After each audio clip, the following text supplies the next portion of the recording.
Because this young man completely believed the fortune teller's words, he had to painstakingly climb the mountain until he was out of breath. Passing through the long, tree-shaded trail, Maru finally saw the familiar-looking small house with a green gate appear. This was the right place, so he gently pushed the door open. However, his eyes suddenly froze, seemingly drawn in by something strange. He widened his eyes. Appearing before him was his childhood self, a little Maru staring back expressionlessly. Then it immediately ran straight into the house. That child dashed past very quickly. Slowly opening a tightly closed room, the little boy suddenly stopped, frozen in his tracks by a sight that left him speechless. Inside, a man was clutching his chest. His face was contorted and he was drenched in sweat. The young Maru remained silent, only throwing the door wide open. The bright sunlight from the porch flooded the entire house. Suddenly, the child rushed forward. Tugging at his father's hemline, he whispered plaintively, "Dad, I am hungry." That father looked as if he was being tormented by agony, screaming out in ultimate pain. His gaze was full of resentment, as if he wanted to shatter everything around him. Instantly, something startled Maru, making his eyes widen before he let out a terrified scream. He stood frozen like a statue, motionless, staring inside, but now the room held only a desolate emptiness and his own long shadow cast on the floor. Suddenly, a sharp pain like a knife stabbing straight into his chest made him wince violently. His hands trembled uncontrollably. He thought to himself, this place is incredibly suffocating. He felt clearly that he could not stay here any longer. Maru hastily pulled the bottle of wine out of his leather briefcase, strictly following his mother's instructions before he left. Having finished all the worship rituals and preparing to leave, Maru carefully poured the wine to the brim of a paper cup he had brought along. Next, he vigorously splashed the cup of wine around to dispel the bad luck that had been clinging to him for so long, while whispering a message to his deceased father. "Dad, I hope you are at peace in the afterlife. Mom told me to come up here to visit you." Then he splashed the second cup and mumbled, "I hope you are always happy in the next world. By the way, I would also like to ask the mountain god for a small favor. Since the day you passed away, Mom has suffered countless hardships to raise me to be the person I am today. Please bless me to find a stable job." Then in the air, incredibly strange whispers suddenly echoed. A familiar gust of wind and dust suddenly rose, silently following his heels like a predator smelling rich prey, then swiftly swallowing his figure whole. This strange occurrence piqued Maru's curiosity. He muttered to himself, wondering if those were wild fruits or if something big was happening. Not yet sure of the truth, he quickly grabbed his backpack and hastened along the trail to retreat, his intuition urging him to escape immediately to be safe. Immediately after, the air was suddenly filled with the stench of blood, and a bizarre voice he had never heard before echoed in his ears. "Must stay alive first." That strange sentence made Maru freeze in his tracks, curiosity prompting him to turn his head to check. It seemed like someone had just spoken to him. Amidst the dense dust and fog obscuring his vision, he could only faintly make out a bizarre dark figure with a deformed head. He brandished a sharp weapon in his hand, approaching him step by step, the closing distance gradually revealing grotesque features. Without moving a single step, he stood frozen in place, gathering all his courage to observe the stranger approaching him. The swirling dust finally settled, revealing a spine-chillingly sharp, pointed bamboo pole. However, what froze his mind was the appearance of that grotesque creature. That entity possessed half a torn head and a bloated stomach about to burst, brandishing the sharp bamboo pole from before. Thinking he was dreaming, Maru rubbed his eyes repeatedly to compose himself and see if he was mistaken. But the brutal reality remained. He stood motionless like a wax statue, his face blank with confusion about what was happening. Seeing the disgusting creature draw closer, Maru startled violently, trying to delude himself that this was just an absurd dream. His intuition foreboded an ill omen. However, before he could run away, a chilling sound of tearing wind struck straight into his eardrums. Looking down, he realized to his horror that the sharp bamboo pole from before had been plunged deep into his chest. A gruesome puncture appeared, followed by a torrent of fresh blood drenching the ground. The bone-chilling pain made Maru fall to his knees, screaming helplessly, his trembling hands clutching the wound to stop the warm liquid from continuing to spill. His entire body convulsed violently in agony, yet his mind still clung to the last shred of consciousness. Though blood seeped from his lips, he understood that fleeing was the only way out right now, wondering to himself if his life would end here. Throughout the past years, he had only known how to bury his head in books and toil to earn money, never once having the chance to enjoy himself. But on second thought, it didn't matter. Being released like this meant no more headaches over daily survival or piling debts. His life was as good as done. At the boundary of life and death, his mother's gentle face, the hard-working woman who had been by his side encouraging him all this time, suddenly appeared in his mind. Maru's chest tightened. He told himself he could not give up so easily, that he could not leave his poor mother behind. His eyes suddenly lit up with a firm gleam of hope. Despite the metallic taste of blood filling his mouth, he gritted his teeth and endured it. Summoning his last remaining strength to drag himself up, all of his will to survive was now focused on his trembling legs, which could barely support his weight. That cursed beast. Inhaling the stench of blood, it excitedly lunged straight at Maru, its hideous tongue writhing just like a venomous snake hunting its prey. Its glowing red eyes stared intently at him, and its deformed mouth curled up mockingly, suggesting that saving his own skin was the only option. That voice came right out of the monster's mouth. Its twisted face gave Maru goosebumps, and in that horrifying moment, it pounced. With bared teeth and its long tongue sticking out, it was ready to swallow its poor prey whole in a single gulp. Maru froze on the spot, his body stiff as stone, unable to budge even half a step. He caught a glimpse of something strange deep inside the hideous creature's throat that looked like a bizarre, glowing green eye. That strange sight left Maru stunned. That mouth with an eye growing in it seemed as though it wanted to cling to him. Then it suddenly gaped its wide-open maw. Terrified, Maru tried to dodge the pounce. At that critical hair's-breadth moment, something dropped down with a thud. It bit straight into Maru's shoulder, causing him bone-shattering pain, and he screamed in terror at the sight before him. I must be about to go crazy. Suddenly, someone's voice whispered in his head, mumbling on and on without stopping. It was the memory of his late father repeating a single sentence over and over, "Eat as much as you can." Thanks to that, a strange surge of power suddenly erupted from Maru. His eyes rolled back, turning white and blank, as if he were being controlled by a puppeteer. Without thinking, he summoned all his strength and sank his teeth deep into the beast's neck. The wound torn open by Maru spurted blood profusely, making it shriek in pain and release him, the demon's mournful howl echoing through the spine-chilling cold space. Right inside that mouth cavity, a pair of hideous eyes suddenly appeared. Its sharp gaze locked onto Maru. The deep blue eyeball kept swelling with every passing second. A complex network of blood vessels was clearly visible inside the eye socket, blending with the looming evil. A deep, pitch-black void seemed to want to swallow the opponent's mind, pushing one into a state of extreme panic. Maru inadvertently stared straight into it, and his body instantly froze in a split second. His consciousness drifted into a realm of oblivion, where a horde of fierce demons tore each other apart in a sea of blood. Screeches tore through the night, mingling with the ferocity of wild beasts slaughtering each other in a living hell. Amidst that scene, the deep blue eyes calmly observed, and Maru suddenly heard a strange sound echoing in his head, like someone whispering. The whisper repeated indistinctly yet carried an indescribable, invisible pull. "Who on earth is whispering to me? The metallic, bitter taste of iron covering my gums, is this the taste of death?" While his mind was still in a daze, another voice spoke up, asking why he had called, and then Maru struggled to open his eyes to see a blinding light tearing through the darkness, revealing the annoyed, frowning face of a young man standing and looking down at him. "Hey kid, that's restricted ground. Why did you wander here?" As the panic receded, Maru began to regain consciousness, finding himself still completely human and standing firmly on the hard ground. He looked around to get a grip on reality, but what made him want to fall backward was that the ferocious Rakshasa demons from earlier had completely vanished into thin air. Maru immediately spoke up in a flurry. "Where on earth did that bizarre creature drift off to? And what about that blinding sandstorm? Did they all just evaporate together?" The young man immediately rushed over, grabbed Maru's shoulder, and demanded intensely, "Zico, tell the truth again. What on earth did you encounter?" Maru hesitated for a moment to piece together his tangled memories, then summarized. "Out of nowhere, a sandstorm kicked up, and right after that, a beast rushed out and attacked me. I thought I was a goner because the demon skewered and clawed my entire stomach." As he explained, his hand felt his abdomen, which should have had a severe hole gouged in it. Strangely, the skin was smooth without even a scratch. The two people next to him began to whisper quietly to each other. "Yesterday afternoon, I heard the demon alarm wail and then go silent, so I just thought there was something wrong with the machinery. But look at him, Maru is completely intact from head to toe. It's highly possible this kid sent the demon on its way." The only female present voiced her objection with a skeptical look. "That makes no sense. Even if he was lucky enough to receive power from demon blood, how could he master it instantly?" That reminder plunged the young man into deep thought. No matter how much he racked his brain, he couldn't find a plausible answer. In the end, he turned and fixed an extremely serious gaze straight onto Maru's face. "Try to remember, did anything happen yesterday at all, kid?" Fed up with the relentless questioning, Maru knit his brows in annoyance. "What do you mean yesterday? What on earth are you guys babbling about?" Without even waiting for an answer, he pulled out his phone to check, and the calendar interface clearly showed that a whole day had vanished. It turned out he had been unconscious for a full day after being beaten to a pulp by that monster. Thinking of this, Maru was furious, clutching his phone tightly for wasting time in vain. Observing Maru's irritated attitude, the other guy quietly calculated, if this guy really defeated the demon, something must have happened to him, plus surviving the tragedy unscathed. The girl interrupted, "But isn't he that too absurd? I bet he's still as clueless as a lost deer." The senior waved his hand to interrupt, not wanting to drag things out. "Take your time to process it, kid. Actually, we once experienced the exact same shock." Without waiting for Maru to digest the information, he rushed over and put his arm around his shoulder like they were best buds. With a broad grin, he said, "Oh, you came at just the right time. You have to join in the fun too, kid." Maru scowled, extremely bewildered. "Join in what on earth?" The other guy didn't even bother to explain but just waved his hand. "First things first, we need to get you a decent outfit." Golden sunlight flooded the peaceful little neighborhood, casting gentle rays into every corner. A high-rise building stood tall and prominent amidst a silence that was spine-chilling. Inside, the promotional banners were hung neatly.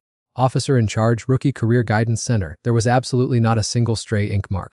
Maru looked around blankly, his mind piled high with questions. Not just him, a large crowd of people had gathered here, all of them patiently sitting and waiting for updates. The young man still had a completely blank look on his face, thinking to himself, what nonsense just happened?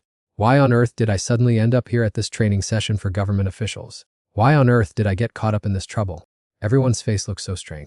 Everyone looked pale, without a drop of blood left in their faces. Suddenly, the echoing sound of high heels shattered the gloomy atmosphere. The figure of a lady quickly walked towards the podium. Without any hesitation, she spoke loudly and clearly that she was Yue Young-un, the head of the SIL headquarters, and it was her pleasure to welcome all the recruits to the environmental training session. Maru was still frozen, unable to process the information he had just received. He hesitantly raised his hand, timidly asking if he could withdraw from the hall. Yang-un did not lose her temper when interrupted. Instead, she calmly said it was fine, as she had just received the report from the integration team and officially recognized him as a specialized public servant starting now, offering her congratulations. That declaration was like a clap of thunder in Maru's ears. Suddenly becoming a specialized public servant, even though he had never applied for the position. Without giving him any time to think, Yang-un continued to speak endlessly, saying that surely everyone here had heard of specialized public servants. We are indeed members of the Environmental Orientation Department, right? This noble mission is to go into battle to protect human lives, so it is strictly forbidden to leak secrets to family members, relatives, or acquaintances. Anyone who accidentally speaks out will be immediately brought to court for treason and subversion of security. The shocking statement from Yang-un startled Maru, as it involved the national security law. Before he could recover, the boss added further that all the new recruits sitting here had just acquired demonic power this month, because when demonic blood flows through one's veins, the opportunity to unleash a special ability will arise. Hearing this, Maru felt a chill run down his spine. What kind of farce was this, since he didn't have any? Suddenly, a rush of memories came back, making him stand frozen. Wait a minute. Could it be that he himself had been bitten by that monster? The female leader continued to present calmly, her voice so ice cold that it gave everyone goosebumps. Fortunately, those monsters only creep out in desolate mountainous areas. The moment the monsters appear, blinding sandstorms will also surge simultaneously. The intensity of these sandstorms varies from level 1 to level 10. The higher the level, the more terrifyingly powerful the emerging demons are. Maru hurriedly looked around in utter shock. Just then, Yang-un suddenly called Song-hu's name, and immediately a hand nearby was raised high along with a clear voice. Reporting, I am here. The female boss nodded slightly in satisfaction and reminded him that he possessed level 7 demonic power, and she had high expectations for his future team-carrying performance. Xiang-hu stood up in a flash, bowed politely, and promised to do his utmost. Next, Yang-un scanned the list again and stopped her gaze on a rather familiar name. Hen Maru, who has just acquired level 1 demonic power. What kind of marvelous ability have you actually obtained? Caught completely off guard, Maru could only scratch his head and stammer in response, as if even he did not know what kind of ability he had anymore. Hearing that, Xiang-hu burst out laughing, which highly annoyed Maru. What on earth was this guy looking down on him? He was surely mocking a struggling level 1 like him, while he was already comfortably sitting at level 7. But then he brushed the thought aside. Forget it. Right now, planning a quick escape from this place was the best course of action. Before an escape plan could even form in his head, a piercing noise suddenly shrieked, making everyone startle, and Maru looked up in panic to see what was happening. While everyone around her was in a frenzy, Yang-un remained as calm as if nothing had happened. She flashed an excited smile and said that the demon alarm had gone off right on time. Instantly, the crowd scrambled and ran for their lives toward the mountain forest, where the deafening noise was coming from. Seizing the golden opportunity, she loudly ordered everyone to test their demon powers in real combat, and Maru was swept along with the crowd, running out of breath and trembling from extreme panic. What on earth had he gotten himself into? After all, that bizarre incident had only happened to him yesterday. The more he ran, the heavier his legs felt, as if weighed down by lead, his chest heaving as he gasped for breath. At this moment, his mind held only one thought: he had to get down the mountain immediately before the storm hit, as staying alive was his #1 priority. However, as soon as those words left his mouth, his feet suddenly screeched to a halt, the surrounding area instantly went dark, and the dust and sand swirled into a violent gale. Maru shuddered slightly, his whisper fading with each ragged breath. Safety is, after all, the top priority. A massive dust storm swallowed everything around them, making Maru feel suffocated by the stifling air. He stumbled backward in fear, stammering, "What is this? Are those monsters back again?" Through the blinding shroud of dust, a faint figure gradually emerged. Maru squinted to get a clearer look, only to discover it was the figure of a young woman. Without thinking twice, he rushed forward and shouted it was clearly a human arm. Was she all right? His call startled the girl into turning around, but her eyes looked incredibly terrifying, glowing blood red. Maru stopped dead in his tracks as his intuition warned him that he had just crossed paths with something extremely terrifying. The young man realized with shock that something was very wrong with the atmosphere. The sight before him froze him in place. A monster had a knife driven deep into its head, with dark black blood oozing messily from the wound. But what was even more chilling was the girl's indifferent expression as she looked at the fallen creature, a demon twice the size of a normal human, yet knocked out by her in the blink of an eye. Confronting such a hideous creature for the first time, Maru instinctively stepped backward, his heart pounding as he stammered, "No way. What on earth is this?" Not only was he terrified, but the entire crowd that had eagerly climbed the mountain with him was now frozen, the atmosphere dead silent with not a single heavy breath heard. Suddenly, a voice spoke up, breaking the silence. "Why do you all look as tense as bowstrings?" "All right then, now the training session officially begins. The corpse may be huge, but since it belongs to the level 1 category, it's ultimately just small fry. Captain Kang of Gangwa Island has already driven a fatal knife into its skull, so you rookies can just jump in and practice." Captain Kang scanned the crowd and suddenly paused when she caught sight of a familiar face. It was Maru. She was slightly surprised. Wasn't this kid the one who had handily taken care of the demon yesterday? What kind of mysterious demon power did this kid possess to bring it down? What on earth did he do? Yang Un kept urging them, telling the whole group to quickly use their special abilities to finish off that monster. Maru suddenly froze, his face pale. He subconsciously muttered in his head, "She's gone crazy. How can I fight against this freakish thing?" Suddenly a sharp pain shot through his brain. A familiar panic enveloped him, one that he couldn't control. His chest tightened, suffocating him, making it impossible to breathe. His heartbeat was chaotic, pounding rapidly and highly abnormally. And then he suddenly felt a gnawing hunger wash over him. From deep within his body, something was rising. Maru's consciousness began to grow hazy. A pitch-black shadow gradually appeared in his mind. It slowly crawled out from the darkness. It approached bearing its sharp claws. It caressed his head like comforting a child before devouring Maru's consciousness. A deep, warm, and mesmerizing voice whispered in his ear, "Eat it." None of the recruits noticed Maru's bizarre change, as they were busy dealing with the monster. His control slipped away as the hunger grew increasingly excruciating. His will to resist was crushed. Those words were like a command that could not be refused. Maru whispered softly. His eyes darkened. "I want to eat, I'm so hungry." Suddenly, someone's hand tapped lightly on his shoulder. He startled, his eyes widening in panic as if he had just escaped a nightmare. Standing before him was Shangu, crossing his arms with a mocking smile. "Are you so scared that you were crying?" Maru wiped the corner of his mouth out of habit. It turned out to be drool, not tears. He awkwardly made an excuse. "No, I am just hungry." Looking at him, Cyan Go knew right away he was lying. He thought to himself with contempt, what a coward, getting scared so easily. He snorted coldly and loudly mocked the useless crowd, then turned and walked straight away, not sparing a glance at Maru, who was standing dazed behind. He clutched his slightly uncomfortable stomach but didn't care about the mockery, rubbing his belly and murmuring to himself, "Why did I say I was hungry just now?" A moment later, the crowd had fully gathered beneath the giant rock formations, and high above, Yang Un stood next to a powerful-looking figure. She put her hands on her hips and loudly demanded everyone's attention. "Before you dream of surviving in this place, I will quickly teach you a few mandatory basics you must remember. The golden dust and sand floating around here are all generated by the demons. The more powerful the demon, the denser the sand, and at the same time, this very sand grants them terrifying power." No sooner had she finished speaking than she drew a tiny but extremely sharp knife, causing the cold steel to flash in the dim space. Without a moment's hesitation, she gripped the sharp blade tightly and sliced a deep gash into her other hand, causing bright red blood to instantly gush out and drip through her fingers. The crowd below stared with dropped jaws, shocked by that sudden act of self-harm, and even Hamaru stood there dazed. Miraculously, the cut immediately closed and stopped bleeding completely. She calmly explained that humans can now temporarily borrow a bit of the demon's power, allowing any scratch to heal at super speed as long as they remain in the sand. "But if you take a fatal blow," her face darkened as she spoke in a cold, deadpan voice, "you will still die just like normal, so do not be careless." Having said that, she crossed her arms and warned them again that this power only works to its full extent within the sandstorm area, and stepping outside would instantly turn them back into normal humans. Below, Shang stretched and yawned repeatedly, treating her explanations as mere wind passing through his ears. He grumbled to himself, wondering how much longer he would have to endure these nonsense speeches. The core still lay in activating the supernatural power. His eyes darted to the nearby demon, and a bold idea suddenly flashed in his mind. He gently cracked his neck, his muscles tensing as if about to enter a battle, his sharp eyes overflowing with murderous intent as Xiang muttered about wanting to test his strength. No sooner had he finished speaking than Xiang bit down hard on his own lip. The bite was so hard that fresh red blood welled up, but miraculously, the golden dust and sand swirling around instantly entered the wound and absorbed directly into his body. Suddenly, Shanga puffed out his chest. He felt a raging torrent of energy surging through his every vein.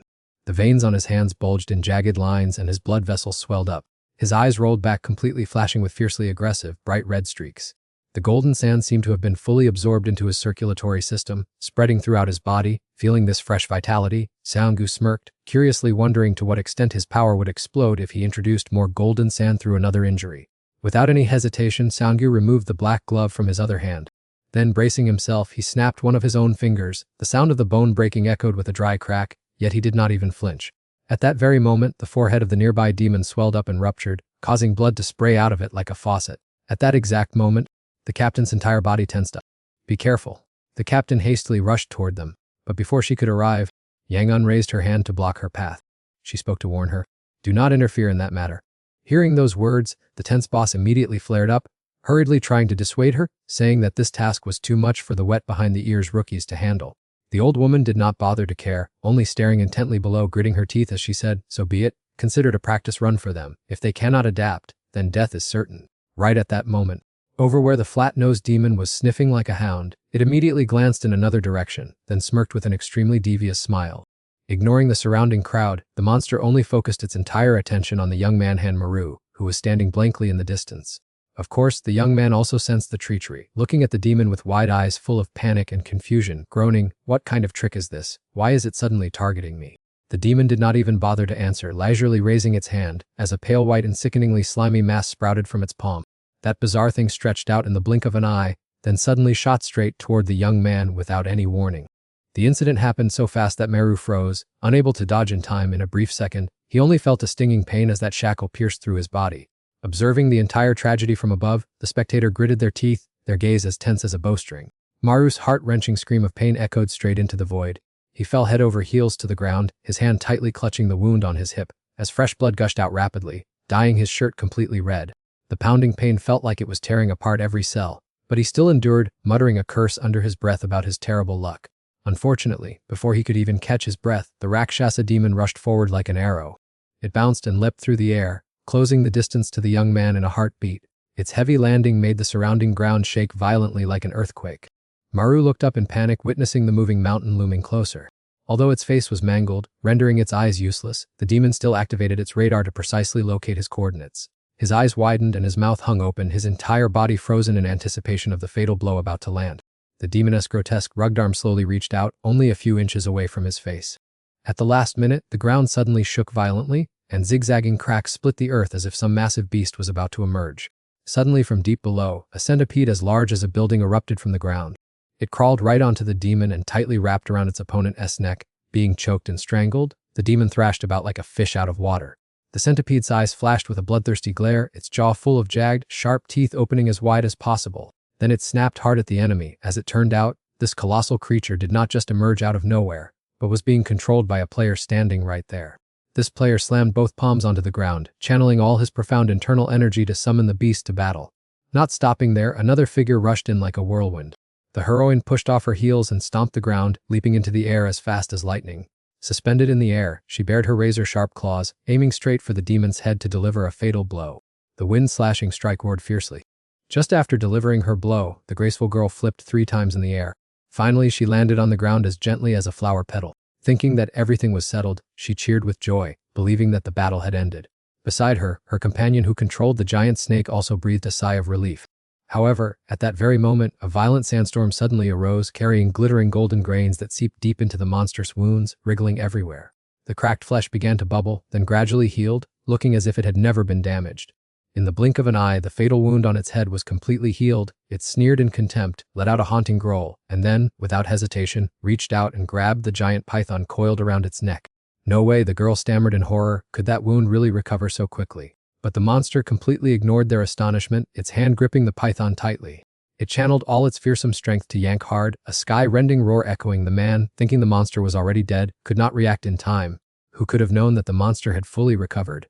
Its strength many times more extraordinary than before. By the time he realized it, it was too late. The python arm was still embedded deep underground. But the upper body had been violently jerked off the ground.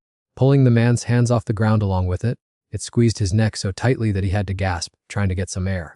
Suspended in midair and severely deprived of oxygen, his entire body trembled violently. It opened its mouth wide, the corners of its lips stretching to its ears, revealing sharp teeth and a long, squirming tongue. He was slowly pulled closer to its mouth. But he still tried to struggle, scream, and beg for help. Not far away, the bear woman cracked another finger, a strange thought arising in her mind. Instantly, the corner of the monster's mouth twitched, and a soft crack sounded. That sound startled it, causing it to release the man it was holding tightly. The man fell straight to the ground. "Everything is fine now," the bear woman spoke coldly. She bit gently on the tip of her glove. She coldly pulled them off with her teeth, then tightened them around her wrist, thinking in her head, die. At that very moment, the ferocious head of the Rakshasa spun 180 degrees, tragically severed from its neck. Deprived of its directing brain, its limbs were now useless, and before long its trembling body collapsed, soaked in something wet. Seeing the scene just now, Sangha did not hesitate to step on the severed head and roll it back and forth. He carefully prevented the wound on the demon's head from touching any of the yellow sand. After contemplating for a moment, he realized that the key to defeating it was to sever its head and keep it from coming into contact with the screen of sand. Those around who witnessed the scene couldn't help but shudder, whispering in amazement it was truly terrifying, the way he had cleanly dealt with the demon in the blink of an eye. However, Sangha didn't show any self-satisfaction. He only muttered with a somewhat bored expression. Indeed, this demon was too weak. It had already collapsed before he even had a chance to make a move. Just then, the female captain stepped closer, her voice full of reproach. Hey, you just made a scene, didn't you? You were the one who woke that demon up. She angrily pointed her finger straight at Cyangu. If you keep doing that, the rookies will be in danger. Cyangu looked down at the bruised head of the demon, around which yellow sand was swirling, and replied nonchalantly, Don Tigo blaming everything on me. Cyangu's indifferent attitude only made the anger in Kang's heart flare up even more fiercely. You read too much, it's all because of you. You should learn to admit your fault instead of constantly talking back like that. Suddenly Yang Un clapped her hands, cutting off the argument. She kept clapping her hands and gave a smile. All right, he indeed has talent. Since it's the first time, it's understandable that everyone panicked. However, her expression suddenly became stern as she realized that one of the rookies had disappeared. She asked in confusion, where is the rookie? At the same time, in Haru's area, the boy was rushing forward. A sense of unease welled up inside him. I can possibly fight off these demons. I must run away. That seems to be the only way I can survive. But suddenly, the boy came to an abrupt halt. Maru looked up, his panicked eyes fixed on the massive black shadow looming right in front of him, and muttered, what on earth is this now? Standing in the distance, Yang Un couldn't help but shake her head in dismay after hearing what the boy had just done. Running away when facing a demon. How can he become a special civil servant? The more she stood there, the more she pondered. Suddenly, she recalled the scene where Maru was chased by that demon, and she knit her brows. After thinking for a moment, she suddenly realized something that few had noticed. That demon seemed to be intentionally targeting him. Just then, Yang Un turned to her and raised her hand to command, Department Manager Kangchana, go find him. Her words snapped her out of it, and she immediately shared her thoughts with her, though she still felt a bit uneasy. That demon has been destroyed, but the yellow sand dust is still lingering. Hearing that, she immediately paid closer attention, looking toward that strange scene. In that case, right in front of Maru, a massive door suddenly appeared, blocking his way as countless grains of yellow sand swirled wildly in the air. He stared at the door with a bewildered expression, not understanding why this gate had sprung up here. Just as he finished speaking, a large amount of yellow sand began to pour out torrentially from behind the door. Suddenly, the silhouette of a fierce demon gradually appeared behind the cloud of sand and dust. It slowly left that mysterious gate, each footstep heavy. Maru quickly squeezed into a nearby clump of grass, tightly covering his mouth to make no sound, his whole body trembling violently. He thought to himself that his luck was really bad. He had already run away, but still encountered this monster, feeling extremely uneasy. He stealthily poked his head out of the bushes, looking to see where that monster currently was. However, he had no idea that the terrifying figure had already been looming behind his back for who knows how long. Where did it go? Has it gone? At that same time, in another area of the forest, Yusok ran frantically for his life toward Kangchana and Yang Un, shouting loudly without stopping. Chief, he is still continuing to flee. Yusok, still in a state of shock, reported that the center informed them a three-spiked demon is appearing.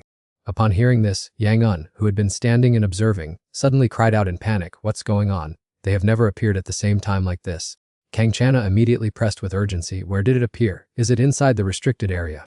In the forbidden territory, where there are danger signs and barbed wire fences? Suddenly a rough hand reached out, firmly gripping that sharp wire. That man leaped over the forbidden boundary. He yanked down both the sign and the wire. It turned out that person was none other than Maru. He landed clumsily, gritted his teeth, and used all his strength to escape quickly. He ran while screaming his lungs out, tears falling down, pleading for someone to come save him. But life is not like a dream. While fleeing, he tripped over a stone in the middle of the road. He tumbled over, feeling a sharp pain all over his body. With no time to rest, he quickly sat up, rubbing his aching head and muttering groans. Just as he looked up, a dilapidated house appeared in the middle of the remote forest, like a glimmer of hope for survival. Without any hesitation, Maru rushed toward the house and cheered, great, I found a place to hide. However, as soon as he stepped inside, thick dust and smoke covered the entire house. The hazy smoke drifted deep inside, causing a surge of fear in his heart. Although temporarily safe, he still anxiously looked out through the crack of the door and said to himself, it probably didn't follow me here. However, peeking through the narrow gap in the door, he shuddered to find the looming silhouette of the level 3 demon waiting outside. At that moment, his heart raced, and he cried out silently that it was all over for him this time, as it was right there. What is that leaf-like thing growing on top of that monster's head, and what should he do now? Suddenly, a piercing sound rang out, instantly cutting off his tangled train of thought. He strained his eyes, looking around for the source of the noise, which turned out to be the squeaking sound of the gate leading into the yard opening. An old woman asked who was there, but because the thick fog blocked her path, she couldn't see clearly and had to wave her hand to try to disperse the hazy mist. With the fog so thick and white in broad daylight that the road was completely invisible, the demon immediately turned its head upon hearing the old woman's voice, and though she was stepping closer, the fog still obscured her vision. The monster bared its razor-sharp teeth in a cunning grin, looking incredibly horrifying and terrifying. Hiding in the corner of the house and witnessing the scene, Maru was frantically worried for the old woman's safety, screaming to himself that the situation was too critical and that he couldn't just stand by but had to save her. Despite his strong determination, his entire body was still trembling violently and he was drenched in sweat, wondering how on earth someone as useless as him could manage, urging himself to quickly rack his brains. He tried hard to find a solution, and at that very moment, Anand's advice suddenly echoed in his mind that they possessed the power of the Rakshasa demon with super-fast self-healing abilities. He seemed to wake up, realizing that it was indeed true. However, the next moment he hesitated, thinking that if he suffered a fatal blow, he would still have to be extremely careful, or else he would easily lose his life. Maru's hands clenched, his entire arm trembling uncontrollably as he thought to himself that this time he might really be done for. A cowardly thought suddenly flashed through his mind that, instead of risking his life to save a stranger, he could easily run away to save himself, so he turned his back on the main door, telling himself to survive first and worry about the rest later. The old woman squinted to see clearly, shielding her forehead with her hand and asking if that was Trang Sap. Having overheard that name, the level 3 Rakshasa demon immediately mimicked it in a repetitive, soulless voice, Trang Sap, Trang Sap. The old woman still innocently took each step closer to it, wondering to herself why the other person refused to answer. Getting closer, the old woman suddenly realized with a jolt that the person standing in front of her was not Trang Sap at all. The old woman slumped to the ground, screaming to ask what on earth this monstrous thing was. The demon kept its eyes glued to her, its mouth constantly babbling the name Trang Sap. Next, it raised its scrawny finger and pointed straight ahead, controlling the sharp stone fragments hovering above its head to dash straight towards the poor old woman. With just a light flick of its finger, the pile of sharp stones immediately tore through the air at lightning speed, making gruesome sounds as they dug straight into the flesh, causing fresh blood to splatter everywhere. The terrified old woman squeezed her eyes shut, waiting for the pain, but since nothing touched her for a while, she opened her eyes to see what was happening. Appearing before her eyes was Maru, gritting his teeth and enduring, using his small body to shield her from the entire shower of sharp stones. Though blood was streaming down, he still tried to smile warmly and asked if she was all right. The old woman was worried sick for him, but Maru had already collapsed from exhaustion. She reached out to support the boy, then saw his severed arm, blood gushing out like a torrent. Maru still tried to encourage her, his voice weak, "Grandmother, run away quickly." He blamed himself for his weak abilities, possessing only the stamina of a demon but skills as mediocre as his human self. Severely injured, Maru was lost in agonizing thoughts, wishing he had superpowers. He was going to die and could no longer save the old woman. His consciousness was gradually sinking into darkness, but he was unwilling to accept it. He did not want to die. "Please save me." Having lost too much blood, he had no strength left to call for help and could only whisper, "Please, someone save me." It felt as though he was hurtling into a dark, endless abyss with no way out. Suddenly, blinding beams of light flew from somewhere, blending into his body. Bright red and blue veins started to appear clearly on his body. He slowly inhaled a breath of strange mist, feeling as though a surge of power was rushing through his veins. Miraculously, Maru transformed into a completely different person. His eyes glowed and his neck stood out with a tangle of veins. Then, he whipped around, rushing straight toward the ferocious demon. At the same time, Captain Channa also rushed over. Hearing the chaotic noises, she looked back and spotted an old, dilapidated house. She immediately ran over, pushing the door open with all her might. The scene that unfolded before her eyes left her utterly horrified. Maru was straining to hold the demon tight, biting down hard on its neck, blood spraying profusely. Stunned and drenched in sweat, she hurriedly asked the rookie, "What are you doing here?" Before she could collect herself, the demon grabbed Maru's face with its hand and threw him far away with all its might, causing him to slam hard into the boulder behind him. The force of the impact was so strong that the boulder cracked open. The demon was not unaffected either. Panting heavily, it clutched the torn bite wound on its neck and turned to flee for its life, leaving the old woman lying sprawled on the ground. Kanna was stunned, unable to understand why the demon did not regenerate despite being bitten so deeply by Maru. Even so, with the demeanor of an experienced captain, she brushed aside all doubts, rushing like the wind to pursue the hiding enemy. She quickly cut off the demon's path. Then she suddenly pounced to grab it. She used all her strength, squeezing a sharp shard of stone on its head. Blood began to trickle from the palm of her hand. Immediately, That shard of stone transformed into a powerful magic blade. The enemy roared, immediately unleashing a barrage of attack skills, launching countless stone shards towards her. She agilely dodged, and the stone shards kept whizzing past her. Her eyes suddenly turned bright gold. Then she swung her sword, shattering them all and sending them flying back. Those stones flew back, piercing the enemy and causing injuries. Not giving the demon any time to recover, she continued to rush forward at terrifying speed. The blade flew, a fatal slash cutting its body in two. The demon only had time to utter a cry of terror before its body was split in two. After that spectacular slash, she landed gently. Her face was now splattered with the enemy's blood. When the demon was completely destroyed, its body slowly dissolved into nothingness. She stood up, slowly walking towards the old woman who had fainted from sheer terror. She caringly helped her up, gently asking, "Are you all right?" The old woman gradually regained consciousness, her face still looking a bit dazed. What happened?" To reassure her, Channa said softly, "It's nothing, just a wild boar that came down from the mountain to cause trouble and then ran away." Hearing this, the old woman was furious. Those wild boars again. They ruined all the crops. At this moment, Channa secretly felt lucky that the demon had dissolved with the sand. She continued to reassure the old woman, "We will handle it properly, please don't worry. Please go inside and rest." After the old woman went inside and closed the door, Channa's expression immediately became serious and she turned her head to look at Maru. "Hey rookie, why are you coming over here again? What on earth is going on? Could it be some kind of miracle? I've never seen anyone with such incredible regenerative power. His arm was just cut off a moment ago and it has already grown back. Could it be that he only has the abilities of the persistent demon?" Just then Maru suddenly cried out, his eyes glued to his phone screen. A new notification popped up. "Oh my god, do I really have to go to work tomorrow?" The images of the demons dancing on the screen made him feel incredibly discouraged. His body suddenly went limp. He let out a sigh. "Oh my god, I don't want to go to work at all. The memory of that day still haunts me." Thinking of this, he flopped down on the bed, his voice full of determination. "Absolutely not," he told himself, even though he knew that finding a job was extremely urgent. But then he fell silent again, deep in thought. Honestly, there were still so many things to consider. Finally, he quickly pulled up the blanket, preparing for a good night's sleep. "Oh well, let's just go to sleep first and think about it later." The entire room fell into a quiet stillness as Maru tossed and turned in bed, trying to close his eyes. However, no matter how hard he tried, that feeling still clung to him. Images of all kinds of demons in various shapes. Their levels flashed one after another. "Come back here, come back here." Those images gave him goosebumps and left him drenched in sweat. He woke up with a start. What is this?" The young man sat up in bed, panting from the recent nightmare. He looked at his sweaty hand and wondered, "What on earth is haunting me? Why won't it ever let me go?" By reflex, Maru looked out the window. When did it get light outside? He tiptoed over to pull the curtains open, looking at the view outside. Before his eyes was the sight of a mountain burning fiercely. Black smoke billowed up in thick clouds. "Oh my god, what is this? Is Mount Jessen burning? The fire won't spread all the way here, will it?" Amidst the raging fire on Mount Jessen, a demon stood tall and motionless in the sea of flames. It turned out to be a lava demon. Suddenly, a girl with long black hair appeared. She used the power of water to extinguish the fire caused by that demon. She utilized the water superpowers of the Rakshasa demons. The girl puffed out her cheeks. The girl with the icy powers of the Slayer demon released blasts of freezing cold air toward the enemy. The streams of ice rushed forward rapidly. They froze and trapped the demon, then slowly covered its entire body in frost. Landing on the ground, she turned and spoke to her superior. "Boss, Slayer demons don't usually operate at night, right?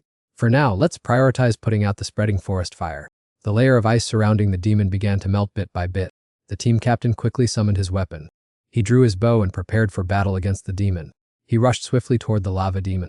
A flash of dark energy surged, seemingly empowering the demon. The demon's terrifying eyes widened as it immediately broke through the ice and roared. "Bring him back here to me." The captain leaped forward to attack the demon. But the demon also gathered all its strength and clenched its fist, and punched the captain straight in the face. The powerful punch sent the captain flying backward. His entire body slammed hard against a tree behind him. Not only did it cause physical pain, but the punch also left burning wounds, and unable to escape its severity, the captain was left with his body covered in scorched marks. Seeing her captain in danger, the girl rushed over in a panic. At this moment, the lava on the demon's back began to swell up as well. A stream of molten lava erupted violently from it. Seeing the horrifying power of the lava demon, the captain was deeply terrified. He also couldn't understand why the demon was growing stronger and stronger. Its strength seemed to increase in direct proportion to its massive growing size. At headquarters in Sil, the entire building remained brightly lit. The equipment continuously emitted intense warning signals. Ms. Lee Henan, the headquarters manager, looked at the red screen in front of her and asked, "What is the current situation?" However, the analytical data on the screen continued to display bright red. All localities simultaneously sounded the red alert sirens at this moment. Subordinates urgently reported that more than 20 mountain peaks across the country were under heavy, non-stop attacks. Keeping her eyes fixed on the screen, she reported that the Rakshasa demons had just transformed into a completely different shape. Thinking back, she suddenly remembered that all the trouble had originated from last week. While lost in thought, she was suddenly interrupted by someone. "Boss, there's an urgent hotline call from the headquarters in Bun." She immediately pressed the button to connect the call. "Seal here, what's the urgent news over there?" At a mountain in Bun, the man was hurriedly making a connection on the phone. "Hello dear, it's Bemi Jiangsik from the Bun headquarters. How have you been lately? When are you going to visit Bun?" Suffocated by the beating around the bush, she rubbed her forehead and said dryly, "Cut the pleasantries, get straight to the point please." He grinned and whispered, "Well, a bizarre gate has just appeared on the peak of Jimjungsan in Bun. This gate is spewing out an incredibly terrifying pressure. 3 days have passed and it still has not closed yet." Hearing that, Yang Ung couldn't help but exclaim in shock, "What on earth?" The guy on the other end excitedly continued to describe the scene. Accompanied by blood-curdling roars, crowds of demons poured out, throwing everything into utter chaos. Everyone is covered in blood, and it's unclear why the gate is still looming there, do you know? Just at this moment, a demon wearing a dark red hood began to emerge. She secretly guessed that the Rakshasa demons seemed to be anxious about something. He continued, "Our demon language translator at the Bun headquarters reported that the demons keep roaring ear-splitting sounds continuously." The female translator stood facing the demon, while the entire pack of demons continuously howled. "Bring him back here quickly." Hearing the confusing shouts from the demons made her break into a sweat. "Bring him back. Who on earth is he?" At this very moment, the demon had fully emerged from the gate. It leapt into the air and landed gently. Bemi Jiangsik sadly, "Even I have. Anyway, I think that person should head over here." The phone call between the Bun and Seoul headquarters finally came to an end. Yang Un's eyes widened in horror, taking in the shocking news that had just reached her ears. Amidst the dark and gray, the helicopter pilot leisurely steered while answering a phone call. The situation on the peak of Jimjongsan Mountain in Bun was deteriorating rapidly. This person very calmly uttered, "Yeah, I got it. After cleaning up these pests, I'll call you back," having just approached the target coordinates. He didn't hesitate for a moment, diving straight down into the air. His plunge was like a shooting star tearing through the wind to dive toward Mother Earth. Just as he was about to hit the ground, he opened his mouth wide, swallowing the fog. His pupils instantly changed color, and he channeled his internal energy to reverse the order of space. In the blink of an eye, he was already perched on top of a gate. The young woman standing below reflexively looked up and gasped, "What kind of freak is that? Hello there. This place is filled with extremely dangerous evil energy." The demonic creature turned to look in the direction of the young woman. Grinning a creepy smile, it bared its hideous, razor-sharp teeth. It instantly sprang behind the victim and lunged to attack. She was extremely agile, dodging the strike. But unfortunately, she still landed on her backside. The pain and fear left her knees numb, unable to move. The monster lunged for another bite. At that very critical moment, the male protagonist immediately channeled his energy to unleash a powerful move.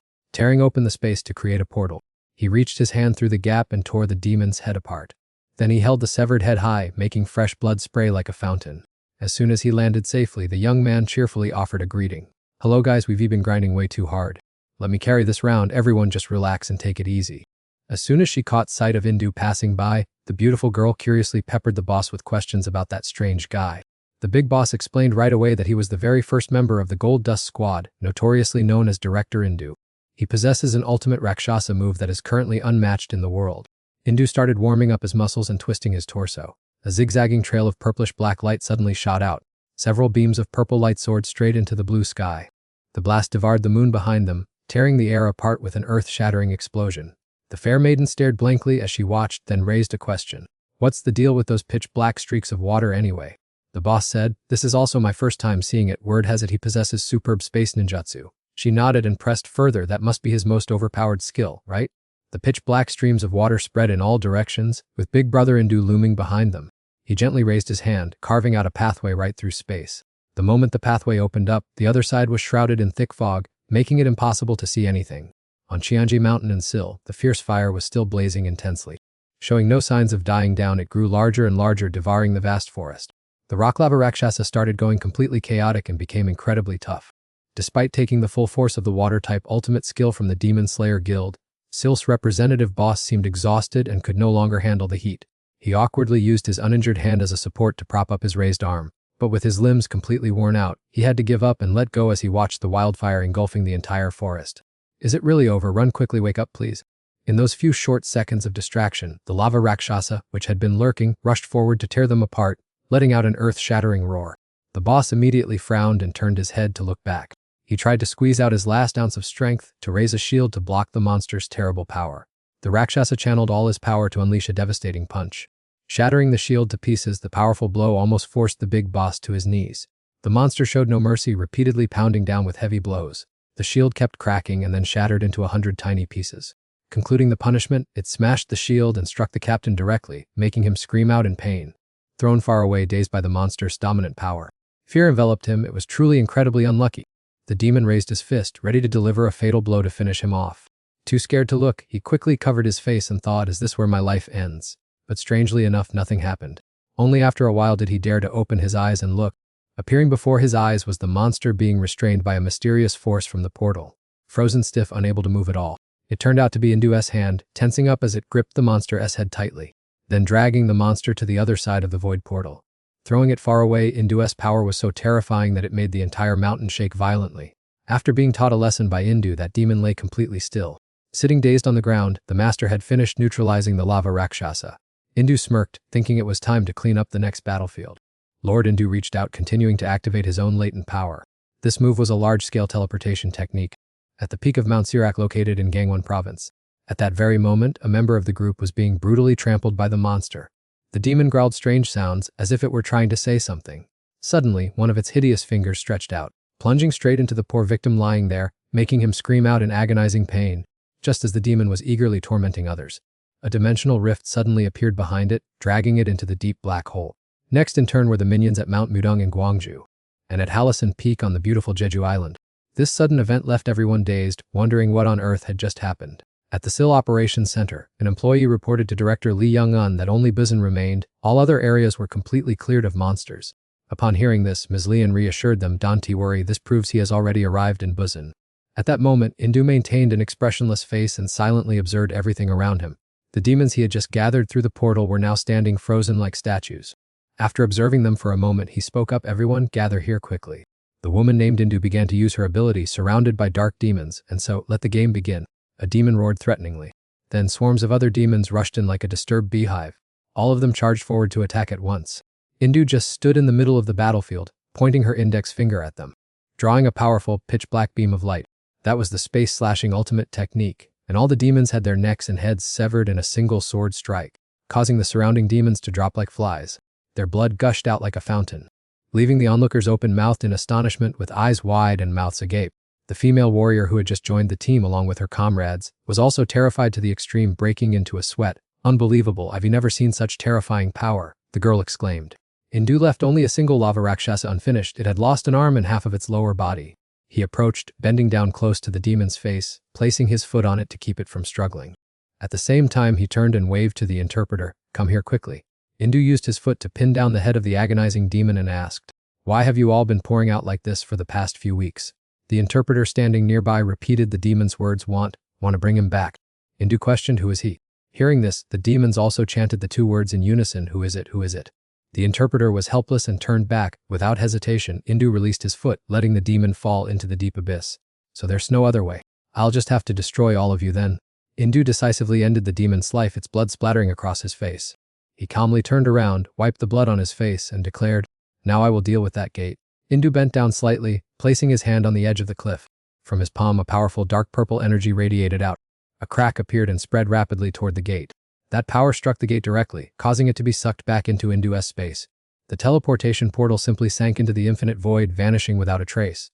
Witnessing that scene, the big boss of the Bison team was ecstatic, murmuring endless praise, and even the rookie girl gasped in awe, thinking to herself that with such a cool guide, there was nothing left to fear.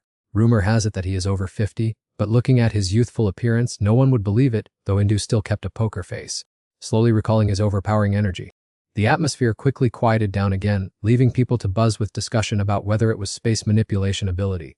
One morning at the SIL Central office, Ms. Yang-un pushed the door open, stepped inside, and asked if he had returned, causing Indu to quickly jump to his feet to greet her. She asked about the situation of the portal. Indu leisurely loosened his tie while softly replying that he had sent it into his own dark space.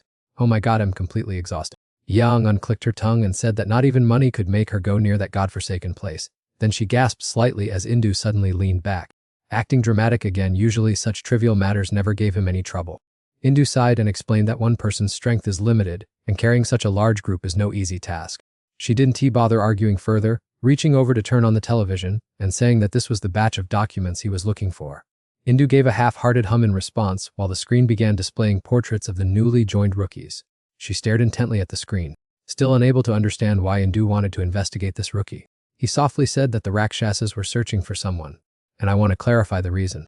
In a dark corner of hell stained with an eerie red hue, countless demons were howling frantically. Even so, they still looked extremely tiny and insignificant. Suddenly a giant demon appeared, possessing long, flowing hair and body lines like those of a woman. Her eyes widened and she raised her voice to command. "Bring him back here to me, I need him." Standing right in front of the headquarters of the Special Civil Servants Association, Maru stood solemnly in an extremely dapper suit, with every crease neatly ironed, making it clear at a glance how much he valued and was excited about this new job. Although trying to appear calm, anxiety was still evident on Maru's face. His blue eyes darted around restlessly, and he quietly swallowed, telling himself that this day had finally come. He suddenly remembered the scene at home, when his mother cried until her eyes were swollen with joy, and his father, sniffling, proudly patted his shoulder, saying that their beloved son was so amazing to now be a government employee. Placing his warm hands on Maru's shoulders, his mother softly said that now, even if she had to close her eyes and pass away, she would have no regrets. The image of his mother's face, radiant with pride, blurred through tears, was deeply etched in Maru's mind. He felt a choked sense of joy mixed with a myriad of worries about whether his Nova skills would be enough for this new job. As soon as he entered the room, Maru jumped in surprise when a man in a garish floral shirt pressed his face close to him, exhaling a strong alcoholic breath and welcoming him with a hoarse voice. He quickly held his breath, took a step back, and frowned, wondering why this person reeked of alcohol so strongly in broad daylight, practically pushing away the newcomer like he was an evil spirit. The guide, while dragging Maru along and complaining incessantly, suddenly transformed into someone cheerful and hurried to greet the man in the floral shirt. Sayan-gu, a young man with bullet-shaped eyes, stared intently at Maru with resentment. Hissing through gritted teeth, questioning his boss why a talent like him was relegated to this remote corner of Gangwa instead of the magnificent Sil headquarters. The esteemed boss, laughing heartily at his employee's distress with an extremely flippant tone, said that he himself was helpless against the bizarre decision of his superiors and asked if the young man dared to protest. That remark further enraged Shangu, making his eyes turn red, but the boss just smiled dismissively, casually turned the doorknob, and then turned back to say that since the ship had sailed, he should just happily dive into his new home. Standing in a corner witnessing the scene, Maru's heart pounded with anticipation as the fateful moment of opening the door to the mysterious lair finally arrived. The door slowly opened, igniting Maru's imagination. He pictured a dark secret room illuminated by eerie red beams, causing beads of sweat to pour down his forehead. A place where a group of monsters were frantically smearing blood everywhere. They wielded massive saws and sharp knives to dismember flesh on an operating table. The horrifying scenario he conjured froze Maru, his feet feeling like stone, not daring to move. It wasn't until he heard his boss' sharp call that Maru snapped out of his vague thoughts. The team leader raised an eyebrow, gestured with his chin, urging the new recruit to step inside. But before him was an office about 30 square meters, just like a normal office workspace. Desks were arranged closely together, filled with all sorts of the latest computers. A few green plants adorned the corner of the room, along with a clean water purifier and neatly stacked filing cabinets. Maru looked around hesitantly, then awkwardly scratched his neck, realizing that everything here was completely different from the horror scenario in his head. Suddenly, the boss turned sharply to look at him and cleared his throat, saying he should do a brief social introduction, introducing himself as Go Deokman, who had contributed 12 years to the industry and currently held the position of team leader at the age of 41. He glanced at a woman with short, tea-colored dyed hair, slightly pale skin and glasses, introducing her as colleague Yuji-1, 36 years old with 7 years of experience. Next to her was a tall, middle-aged man with a kind, down-to-earth demeanor, introduced as Kim Mi-park, who had turned 51 and also had 7 years of service. Rounding out the list was a young man with green hair, with streaks of vibrant red at the tips, looking very striking, named Nam Yoo-hyuk, only 21 years old and just completed 1 year in the profession. After the swift introductions, the boss waved his hand, telling the two newcomers to figure things out themselves and learn about the job later, causing Shanga to visibly soak while Maru muttered about this leader's unparalleled laziness. It was his first day working here, and he felt lost, not knowing where to start. While lost in thought, Maru's eyes met a colleague's, stirring a strange sense of anxiety. Sitting directly in front of him was Shangu's desk, who had also just started today. This coincidence made Maru feel a bit empathetic, as they were both complete rookies. Seeing the other person's tense demeanor, just like a mirror of himself, Maru secretly rejoiced at finding an ally in the same situation to rely on later. He then deliberately bared his teeth in a bright smile and enthusiastically greeted him to get acquainted. Hearing the voice, Shanga looked up absently. However, the moment he met Maru's warm, polite smile, Shanga's forehead immediately showed angry veins. He frowned, pursed his lips, and hissed through gritted teeth, asking what the hell that guy was laughing at. Maru froze in his tracks, truly unable to believe that he could have such an intense outburst. Sayan-gu seemed to have completely broken down by now, burying his face on the desk and muttering complaints about his unfortunate fate, wondering why a talented person like him had been pushed to this miserable corner. Maru sat opposite him speechless, wondering why fate had thrust him into a team with such bizarre teammates. Determined not to give in to fate, Maru took the initiative to introduce himself to the young colleague sitting next to him.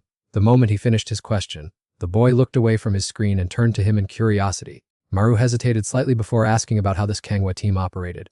Hugh took off his headphones, brushed his belongings aside, and ran his hand through his distinctively dyed two-tone hair. Frowning seriously, he pointed straight at Maru and proudly introduced that their special civil servant task force had 13 branches across the country. Each team was in charge of a certain region, but their specific missions depended entirely on each individual's abilities. Anyone who possessed demon power of level 7 or higher was preferentially assigned directly to the most active zones, places where aggressive demon humans heavily gathered. On the contrary, our little corner right now is just a remote countryside on the fringes, peaceful and risk-free all year round. In such unimportant places, the work is very relaxed. To put it bluntly, this is a refuge for those who lack capability.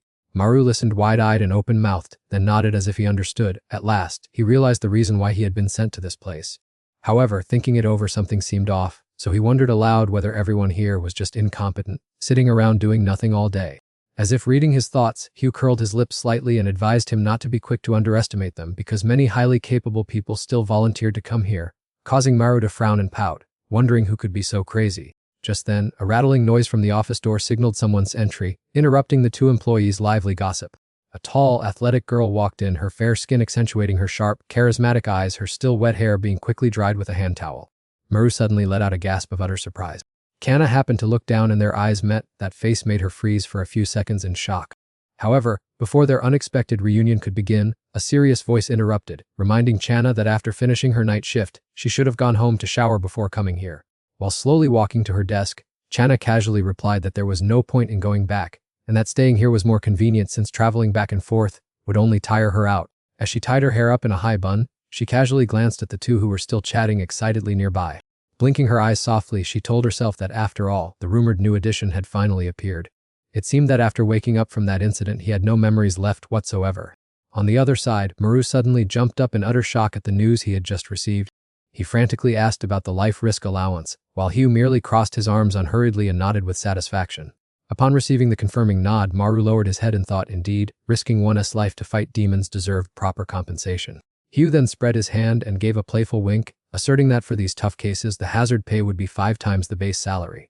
Maru immediately froze. That unexpectedly massive sum of money caused his brain to temporarily grind to a halt. However, he quickly regained his composure, his face flushed with excitement and his mouth agape. With 5 times the pay, his upcoming income would reach millions of won. As soon as Hugh finished speaking, he immediately changed his tone, using his foot to push the swivel chair back to his desk, saying that knowing that much was enough. Knowing more wouldn't do any good, so now let's just focus on work. Maru pouted and muttered that they had barely asked a few questions and he was already showing his annoyance openly. He looked up at the warning device mounted on the wall, secretly thinking that now all he could do was sit around doing nothing and wait for the alarm to ring. But ironically, from morning until late afternoon, it remained completely silent, as the evening shadows slowly fell over the window frame, bathing the entire room in a golden light. Enveloping the space in a warm hue, the clock hands lazily ticked forward 1 notch at a time with familiar ticking sounds. Maru picked up the coffee cup on the table and slowly savored a small sip. He sank into the armchair to enjoy the relaxing, pleasant feeling extremely refreshed and considering himself immensely lucky to have found a job that was both easy and paid so well. At that very moment, the captain stretched languidly with an extremely sluggish expression, complaining incessantly. After loosening up his limbs, he excitedly waved his hands to signal the whole room to pack up their things and head home. Walking a lap around the office, the boss approached the two newcomers and raised an eyebrow to ask how they were doing. "How do you rookies find the working environment here? Is it all right?" Sayunga maintained his usual stern, cold expression. Even though he disliked it, he still gave a brief, polite response saying that everything was fine. Right after his colleague finished speaking, Maru timidly raised his hand to say that he still had a few things he was unclear about. He looked up straight at his boss and curiously asked what those fiends actually were and where they originated from. The captain stroked his chin with a visibly embarrassed expression at the tricky question that no one had a complete answer to. Nevertheless, he patiently shared that to this day, scientists have yet to discover their true origin. Hugh stepped out from behind his desk at this point and casually chimed in, saying to just consider them a bunch of troublemakers, and their job was simply to clean them up. Maru was slightly taken aback by that explanation, but soon found it logical. As it turned out, they didn't bother worrying about their origins, because their ultimate mission was to keep the public safe, not to study the history of the demons. He let out a long sigh and laughed at himself for meddling in things that weren't his concern. Afterward, the group excitedly scheduled a lavish drinking session to welcome the 2 new members. Although the male colleague appeared indifferent to the world, he thoughtfully slowed his pace to wait for Maru to walk with him, making Maru smile with relief and feel truly fortunate to be part of this team. Many ordinary citizens knew nothing about the threat of the demons and lived happily every day, while he, as a special operative, only needed to fulfill his duty well and enjoy the lively atmosphere here. Inside the Supreme Agency headquarters, a majestic skyscraper was located right in the heart of the bustling city. A mysterious beauty with purple hair stood motionless in the elevator cabin, tightly clutching a thick stack of documents filled with top-secret national secrets meant exclusively for the leadership. The elevator cabin slowly descended and came to a complete stop in the basement area. As soon as the iron door opened, the woman took decisive strides, the clinking sound of her high heels echoing sharply on the cold marble floor. Emerging before her eyes was an immensely vast space equipped with countless state-of-the-art machines, featuring a gigantic isolated laboratory at its center enclosed by ultra-thick reinforced glass panels. Standing with folded arms observing the glass chamber was none other than Dong Hindu. He tilted his head slightly and asked in a deep, warm voice how the situation was going. The assistant gently flipped open the file and calmly replied that the frequency of the fiend's appearances had come under control. Hindu silently placed his palm gently against the transparent glass, his eyes fixed on the isolation room with an unpredictable, pensive look. No one could possibly guess what scheme was brewing in that brain of his. Outside, the sunset was gradually falling, dyeing the entire space with a sweet orange hue, the last weak rays of sunlight retreating to yield the stage to the impending night. Suddenly, Hindu spoke, his voice calm yet carrying a strange solemnity. Have we found the reason why they suddenly swarmed in like that yet? All along he did not even bother to turn around to look at him, PN, but only stared intently at the patient gasping for breath behind the oxygen mask. Pen indifferently replied with words as firm as a nail on a board, totally wrong. The reason they are multiplying so much is because that day is drawing near. Hindu's hand remained pressed against the freezing glass. Deep inside the isolation room was a young man shrouded in darkness with his limbs chained tightly, his long, pure white hair flowing like fluffy bird feathers. Yet in contrast to that suffocating imprisonment, the depths of Hindu's eyes were completely empty without a shred of pity. He slowly spoke in a razor-cold tone, the situation right now is truly unpredictable. With those words, Hindu shoved both hands into his pants pockets and turned to walk away. Before disappearing, he only managed to toss back a brief order requiring all area captains to always be in a combat-ready stance, and that everyone must be extremely cautious to respond timely to any incident that might occur. On the contrary, in another corner amid the bustling atmosphere of the barbecue restaurant, Maru tilted his head back, downed a cup of spicy alcohol that made his face flush red, and then eagerly let out a hearty shout of satisfaction. Watching the pieces of meat sizzling on the charcoal grill, he muttered in a downcast tone, "Is that day really coming soon, oh heavens?" Completely opposite to Maru's idle worries, J1 clenched her hand into a fist and raised it high in the air as if cheering herself on. Even if doomsday comes, we still have to live happily. Right? Are we supposed to just sit there and worry ourselves to death? Hearing his colleague's words made sense, but Maru's head was currently filled with giant, unanswered question marks. The tangled mess of thoughts made him unable to hold back, turning to ask his captain right away, "What on earth is that day anyway, Captain?" Devour calmly munched on a piece of charred meat with a nonchalant expression as if nothing had happened. He took a sip and slowly pronounced, well, rumor has it that on that fateful day, the demon humans will appear in droves like locusts. Even the lands that were once peaceful and sparsely populated will scarcely escape being devastated. Those with supreme supernatural powers have made such a firm prediction. In Maru's imagination, a hair-raising scene flashed by of a massive army of mutants holding gleaming swords and spears, screaming as they charged forward regardless of life or death. His overly rich imagination made his heart skip a beat and his mouth gape open in panic. "Do you mean that when that time comes, the demons will swarm out uncontrollably? That would be our ruin." Captain Devour, who was now tipsy, put on a mysterious air, raised a finger to his lips, and whispered, "This is top secret stuff, you know." Jaiwon didn't take care in the slightest, only absent-mindedly raising her glass to eye level. "Oh, come on you guys, let's just clink glasses first and worry about it later." Sitting huddled in a corner of the table was the quietest guest of the group, who silently sipped his drink in small gulps, absolutely refusing to participate in the idle chatter. The young boy, Hick, was so bored that he rested his chin on his hand and sighed heavily. "Oh my goodness, right now I just want to fly straight home and take a good sleep." In contrast, Kana firmly refused alcohol and only diligently devoured the golden grilled meat, occasionally looking up to grumble and remind them, "Hey, don't drink too much, we have to work our heads off tomorrow." Completely opposite to her serious demeanor was Seongu, the chronically wary one, who was now dead drunk with his face down on the table. Even though he was half asleep from the alcohol, the young man didn't forget to grumble and complain about his miserable fate. "Why did life have to exile me to drift to this godforsaken corner?" The atmosphere at the drinking table grew more and more lively with the clinking of glasses while the alcohol flowed down like spring water, to the point that Channa had to throw a direct kick at Devour to drag him back to the harsh reality. "Hey, Captain, that's enough drinking already. Maru rolled his eyes, scanned the banquet table, and sighed helplessly, not knowing what else to say. Meanwhile, in some desolate place amidst the pitch-black night on a deserted mountain, a brilliant golden aura suddenly lit up. That dazzling light looked like the mysterious portal of an ancient temple, gradually radiating an intense energy.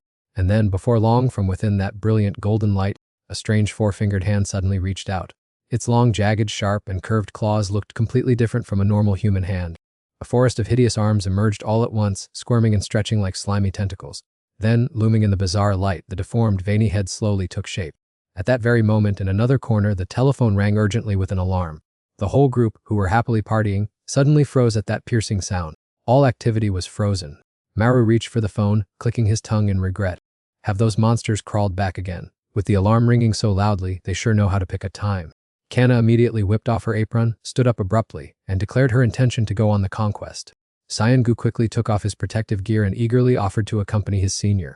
But Kanna flatly turned her head and refused. No need, it's enough for Han Maru to come with me. Hearing this, Maru immediately choked on his water and coughed violently. The car sped like the wind along the empty road without a single soul in sight. Maru sluggishly rested his chin against the car window, wondering if the coming days would be filled with facing countless monsters. Just having started the job and already caught up in this mess, he had thought he could sit back and enjoy an easy life. Thinking this, the young man let out a long, weary sigh. While the car was dead silent, Kanna suddenly spoke to break the quiet. Hey, rookie Han Maru, and he turned around with a start. Yes, I am here. As she drove, she advised, ignore what the boss told you. He was bewildered, and didn't he understand her intention, his face turning slightly pale with anxiety as he hesitantly asked, but how can I just ignore it? She casually replied, those big matters are for the bosses to handle. The headquarters is packed with experts, so everything will be fine. With those words, a murderous aura flared from her, blue veins bulging on her forehead and her eyes burning red like fire. Our duty is to protect this territory, so stop daydreaming and just wipe out any monsters that dare to come here. Maru trembled with fear and didn't he dare utter a single word. Though he found it reasonable, his heart still quivered with fright. But right after that, she praised him for possessing a unique talent, making her highly anticipate his upcoming performance, a sweet compliment that made Maru blush with embarrassment. And so the car cabin fell into silence once again. The young man's face turned beet red and he broke into a sweat, secretly thrilled since this was the first time he had ever been flattered like this. She recalled the scene when he rushed in and tore at the Rakshasa demoness throat. That kind of bizarre strength like yours is truly one of a kind, Maru wondered in bewilderment. Is my ability really that special? The young man recalled the battle with the Rakshasa demon, questioning himself on whether his recent victory was indeed thanks to that strange power. Maru curiously pressed further, so in the end, what is my ability actually called? She smiled and turned to explain, it's called veracity. Simply put, you will literally prepare and feast on the demons. Hearing the gruesome explanation, his face lost all color and cold sweat poured down like rain. Still unable to believe his ears, he stuttered, asking again if that was truly his God-given gift. At this moment, upon arriving, they were struck by the sight of a monster screaming noisily. Suddenly, a sharp wooden stake flew forward, piercing straight into the demon's mouth. Kanna pinned the demon tightly against the tree trunk, forcing it to shut up immediately. Maru stood trembling beside her, pointing at the demon and asking, should I stir-fry this one now? The young woman nodded cheerfully, spot on. If you swallow them whole, these guys will have no chance of coming back to life. She urged him happily, so go on, try a bite and see. He picked up the demon's arm and calculated silently, right? Cooking it this way will cut off its path of reincarnation. With such a unique and bizarre skill, I've got to go all out. Maru had to psych himself up, imagining that this freakish creature was just a plate of grilled squid. Just think of it simply as an octopus and swallow it. Having made up his mind, the guy opened his huge mouth, ready to take a bite of the monster, and reassured himself, let's do this.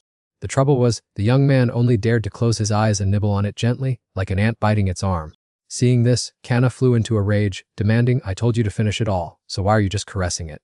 Maru cried and laughed as he explained, but it smells so foul and disgusting, how can I swallow this? She got annoyed and urged him to hurry up, making the timid and submissive boy quickly reply, yes sir. The next day at the headquarters, an exhausted Maru was glued face down to the keyboard, sighing and complaining that he was doomed. Just then, Cyan-gu lumbered over to his workspace to poke fun. Having heard the news that his junior had rushed into battle against a demon, how did it go? You look so washed up. You look like you're about to log out. Seeing someone itching for a fight coming to provoke him, Maru angrily retorted, what I do is none of your business. Cyan-gu angrily slammed the table, it is completely my business. Because of a good-for-nothing like you, I am stuck at home. A super expert like me is left twiddling my thumbs. How are you going to make up for this? He aggressively pointed his finger in Maru's face. It looks like the boss lady is clearly showing favoritism toward you. That's why my blood is boiling. Is your brain getting it yet? After saying that, he turned around and walked away with a sarcastic remark. You really are a parasite. Maru angrily jumped up and said, Don't go too far with your words. As soon as Shanga's figure vanished, Maru tossed and turned in thought. He wasn't wrong at all, he really was useless, messing up everything he touched and being of no use. Right at this moment, the alarm system flashed red. Kana leaped up and shouted loudly, calling the boy's name Maru. The trouble was that his desk was completely empty. Inside the men's restaurant, Maru was curled up in the corner of a toilet stall, his whole body exuding a gloomy gray aura. The young man held his head in agony and pulled his hair, comforting himself to keep a cool head. However, just imagining the scene of chewing and swallowing those hideous demons made his limbs go weak and paralyzed. Maru let out a heavy sigh, complaining to the heavens about how exhausting this was. Dragging himself out of the restroom with weak limbs, he thought to himself that if he had to take such beatings every day, he would probably meet his maker early. As soon as Channa appeared, she blocked Maru and questioned him bluntly, "Where do you think you're going?"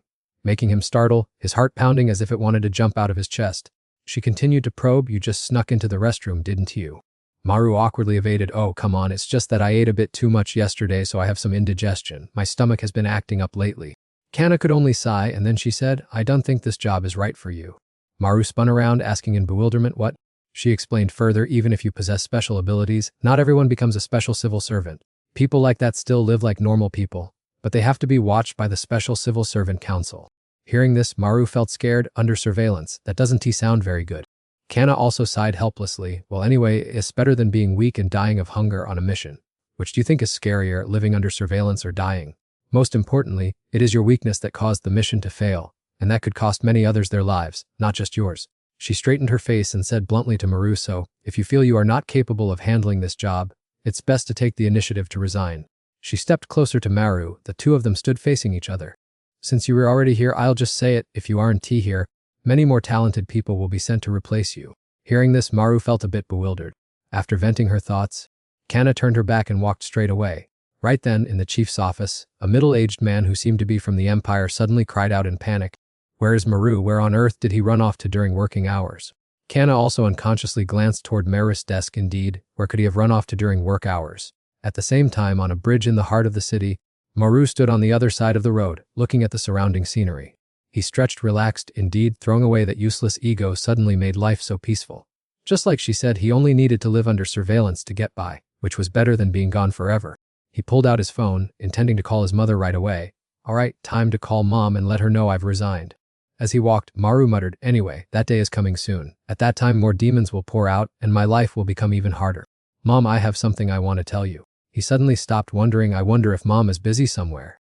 At this moment, on the peak of Mount Ingguang, his mother picked up, "Yeah, I am on Mount Ingguang, son." Maru immediately cried out, "Mom, don't go up the mountain anymore. That place is very dangerous, I already warned you."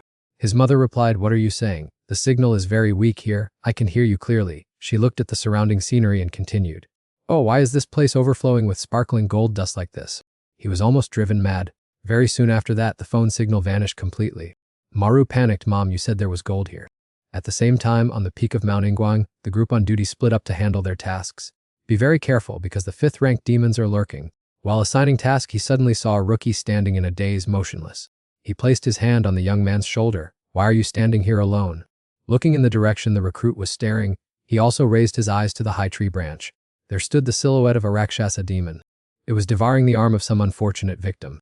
The flesh on that arm would be torn apart by it. Blood splattered everywhere. Oh my, it was a real mirror demon. Meanwhile, Maru, after the call with his mother ended, ran for his life in terror. "It's too late, Mom." Now the rookie's face had turned pale, not a single drop of blood left on his face, covered in gold dust. He looked at his comrades lying scattered all over, torn apart and eaten by the mirror demon. It was unbelievable. And this is only a 5th-ranked demon.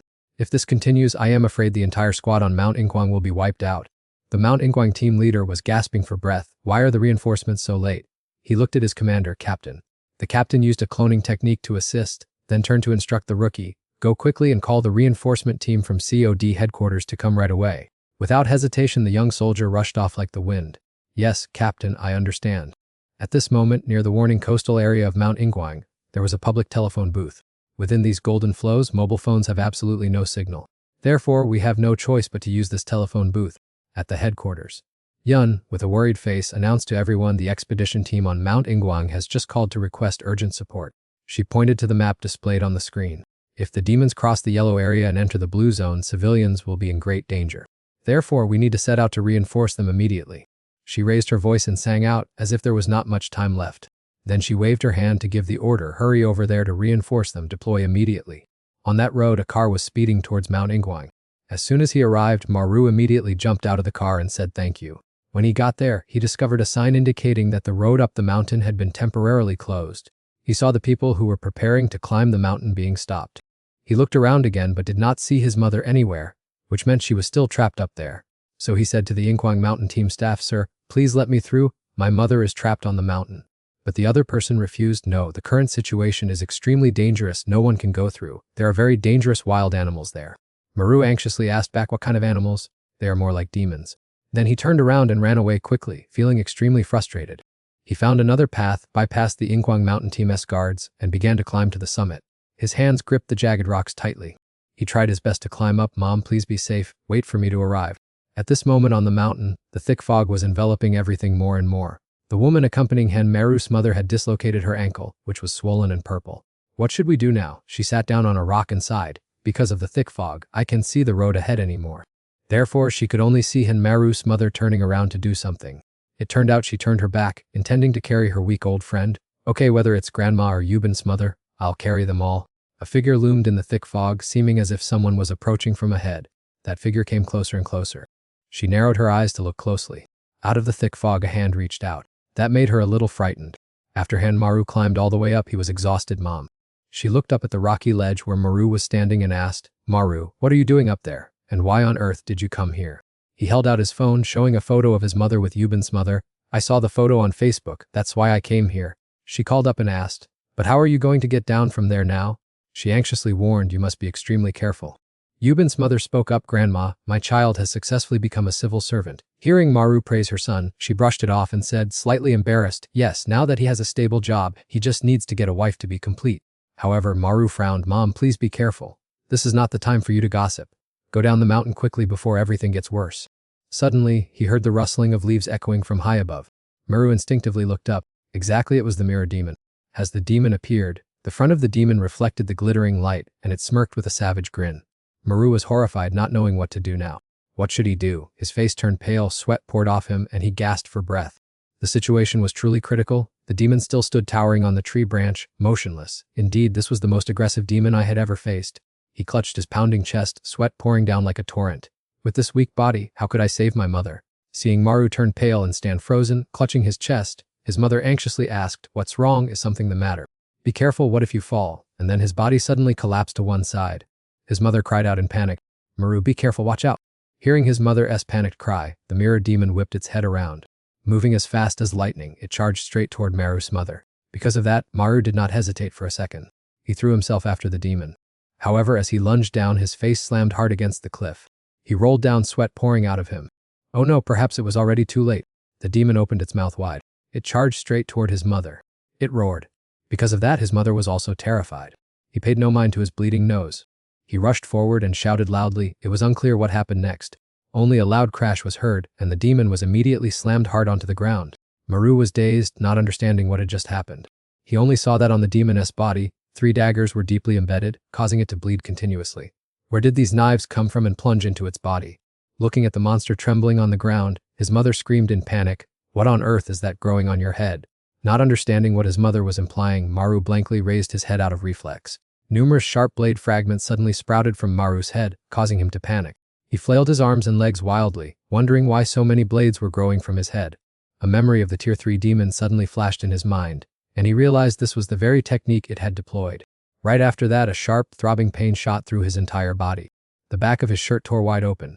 A sharp object began to protrude from his spine, looking like a giant thorn. He used his thoughts to control the blade. He stared intently at the dagger in his hand. It was mysterious. He had no idea how he had acquired the technique of that monster. He recalled the moment he carved up the opponent's neck, having originally thought his ability to consume monsters only neutralized their recovery capability. Could that act of devouring have allowed him to copy the enemy's ultimate technique as well? As long as he could master this new martial technique, defeating that monster would be well within his grasp. However, why did a demon suddenly appear on this Yingquang mountain? At the same time, right where the rookie lay motionless, figures gradually began to reveal themselves. The young soldier lay curled up next to a pile of sharp obstacles, his face pale and bloodless. Appearing before his eyes were 2 giants wearing blue and red suits, who claimed to be special envoys from the SIL headquarters and advised him to stay calm. The bald man asked in an inquiring voice about the creature's combat power, as well as the whereabouts of his teammates. In a trembling voice, the young soldier honestly confessed that the demon was too terrifying and had wiped out his entire squad. Stroking his chin in thought, the bald man expressed skepticism as the squad leader possessed 7th tier power, so there was no reason he would fall so easily. The undercut-haired guy smirked, leaned in close, and teased that a tier 5 monster was nothing to get worked up about. Returning to the battle, Maru was step by step closing the distance with that dangerous monster. Feeling a bit of unease, he faintly saw a glittering glow reflected right in front of his opponent. Indeed, the monster then struggled to its feet. Sharp blades suddenly sprouted like thorns all over its body, identical to the weapon that Maru possessed. That was indeed a mirror demon. The defining characteristic of this species is the ability to perfectly copy the skills of unusual warriors. Sharp blade tips drove straight toward Maru's face, causing fresh drops of blood to begin trickling down. The young man pondered, and the truth gradually became clear to him. So it also possesses a power similar to mine. Could it be that it has copied my skills? That bizarre creature leisurely walked closer. A brilliant mirror shard glistened on its body, clearly reflecting his image. Maru did not hesitate at all. He reached out to pull a broken piece of glass from his body, screaming as the sharp pain surged when it was drawn out. The young man gritted his teeth, decisively pulling out all the glass shards embedded in his body. They all scattered on the ground. This thing had the ability to mimic everything about its opponent. He slowly raised his hand, preparing to snap his fingers. But that creature also mimicked him perfectly. His movement suddenly froze, his eyes gleaming with horror. Just then, Maru quickly turned to his mother. Mrs. Yubin looked at him with great concern and quickly asked, "Maru, are you okay?" The young man immediately rushed over and knelt down in front of his mother, his face full of worry. "Mom, are you hurt anywhere?" But what he feared most had happened. She had a rather deep cut on her knee, with blood gushing out and staining her skirt red. Maru clenched his fists. In this yellow sand, a normal person's wound would be hard to heal, yet his mother didn't care about herself, anxiously looking at him and advising, "You're bleeding, be careful, my child." He gave a reassuring smile, lifting his shirt to show his mother, "It's nothing, Mom, I'm fine." The young man clenched his fists. No one but himself could protect his mother. Maru stood up straight, turning to look at the mirror demon still looming opposite him. No matter the cost, he was determined to destroy it. "Mom, quickly hide. Leave everything to me." His mother hesitated, "But son." Maru turned his head, smiling softly, "I'm an agent, Mom. I have a responsibility to protect the people, Mom." With that, he threw himself into the yellow sand, dashing towards the mirror demon. In the moment of clash, he grabbed it and dragged both himself and the demon straight down into the abyss. "Maru." His mother's panicked voice rang out, but it was already too late.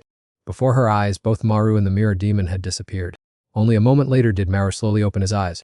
An aching pain seemed to spread throughout his body. He was lying on a rocky ledge, forcing himself to sit up. Dragging himself to the edge of the cliff to look around, he watched the swirling yellow sand. He searched for the monster to see if it had left, telling himself he must lure it away from his mother at all costs. He shuddered to think of the monster still lingering near his mother, determined not to let that happen, and hoped reinforcements would arrive soon. Right at that moment, 2 people from the headquarters arrived at the expedition team's location, stunned by the sight before them. Appearing before their eyes was an extremely gruesome scene. Countless mirror monsters were frantically attacking the members of the expedition team. Blood flowed profusely everywhere. Agonizing screams echoed continuously. Seeing the newcomers, the monster stopped and simultaneously turned to stare at them. The young man with parted hair frowned and pointed toward the monsters, wondering why they all looked identical. The bald man calmly explained that they were mirror demons with the ability to clone themselves. The monsters stared at them without blinking as the murderous intent radiating around them grew increasingly intense. The bald old man was deep in thought. The task now was to find the real body, for once it was destroyed, all the illusions would disappear on their own. But the guy with parted hair didn't want to bother thinking. He smirked and rushed straight at the monsters without discussing any strategy. Why think too much and get a headache? Just rush in and fight. He leapt high into the air, clenching his fists, slamming a powerful punch straight down to the ground. The ground shook violently. The crack split wide open, sending the monsters flying in all directions from the shockwave. His bald companion sighed in exasperation. He truly was someone who only acted on instinct. He scanned the crowd with his sharp eyes but saw no trace of the real body, wondering where the monster was hiding. In another corner, the monster's real body was still battling Maru. It opened its mouth wide to suck in the surrounding yellow sand, each grain of sand swirling and sliding down its throat. Maru clenched his fists in anger, his teeth grinding together. This annoying monster really heals itself quickly. Realizing the situation was unfavorable, he quickly spun around, planning a quiet escape. Ironically, at that exact moment, his mother's voice rang out, but Maru was not naive. He knew full well that it was the demon mimicking that beloved voice. Infuriated, Maru immediately whipped around and growled in anger, "You bastard, don't you dare mimic my mother's voice like that." Fuming with rage, Maru swung his arm. He controlled each dagger fragment to fly straight at the demon, yet they all went inexplicably off course, completely missing the target. He froze. Why did they all miss like this?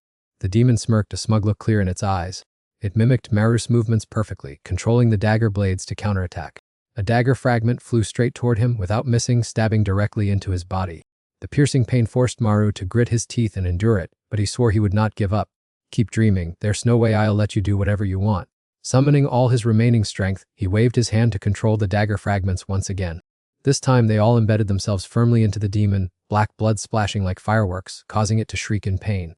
Maru smirked triumphantly, gleefully watching it writhe. Do you know what a real festival is now, little demon? Yet the demon was not deterred. It mimicked Maru perfectly, pulling all the daggers out of its own body. The wounds on its body quickly healed, as if nothing had ever happened. He gritted his teeth. Indeed, this demon race has lightning-fast recovery abilities. This battle is truly tough. Right at this critical moment, the memory of Channa's advice suddenly rushed back into his mind. That day, when the two of them had just gone outside, Channa stood right next to Maru, a slightly annoyed look clear on her face.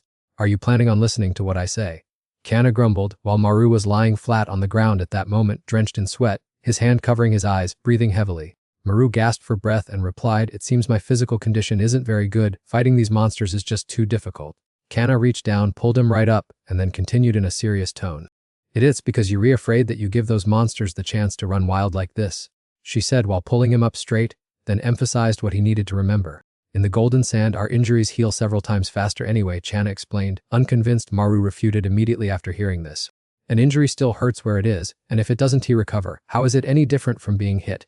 But just as the words were about to come out, Maru felt Channa squeeze his hand tightly. He winced, crying out in pain, oh, I'm sorry, I will try harder and won't complain anymore. He scratched his head sheepishly and then asked curiously, but is there any other way to defeat those annoying demons?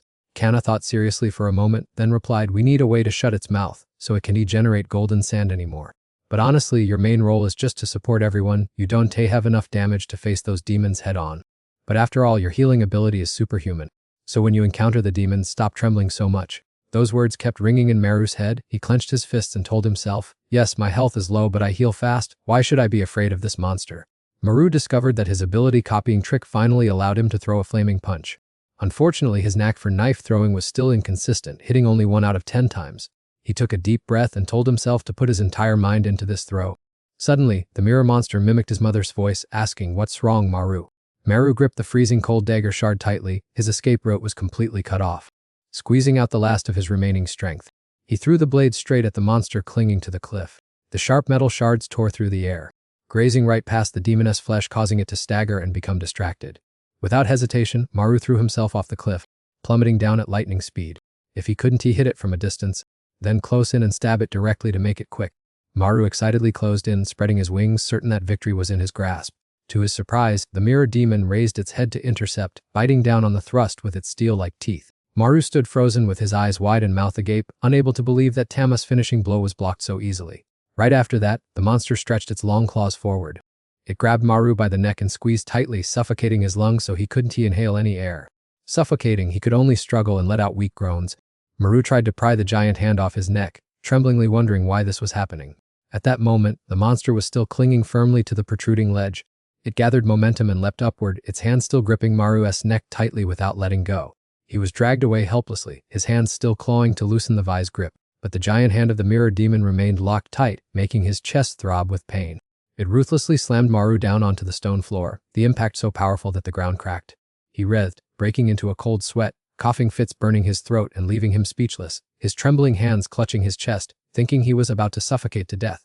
Maru's vision blurred, his eyes wide and tearing up. He bit his lip until it bled to stay conscious, telling himself he had to use Devour right away, before it was too late. Its grotesque face suddenly bore Maru's reflection. Before he could regain his composure, a sharp, painful bite struck his shoulder, making him scream out in agony. In a moment of crisis, he stealthily reached behind his back to pull out a jagged shard of glass. Without hesitation, Maru plunged the sharp shard into the opponent's neck, forcing the mirror demon to release him in pain. Panting heavily and relieved to have escaped, he tremblingly touched the wound on his neck, muttering that he was safe. Struck by a lethal blow to the back of its neck, the monster slowly turned its head, glaring at the one who dared to resist. Maru clutched his bloody neck, his face pale as he wondered what on earth had just happened. The enemy nonchalantly pulled out the shard and loomed closer, while Maru's vision began to blur from excessive blood loss. Deep red blood continued to gush out. He collapsed to the ground, one hand desperately clutching the wound while the other propped up his weary body. His mind was in a turmoil of confusion, wondering if this creature had managed to copy even his own Devour technique. Looking at his blood-stained hands, his heart grew cold. At this rate of blood loss, how much longer could he hold out? Time was running out. If he fell here, what would happen? He looked up to see the dark figure still steadily approaching. Suddenly, a loud scream rang in his ear, urging him to wake up. Maru snapped out of a stupor that had lasted for an unknown amount of time. He bolted upright, still trembling, prompting Channa to ask warily how many times he had fainted now. Drenched in sweat, he hastily explained that he was merely struggling with an anxiety disorder that was spiraling out of control. He clutched his chest, gasping for air, and lamented to her that his chest felt tight and he couldn't breathe, as if death's scythe were at his throat.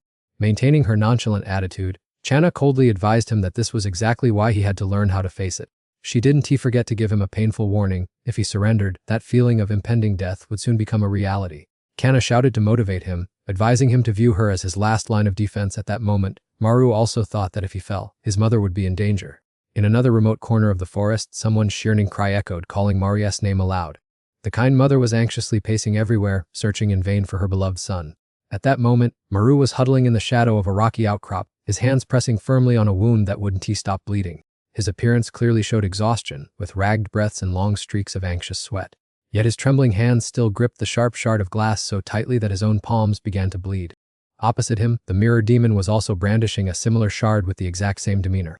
Bearing Channa's advice deep in his heart, he told himself that he must take down that monster even if it cost him his life.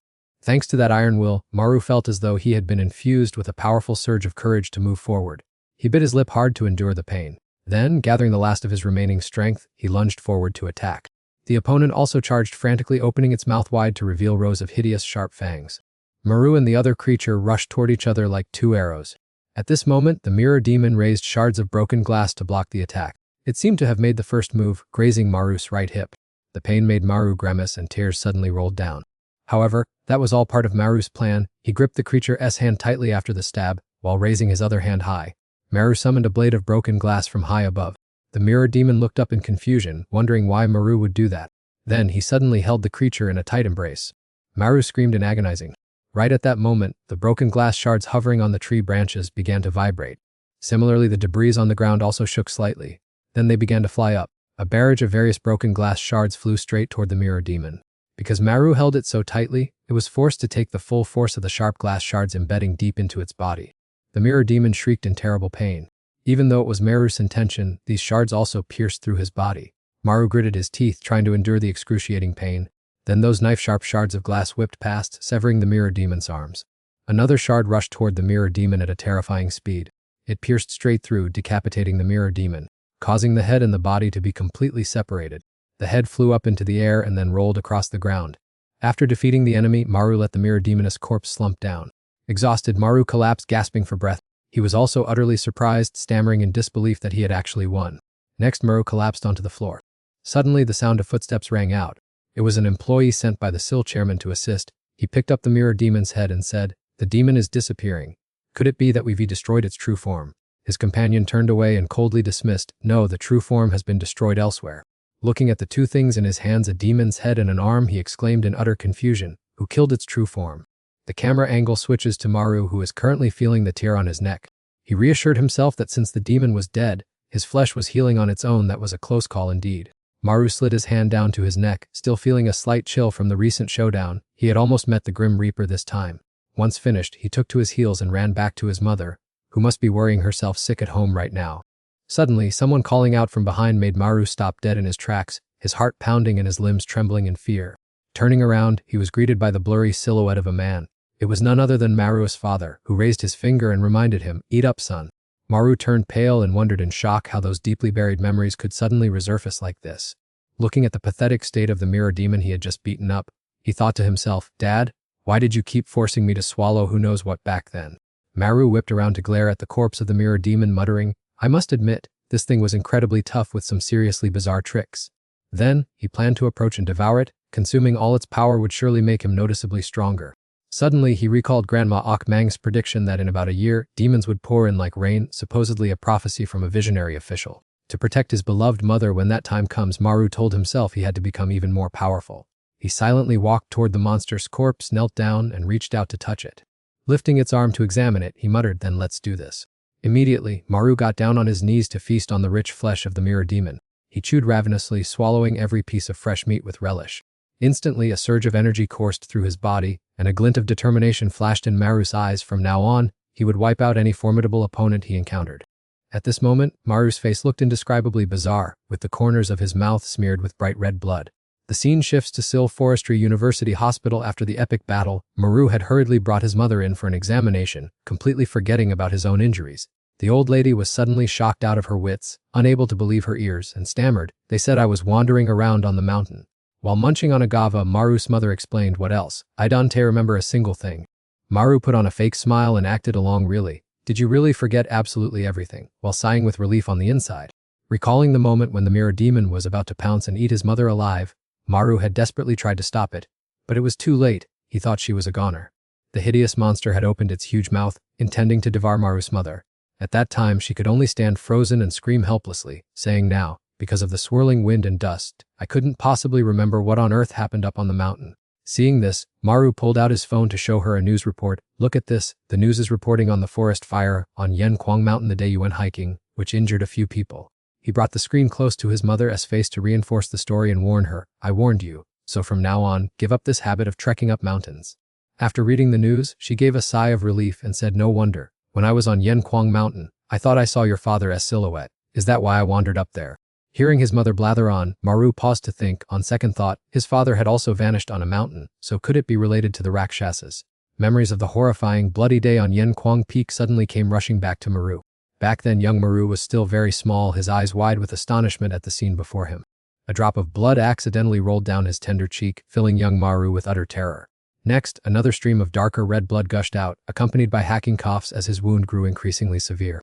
All around, countless monsters were gleefully gnawing on the flesh of the prey they had just caught. A train of thought suddenly occurred to him, leaving Maru stunned every time he recalled the haunting scene. Maru was now in utter confusion, his face pale, wondering what that was. Was it a strange memory? Suddenly, a voice called out, "Maru, Maru." The call startled him awake, and he quickly turned his head to reply. His beloved mother asked solicitously, "What's wrong? Why is your face so pale?" She gently comforted him, "You've been very tired lately, haven't you? Is it because of work?" Maru turned slightly and gave his mother a reassuring smile. "Don't you worry, I'm fine. I think I've gotten used to the work, Mom." In the office of the officer in charge on Kangwa Island, a voice called out his name, Specialist Han Maru. Maru tiptoed and hid behind the door, his heart pounding with fear, wondering how they knew his name. After gathering enough courage, Maru opened the door slightly, peeked in, forced a smile, and stammered, "Gee, good morning." Jai-hun snapped irritably, "Good morning, my foot. Where did you go yesterday without saying a word?" Hearing the commotion, Seung-ga chimed in, "It's obvious that you got scared and ran away, didn't you?" He laughed gleefully, adding fuel to the fire and making Maru even more flustered. Hearing this, Maru didn't know what else to say and quickly bowed his head to apologize. "It's my fault anyway, I'm sorry." Kana suddenly stood up to defend Maru. "I forgot to mention, I saw that my husband wasn't feeling well, so I told him to go home." Maru was surprised by Chana's help and he looked at her in confusion. Her attitude remained unchanged. She only gave Maru a meaningful look without saying anything more. Hearing this, Jae-won also turned to remind Chana, "What, are you kidding me? Is there anything else you forgot to remember?" Chana only softly apologized, I'm sorry, after which she had to stand there and listen to Ji-won's scolding. She pointed her finger at Chana, as if a spark of hostility ignited between the two of them. Jae-won said, "Is an apology all it takes? You're doing a terrible job and I've done my best to support you yet." Hearing this, Chana couldn't help but reply, "I've never been supported by anyone." Suddenly, the red alarm sounded, interrupting the argument between the two.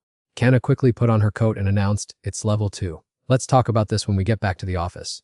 Maru also wanted to withdraw quickly, so he hastily spoke up, "I will take my leave as well." Hearing Maru say so, everyone in the office was stunned into silence, staring at him all at once. Next, the scene took place at Yanquang Peak. At this point, the team included not only Maru but also Jo Hyuk, both of them panting heavily as they climbed to the summit. Maru spoke up, apologizing to Chana for allowing her to be wrongly blamed. Kana gently replied, "It was because of my harsh words that you left." Climbing to the top of the mountain, Chana wondered why Maru had returned. Although looking exhausted after climbing the mountain, Maru still boldly declared that he was ready to fight. Kana said nothing, only silently continuing to walk. A moment later, a mysterious giant monster loomed through the golden sandstorm. Its roar shook the sky, and its heavy footsteps alone were enough to shake the ground, putting Chana's group of 3 on high alert. The massive creature continued to rush forward, screaming as it ran. With its shape clearer now, the monster ran over, put its hands behind its neck, and declared its intent to fight. Kana assessed that they shouldn't think a level 2 was easy to deal with, warning the team that even experienced people had been wiped out by a level 5 Rakshasa. Hearing that, Maru was stunned, thinking that it was the Rakshasa he had defeated yesterday. Jo Hyuk casually crossed his arms behind his head, saying that luckily Sihun's team had arrived in time to handle it, though he then felt strange and became secretly bewildered. He continued to ramble on, saying he heard it was a group of monsters with abilities of level 7 or higher, which was terrifying, while looking at Jo Hyuk even more confusedly, wanting to ask for clarification.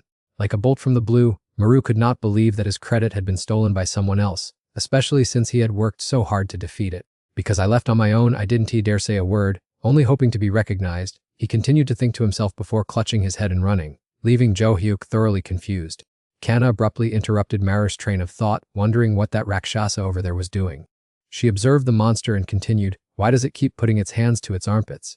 An arm stretched forward, drawing the attention of Chana and Jo Hyuk. It was Maru, boldly rushing forward to stop them, saying, "You two step aside, let me handle it." Kana was surprised by the sudden action. Meanwhile, Jo Hyuk frowned and clicked his tongue, unable to believe it. "You're only level 1, how can you fight a level 2 Rakshasa?" Maru turned back, pointed at Chana, and smiled confidently, "It is indeed me." The fat monster was still putting its hands to its armpits, with no intention of attacking. Then it was Maru's turn. He clutched his head, slicked his hair back, and closed his eyes to focus. A moment later, Maru opened his eyes, and a brilliant mirror shard appeared on his face. The Rakshasa reflection ability had been activated. Maru reached back and then hugged his armpits like the monster, thinking to himself that it was finally time to show off. After defeating the Rakshasa on Mount Inghong, he had grown much stronger and was no longer the useless one in the team. Then he squeezed his arms against his armpits and a scent began to waft out. The scent drifted over to the monster, and upon smelling it, the creature froze solid. Then it waved its arms from side to side, ran towards Maru and said, "It is me." Because the monster's smell was too foul, Maru turned his head away in agony, his eyes and nose watering, thinking it was absolutely horrible. Then he gritted his teeth, delivered a punch from behind, and muttered, "I absolutely cannot lose." Fighting while on the move, as the monster rushed at him, Maru muttered, "This look is really embarrassing, not cool at all." Jo Hyuk, standing right behind and catching the scent, also immediately pinched his nose because it was too overpowering. Turning pale and frowning, he continued to pinch his nose and exclaimed, "Is this Rakshasa's superpower armpit odor? It really is a heavy-duty biological weapon." Just then Jo Hyuk whipped around and saw Chana tottering and about to fall flat on her face. She had passed out, with one hand pinching his nose and the other holding Chana. He shouted, "Wake up please. You're about to reach level 7, and yet you pass out just from smelling a stench." In the midst of the fight with the smelly monster, Maru still innocently flapped his arms like chicken wings, casually putting on those clownish acts in front of Jo Hyuk and Chana. Seeing his teammates about to succumb to that horrific smell, he gritted his teeth and rushed toward the monster, with tears and snot streaming down his face as he told himself, "This is bad. If the whole team wipes out, we're done for. I have to push through." He continued to frantically wave his arms even harder. "Don't look down on me, my speed is way faster." Tears, snot, and drool were thus smeared all over Maru's face. Right after that, he continued to trudgingly step forward. Maru waved his arms in circles just like helicopter blades. Seeing this, the monster imitated him perfectly, and a pungent scent spread through the area. Now he was doing his best to charge straight at the enemy, and it repeated every single one of Maru's movements exactly. Frowning and enduring it, Maru beat his chest and muttered to himself, "Put all my strength into this." Then he determinedly charged head-on to clash with it. The monster, by then frowning and unable to take it anymore, began foaming at the mouth and shrieked miserably. Then, it rolled onto the ground and passed out before anyone knew it. Finally, their battle came to an end, with only Maru left standing, panting heavily but completely unharmed. Then he stood there dazedly under Jo Hyuk's astonished gaze. Maru whipped his head back with tears and snot still dripping and smiled widely, saying, "We won." Meanwhile, he and Chana still stood frozen on the spot, quietly assessing the situation. The scene transitions to them stopping to rest by a cool stream to splash water on their faces and wake up after the battle. After splashing water, Chana shook her hands dry, but her eyes never left Maru. The guy was sitting there, frustratedly rubbing his eyes without stopping. Seeing Maru like that, Kana asked, "Do you mean you can absorb the Rakshasa's abilities by eating them?" Maru wiped his face, which was still dripping with stream water, and asserted, "Exactly. The last Rakshasa I ate had a reflection ability, which is why I was able to use the exact same tricks as that smelly monster." Jo Hyuk then chimed in, pointing to his own chest and boasting, "That's where I come in." It copied the exact same silly antics that Maru did before the fight. He clutched his stomach, rolling with laughter. "It's so hilariously funny. You were acting so cool, but how on earth did you end up attacking with armpit odor? What a bizarre ability." Blushing furiously, Maru turned his face away and stammered, "Is it that weird?" Kana walked over, patted his shoulder to comfort and encourage him. "Not at all, you did great, your skills have improved tremendously lately." Catching her encouraging gaze, Maru became even more embarrassed, both his cheeks turning bright red. Kana suddenly changed her attitude upon recognizing Seth, though the actual combat of slaying the Rakshasa looked a bit painful. The words were like a bolt from the blue, causing Maru to freeze completely. What a close call indeed. Then, she gently told Han that he had worked hard and should rest while she checked the PM dust meter before leaving, while Jo trudged behind, not daring to tease him like Maru's chicken slap. Recalling the recent clash, he unconsciously pressed his hands against his flushed cheeks and sighed, thinking how unlucky he was to encounter such a bizarre monster and lose face. While he was murmuring to himself, a gloomy shadow loomed over him. This time he was determined to wash away his humiliation and earn everyone's respect. Suddenly, a voice called out, "Who are you?" making him startle and whip around. The man then asked in an inquiring voice, "Is this specialist Maru?" Maru looked up, but the bright light shone directly into his eyes, forcing him to shield them with his hand as he asked, "Who is that?" It turned out to be Indu's voice. He coldly questioned, "Are you the one who defeated the formidable Rakshasa on Mount Inwang?" With those words he leaned forward, keeping his eyes locked on Maru without saying another word. Indu leaned in close to evaluate, and with just that lowest rank ability. He stared blankly at him, completely clueless, and stammered, "Yes, but..."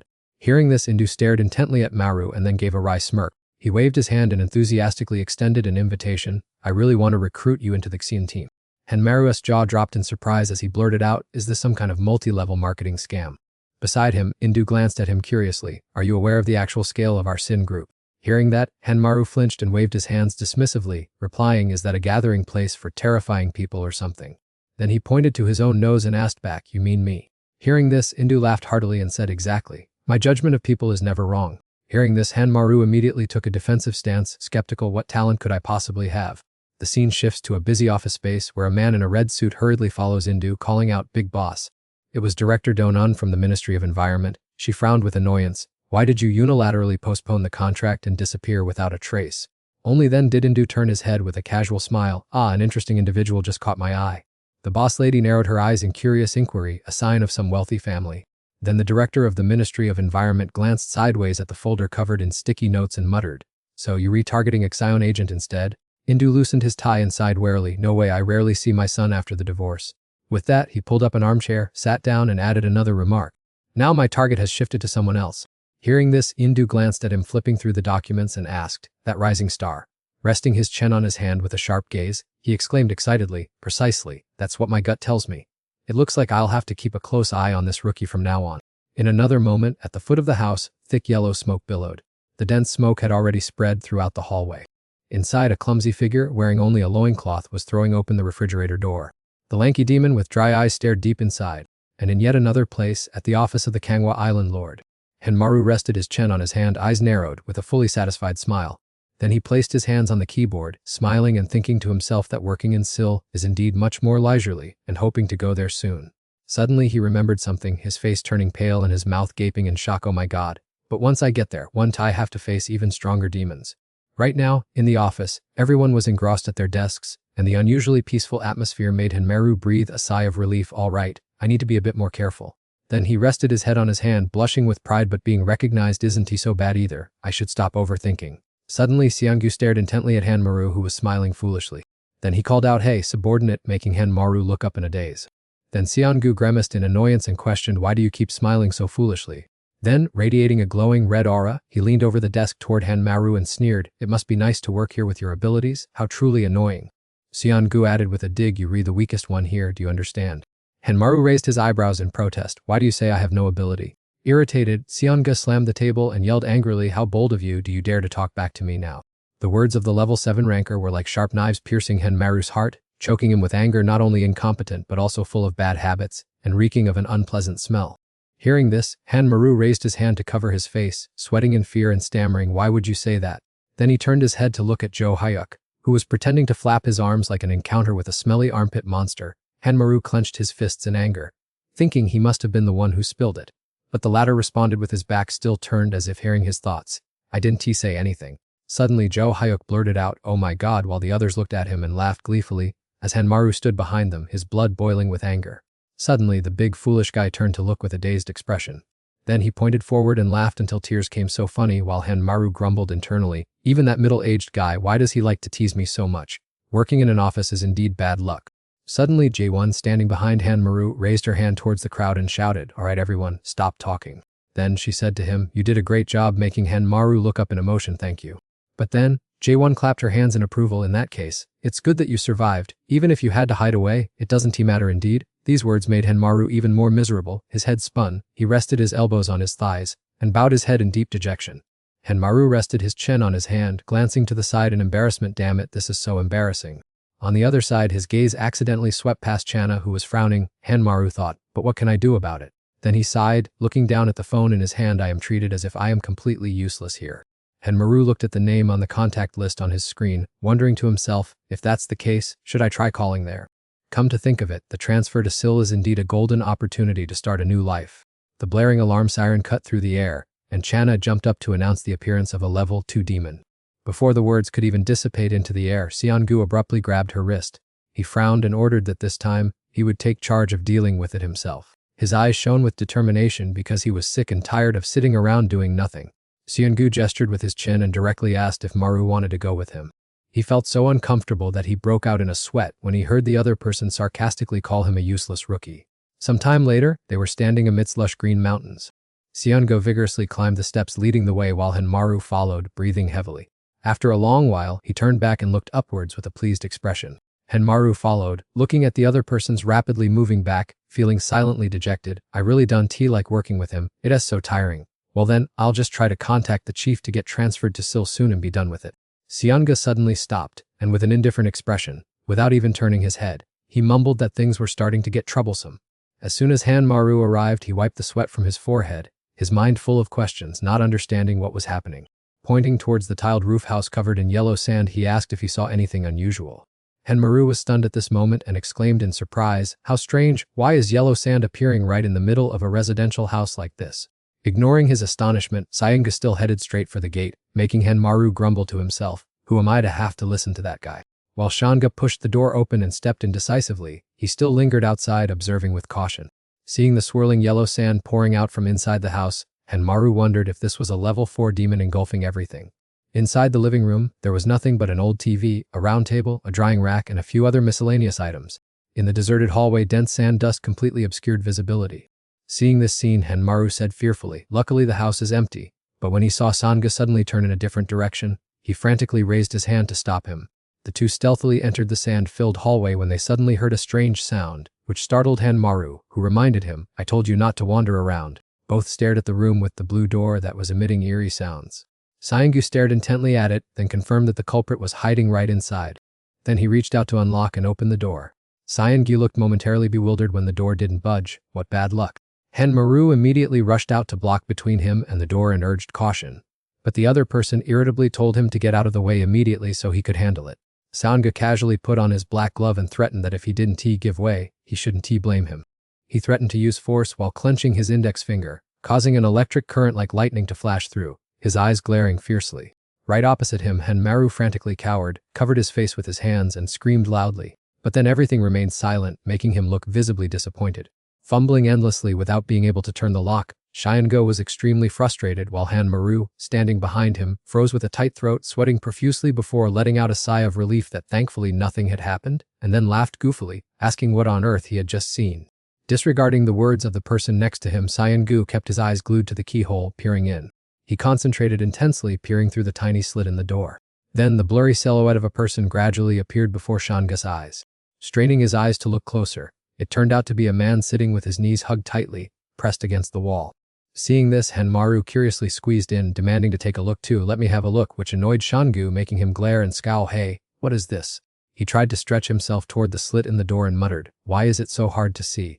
But his intuition told him that the demon inside wasn't all that formidable. Standing next to him and pounding on the wall, Seongu heard this and immediately mocked, "Be careful, big shot. Although its murderous intent is hidden, there is definitely a dangerous tall demon inside, you know." Hearing that, Henmaru's face turned pale, sweat pouring like a waterfall, and he cried out in panic, "How could that crazy tall demon appear here?" Despite that, Seongu appeared extremely confident, clasping his hands and stretching his muscles, then declared, "This is the first time I've encountered a tall demon." Looking visibly excited, he smirked and declared, "Finally, there's a chance to stretch my limbs." On the contrary, Henmaru, already planning a quick escape, glanced back and shouted, "Take care of yourself, I am going to report to the landlord right now." Right then, Seongu once again turned the doorknob with a look full of doubt. "Is even an expert like you giving up? Is this door really stuck?" Ready to take a risk, Henmaru threw himself forward and rammed his shoulder hard against it, thinking even the entrance door is locked from the inside like this. Turning his head sharply, Henmaru began to speculate, or is that damn demon inside pulling the strings? After thinking for a moment, he looked over again at Seongu, who was furiously ramming his head against the door. Helpless against the lock, the Class 7 mutant could only pound furiously on the door with his fists and yell, "Open up right now." At this point, he looked just like a crazy provocateur. "You damn demon in there, get your head out here right now." While continuing to twist the doorknob, he cursed under his breath, "Why in this lifetime did I end up going with this lunatic?" Nestled inside the room, the tall demon sat lonely, hugging its knees, staring blankly straight toward the door. Outside, Henmaru kept his eyes glued to the crack to assess the situation. For a tall demon to show up like this is too dangerous. This trip is truly as unlucky as it gets. Suddenly, a yellow smoke billowed up from nowhere, shrouding the upper half of the demon's body. Then it slowly opened its wide, gaping mouth.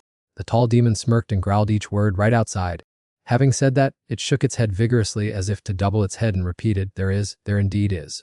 Looking down at his hands with 10 strangely broken fingers, Soundgu frowned and wondered, obviously my 10 fingers are all shattered. But why still can Ti open the door like this? He stood dazed, staring at the blue door with countless question marks in his head. Suddenly, some guy carried a chair and smashed it with a devastating blow straight into the glass window. But the stubborn door still did not budge, causing Hanmaru to land several blows in anger. Hurry up and open the door. Resting for a moment, he panted and thought to himself that everything from the walls to the glass doors was as sturdy as steel plates. Hanmaru narrowed his eyes, wondering if this skill of trapping people inside the house belonged to that introverted Rakshasa. Suddenly, he leaned his back against the wall and groaned in pain. Hanmaru collapsed, clutching his chest and trembling as he cried out, "Damn it, I've been trapped for an hour already. I'm about to go crazy. My colleagues at the company must be getting really anxious." And just like that, time slowly passed, and before long 2 hours had flown by. Hanmaru sat with his arms crossed, biting his nails and muttering, "Have they really forgotten about us? Oh heavens." Meanwhile, at the other group's headquarters at that moment, Deokman stood up abruptly, slammed the table, and cried, "I am doomed, I am dead." Beside him, Benji was anxiously and frantically typing away on the keyboard. She flew into a rage and shouted, "How could I have completely forgotten that there is a training session in Bun today?" Meanwhile, all 4 of them, Jaehoon and Channa included, were busy out of their minds, typing continuously while frantically exchanging words. "Are the documents ready? Where is Nam's file? I am on it, please double check this for me, almost done." A moment later, Channa clicked her mouse, hit the enter key, and announced, "It has been sent." Immediately she jumped up, clutching the USB drive tightly in her hand. Then Kanna tossed it toward Deokman and reminded him, "Boss, here are the files," causing him to startle, reach out to catch it, and mumble his thanks. Afterward, Deokman slipped away, poking his head back in at the door to bid Ji-hoon and the others goodbye. "Thanks everyone, see you tomorrow." With the work done, Ji-hoon leaned back on the sofa and sighed with relief. Then she suddenly turned to suggest, "Let's put aside the morning work and go grab a cup of coffee to unwind." A while later, Jaehoon took an elegant and relaxed sip of her coffee. The idol group gathered around the coffee table and everyone sighed, finally a moment of peace. Suddenly, they remembered something and all turned around at once to stare at Jaehoon. Do-hyu frowned and exclaimed, "What happened to those two? It's been 3 hours already." Jaehoon massaged her temples and sighed warily, "I told you from the start that we shouldn't have sent those 2 rookies." With that, she grabbed her coat and assigned tasks. "Nam and Do-hyu, come with me. Kim Wybak and Channa stay and watch the office." But Channa absolutely refused. She took off her jacket and declared, "I am coming too. I have a really bad feeling about this." Hearing this, Jaehoon only gave her a knowing look without saying a word. As the 2 girls brushed past each other, Channa turned to look at Jaehoon suspiciously and asked, "Are you really okay? The crime scene is right near there." Having made up her mind, Channa quickly put on her yellow uniform jacket and said resolutely, "Don't worry about me, let's go." The scene shifted to the dark, silent mountain house covered in yellow sand at that moment. Ji-won's group of 3 stepped inside. Jo-hyuk curiously looked around and muttered, "Where did the 2 main characters go?" Suddenly, he narrowed his eyes and looked through the hazy smoke ahead in confusion. What on earth is this? Upon closer observation, it turned out that Hanmaru and Seon-go were sprinting for their lives, shouting Don to close the door. However, no sooner had they finished their sentence than the wooden door of the room slammed shut on its own. Seeing this, Hanmaru burst into tears, waving his arms and screaming about why these people had come in here, while Seon-gu clutched his face in despair, not knowing what to do. Seeing the 2 young men kneeling on the ground in such a pathetic state, Jae-won also approached them, half laughing and half crying, asking what was wrong and if something major had happened. Immediately after, the group of 5 headed toward the room with the bright green door at the far end of the hallway. Jae-won asked if he meant that the monster woman was holed up inside and refusing to show her face, and Maru wiped the sweat from his brow and gave a nod. Kanna stepped forward gallantly, waving her hand to tell everyone else to step back. She then performed magic, causing a piece of wood with a glowing red tip to appear from her hand. Finally, it transformed into a bright red sword. Gripping the hilt with both hands, Channa cast a sharp, murderous glare forward. She then swung the sword with a thunderous strike straight at the locked door. Even though Kanna had unleashed her most powerful attacks, the door remained completely unscathed, without a single scratch. Conversely, Jo-hyu stared in wide-eyed astonishment, exclaiming that it was truly the peak of perfection. On the other side, Jae-won rolled up her sleeves and declared, "Leave it to me." She then pulled up her sleeve to reveal a jet-black mole on her fair upper arm. Before long, tiny, bristle-like filaments, just like centipede legs, began to sprout from that mole. Then, the strange black spot transformed into a spider that crawled all over her arm before sliding off. Ji-won cradled the spider in her palm, staring intently at the door. Once that was done, she placed it on the surface of the door and said that this Rakshasa spider ability was more than enough to break the lock. The spider began to roll its fierce eyes and perform some sort of trick on the lock, while Jae-won watched with wide eyes, cheering, "That's it, my baby, go on, that's right, you're so cute." A moment later, she had to make it crawl back onto her hand, sighing that it was ruined because the hole was just too small. Seeing Jae-won mumbling away at the spider, Han-maru thought disdainfully, "Good grief, she's showing off her pet and pampering it like a real child, while she was still gently coaxing it there, come back to mommy, you re-hooked now, aren't you?" Suddenly, Jae-won crossed her arms, darkened her expression, and turned to the blue-haired man, urging him, "Hey, civil servant, stop standing there being useless and show us what you've got." He glanced at her and replied bluntly, "I have absolutely no combat abilities." Hearing this, Han-maru sneered that in other words he was completely useless in this situation, which made Jo-hao turn sour with anger. He then grumbled irritably, "What about you, Han-maru? You already stole the reflection ability from the Rakshasa, so why don't you take it out and use it?" But he hastily made excuses, saying, "I don't even see the opponent, and besides, it's so far away, how am I supposed to activate it?" Hearing this, Jo-hyo smirked mockingly, truly useless beyond belief. Regardless of the two young men glaring and arguing heatedly, Seon-go turned away to consult with Ji-won and Channa about whether anyone else was still in the office, or if anyone was coming to save their lives. But Ji-won frowned and kept her eyes tightly shut, replying that the team leader had taken everyone off for training and wouldn't be back until tomorrow. Suddenly, Jo-hao jerked his head around and pointed, reminding them, "But the expert Kim Mi-bak is still around." The whole group was terrified out of their wits to see Kim Mi-bak standing right beside them, and they shouted, "When did you get in here?" To which he calmly replied, "He came because no one was coming back." Hearing this, the whole group stood in a line looking at Kim Mi-bak in utter helplessness. He sighed and told them, "You all arrived too late, so I stopped by to check on the situation." All five of them stared blankly at I-bak with bewildered faces. Not a single person had noticed his presence earlier. Then, he nonchalantly peered through the keyhole of the blue room. To one side, Ji-won asked, "Specialist Kim, how is everything? Can you handle it?" Suddenly, I-bak didn't even bother to reply, but instead lay on his side to keep his eyes glued to the inside of the room. Witnessing him leisurely lying down with his head resting on his hand, Han-maru's group could only stand in silent suspicion, not daring to say a word. Unable to endure his curiosity, Han-maru spoke up to wonder if he was playing some game or planning to go to sleep. While playing with the spider, Jae-won explained, "I can't help it either, I mostly do office work, so I've never seen him show off his skills." Afterward, Han-maru and Shung looked at each other in bewilderment, filled with confusion as to how things had come to this point. Seeing Jae-won talking to the spider while I-bak slept on the floor, and So-hyo trying to press close to the door to fool around, Han-maru sighed in disappointment, thinking backup had arrived, only to find it was a useless group. Surprisingly, a clap rang out to draw everyone's attention. Ji-won made a commanding gesture and shouted, "Cut it out. Let us gather around and find another way to escape." However, Xiang grumbled and dismissed it, saying there was no other way. Following up, she sarcastically added, "Or should we just stay stuck in here forever and get it over with?" With his hands clasped behind his head, So-hyo calmly suggested, "How about we wait for the captain to return? After all, it doesn't he even bother to attack us." Hearing that, Han-maru shuddered, "Do you mean we have to stay with this Rakshasa until tomorrow?" Everyone began to talk excitedly about how to escape, their faces clearly showing their tension. Unintentionally glancing to the side, Han-maru suddenly saw Channa leaning against the wall with her arms crossed, having stood there since some unknown time. He wondered to himself why Specialist Kang Channa had been dead silent all this time. Suddenly, Jo Hywook pointed his thumb at the door and wondered, "Does anyone find it strange? Why is that Rakshasa standing completely still? How is it planning to finish us off?" Suddenly, the house shook violently, causing the crowd to wobble and lose their footing as Jo Hywook screamed in panic. At the same time, Channa hurriedly ran off, signaling that the sound was coming from the bedroom. She rushed to that room, then stopped and looked inside.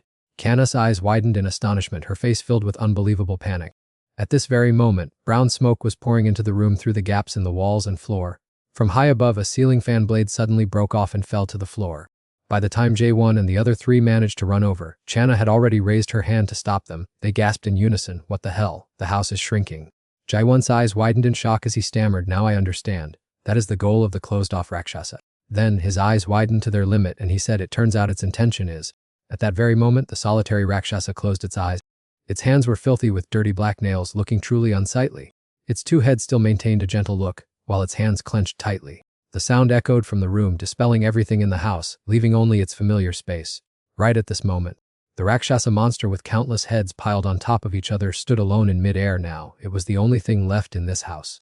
Hearing that, Han-maru gritted his teeth, thinking to himself, "Damn it, if we can defeat that Rakshasa, are we all going to be crushed by this wall?" All five people stood still in the room, without making a single movement. Suddenly Hanmaru broke into a sweat and with anxious eyes he asked, what should we do now? 4 years ago. Outside the house on the mountain, two figures, one old and one young, were sitting by a lush green vegetable patch. Suddenly, a girl wearing a bright red coat approached, waving and calling out, "Grandma, I am here." Hearing the call, while the grandmother was still raising her head to look, the young boy happily cheered, "Channa." The boy ran over to hug her, while the grandmother behind said, "You here, Channa." Standing next to the fence, the grandmother said, "Let's go inside." Channa sat between her grandmother and her younger brother, and the boy turned to tell Channa stories, saying, "I wish the three of us could gather like this every day." After that, Kangjun said, "During summer break, you must come here to play with Grandma and me." Channa patted the boy's head and replied, "I know." Suddenly, she was drawn by something high up and looked up. Seeing the painting of the grandmother and her two grandchildren on the wall, Channa curiously asked, "What is this painting?" "Grandma will scold you for scribbling on the wall." The boy replied, "No, she won tea." Then Kangjun sat there boasting, "Grandmother praised me for drawing beautifully." The boy grinned and said, "It's a painting of our happy family." Now, that painting on the wall has been faded by time. Strange sounds echoed from the old room. Hearing the sound, Channa muttered, "No, it can't be." Then she bit her hand hard until it bled and screamed, "No, stop." After that, a weapon resembling a red short sword emerged from her hand. Holding the weapon in her hand, Channa stabbed it hard into the wall of the room. She gritted her teeth, trying to hold onto the weapon tightly. But even though she pulled the short sword until it bent, she still could not pry the wall open. Suddenly, the short sword cracked. She immediately bit her finger once more until it bled, thinking to herself, "I must feed this short sword more blood."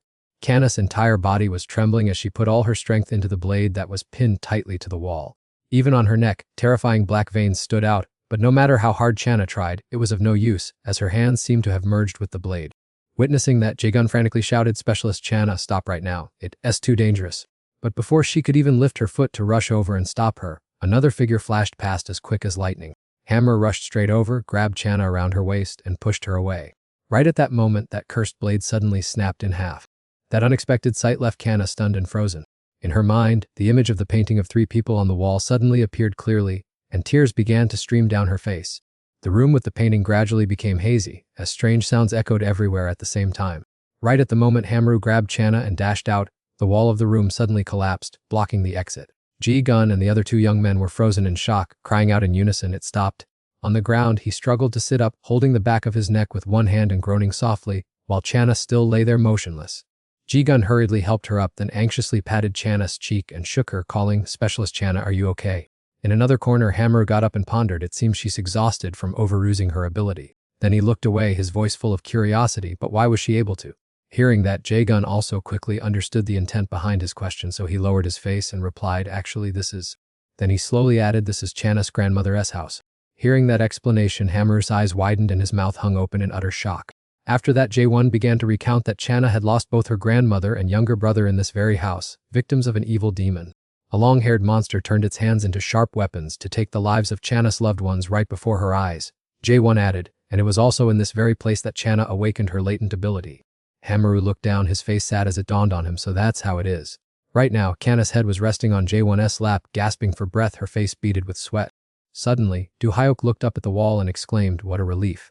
I thought this whole house would disappear without a trace." Suddenly, Ji-won also squatted down next to him, examining it while carefully reminding him, "That's right, we should get out before this wall starts moving again." She gently pried a fragment from the wall, then asked softly, "Do you know the saying? A dripping water wears away stone?" Jae-won turned her head and replied with a smile. As night fell, casting darkness over the entire house, steady sounds of chipping at the wall echoed from within. Xeong, holding a small knife tightly with both hands, tried his best to pry off pieces of the wall. He was gasping for breath but still didn't stop, grumbling as he worked, "Are you crazy? When are we going to break through this wall that way?" Meanwhile, the three of them, Hammeru, Jae-won and Do-hyuk, were sitting flat on the ground, completely out of breath as Do-hyuk massaged his tired arms and complained endlessly. Hammeru lay flat on the ground, panting heavily. Suddenly, Xeongu poked his head in to urge a shift change, making Hammeru jump and start and cry out in protest about how it could be so fast. Nevertheless, he still scrambled up, massaging his arms and muttering that his hands were tired, he was hungry, and his throat was dry. Right then, a hand reached out and snatched the knife from Hammeru. Kanna, who had already woken up, stood right behind him and told him to let her handle it. Seeing this, Hammeru could not hide his worry and advised her to get some more rest. However, she brushed it off, saying she was still perfectly fine. After saying that, Kanna took the knife and started prying at the wall. Beside her, Hammeru scratched his head and said he heard this was her Anna's house, making Channa glance at him coldly. He quickly changed the subject, saying that since the empty house was squeaky clean, it turned out she was still diligently cleaning it. While prying, Channa replied that it was because she was still eagerly waiting, making Hanmaru ask curiously what she was waiting for. She turned around abruptly, her eyes resolute yet sad, and replied that she was waiting for the monster that had slaughtered her family, certain that it would return here. Hanmaru grew even more confused and pressed her on how she was so sure it would crawl back. Because that beast had become a specter haunting Channa's mind for years, making her weep uncontrollably, unable to speak. At that moment, her whole body trembled as she backed up against the wall, her mouth agape in extreme terror. Right before Channa's eyes was a tall monster with spiky, bright red hair, holding high a weapon growing out of its left hand just like her superpower now. That day, staring blankly at it, Channa stopped her tears and could only watch intently, knowing it was completely different from the rest. Suddenly, Channa whipped her head forward, where a figure was looming through the thick smoke, approaching. The man was scrawny, with disheveled hair and eyes glowing brightly in the dark night. In a panic, Channa's eyes widened, and the tears that had just stopped suddenly welled up unconsciously. He had the build of a shirtless man whose face was obscured, but his gaze was sharp and bone-chillingly cold. Recalling this, Channa frowned and analyzed that he had a plot and intelligence, rather than just a blind thirst for slaughter like the other Rakshasas. The man signaled with his hand before prophesying that within the next year, when monsters overrun the human world, he would definitely return to this place. Hanmaru asked in surprise. No wonder she was willing to stay with the Kangwa team despite possessing level 7 abilities. She paused her hands, turned around, tilted her head, and asked if he was disappointed that she was only focused on avenging her family. Hearing this, he quickly waved his hands in denial, saying there was no such thing. He himself was not noble enough to willingly do this job. It was just that the salary here was too generous. Not bothering to argue further, Channa bowed her head to continue working, saying that either way, he would transfer to the Sil headquarters, right? As rumors say the salary there is massive, which made Hanmaru gape and exclaim how she knew so much. She recalled her encounter with Hanmaru and Indu in the forest and explained that she happened to return briefly that day and overheard their entire conversation. The young man's face immediately turned bright red, and he embarrassedly corrected her. No, I haven't decided yet, only to be comforted by Channa's gentle smile. You'll do just fine. Then she paused in contemplation and continued, it's all because of you. Suddenly, a strange sound came from the ceiling, interrupting the story and making them startle and look up to investigate. Right next to him, Johayak whipped around and asked in a panic, what is that? Another teleportation. Without a word, the group ran for their lives and shouted, it's starting. Everyone get out to the hallway now. At the same time, Hanmaru and Channa also ran as fast as they could, chasing after them. As he ran, he kept repeating the phrase because of you to himself, biting his lip in frustration. What on earth does that mean? Why is she being so mysterious? My ears didn't even get to hear it clearly. In his heart, Hanmaru just wanted to scream because he was dying of curiosity. The next morning, golden sunlight shone all over the small house, but the bizarre tangle of plant roots still remained in the same place. With some of the 5 standing and others squatting, Xianga spoke up skeptically, has it really stopped? A sleepy Joak mumbled, now we can only rely on the captain, but where on earth has he disappeared to? A voice echoed back that he always shows up when it's time to work, but this time he's probably ended up lost in Busan again. The whole group sat down in the hallway area one after another. Hanmaru glanced at Kim Yi-puk, who was still fast asleep like a log covered in a pile of yellow uniform jackets. He kept his eyes glued to that middle-aged man for a long time. Then Hanmaru sighed and grumbled, this specialist Kim sure is a heavy sleeper, while we re-racking our brains trying to find a way to escape. Suddenly, the noise echoed again, making Johauk scream, here we go again with this. Suddenly remembering the important task, Hanmaru turned around sharply and said they had to wake Specialist Kim up immediately. To his surprise, he was already standing right in front of his nose like a vampire, making Hanmaru turn pale with fear, shriek and stammer, what on earth happened to your face? With half of his face covered in thick mold, Yi-puk grinned and replied, the glorious hour has arrived. The door suddenly burst wide open as waves of yellow smoke billowed straight out. Next, a crowd of single Rakshasas, their bodies festering with mold just like Yi-puk's, rushed out as if the house were on fire. Seeing this, the whole group stared in astonishment and hissed at Yi-puk. How did you do that? That's insane. To which he casually remarked, turns out this monster knows how to feel fear too. Old man Kim scratched his head and explained, I just casually shot a few fungal spores through the crack of the door. But this stuff takes a while to incubate before it kicks in, so I rarely use it. This is the ultimate silent spore killer move. Hearing this, Jaegwon, Hanmaru, and Johauk gathered around, massaging his back and showering him with praises. That's so awesome, why didn't you show it off earlier? Making Yi-puk bashfully scratch his head and apologize for the excessive applause. Meanwhile, Xiango and Channa still cast wary looks in one direction and reminded them, leave that for later, look over there you guys. The single Rakshasa stood there, rustling as it scratched the mold on its body and muttered, Dad. Immediately a pair of hands poked straight out from behind. Next, 3 heads popped out, calling out alone, and then another head curiously turned to stare at them. A whole squad of single Rakshasas kept pouring out like that, screaming noisily, alone. Witnessing that scene, Hanmaru was utterly shocked, holding his head and wailing, so they are not solitary single creatures but a massive family like this. The horde of Rakshasa demons roared in unison, rushing to attack the group of people in the blink of an eye. Someone's panicked voice screamed out, asking how they could possibly fend off these level 7 Rakshasas. A monster with a red string on its back rushed toward Han, Maru, and Channa, as someone screamed in terror, "Here they come." Kanna immediately activated her Steel Rakshasa ability, decisively transforming the weapon in her hands. "I'm handling it, everyone, just calm down and keep your spirits up."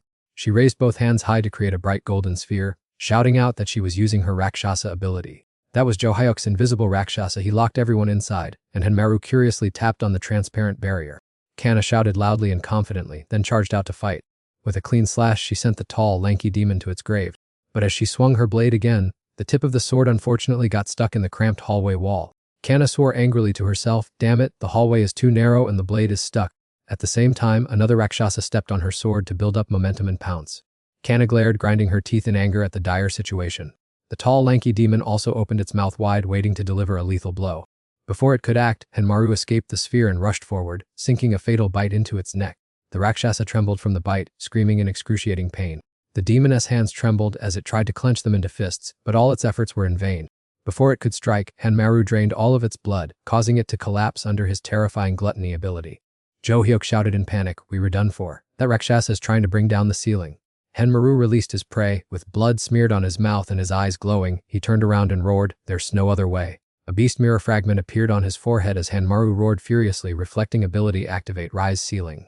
Johak watched in amazement as Hanmaru stood firmly in a horse stance, exerting both arms to hold up the ceiling. He gave a thumbs up in approval. "It looks like a disaster, but you did great." Suddenly, 2 other Rakshasas charged forward growling, causing Hanmaru to panic. "I'm stuck, I can't move." Immediately, the demon's head spun and fell off its body in the blink of an eye. Seunga turned his head and gently reminded him, "Hey, you level 1 guy, it's dangerous, get inside the barrier quickly." Hanmaru yelled back in panic, "Hey, wait, worry about your own life first."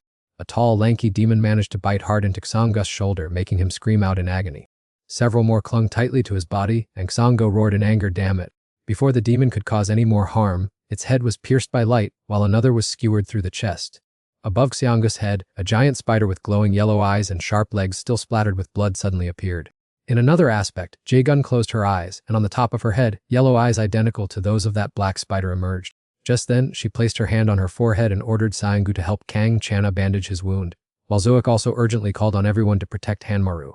On the other side, Channa was fiercely slicing a monster in half, with the effective support of Xiang. The 2 of them had dealt with a large number of monsters. Inside the invisible encirclement of the Rakshasas, the 3, including Hanmaru, quietly watched the fiery battle. The gazes of Hanmaru and Zook suddenly met. Then, in embarrassment, he smiled with admiration and said, "She fights so coolly," while Zohyuk next to him chimed in, "That's right, we are not hiding in fear. This is a smart defensive tactic." Meanwhile, Ji-gun, through the spider's eyes, discovered a large army rushing out of some mysterious room.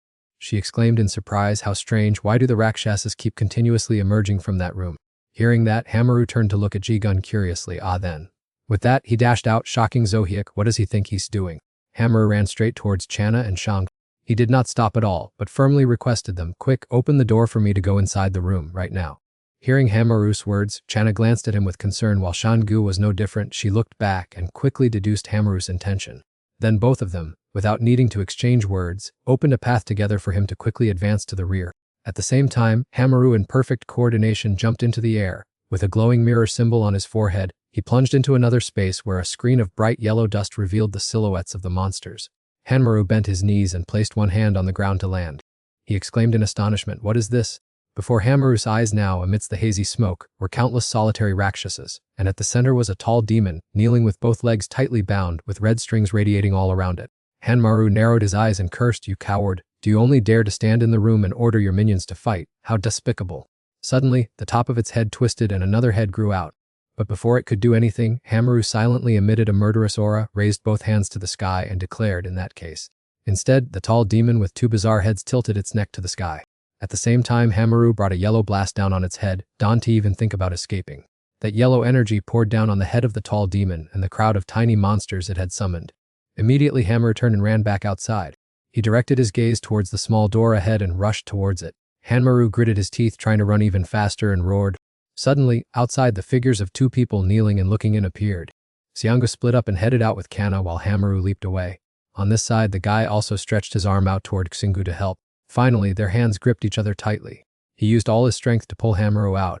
As soon as he lay sprawled on the floor, the door vanished and a loud explosion rang out.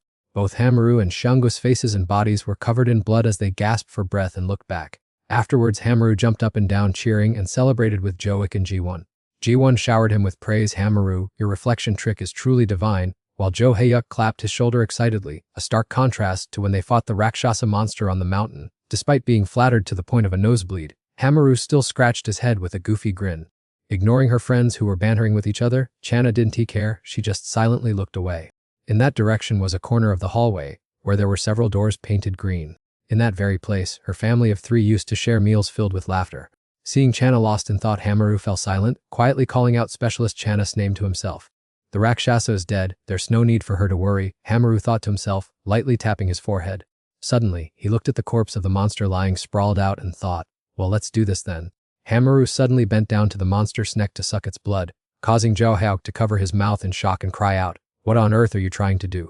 Hamaru didn't bother to reply, he just wiped his mouth with his hand, a strange golden light flashing in his eyes. Then he raised his hand and calculated, so lucky, there is still smoke in the house, I can make good use of it. Right at that moment, the black smoke in the corner of the floor began to billow up heavily. After a while, it gradually faded and disappeared, leaving the room squeaky clean.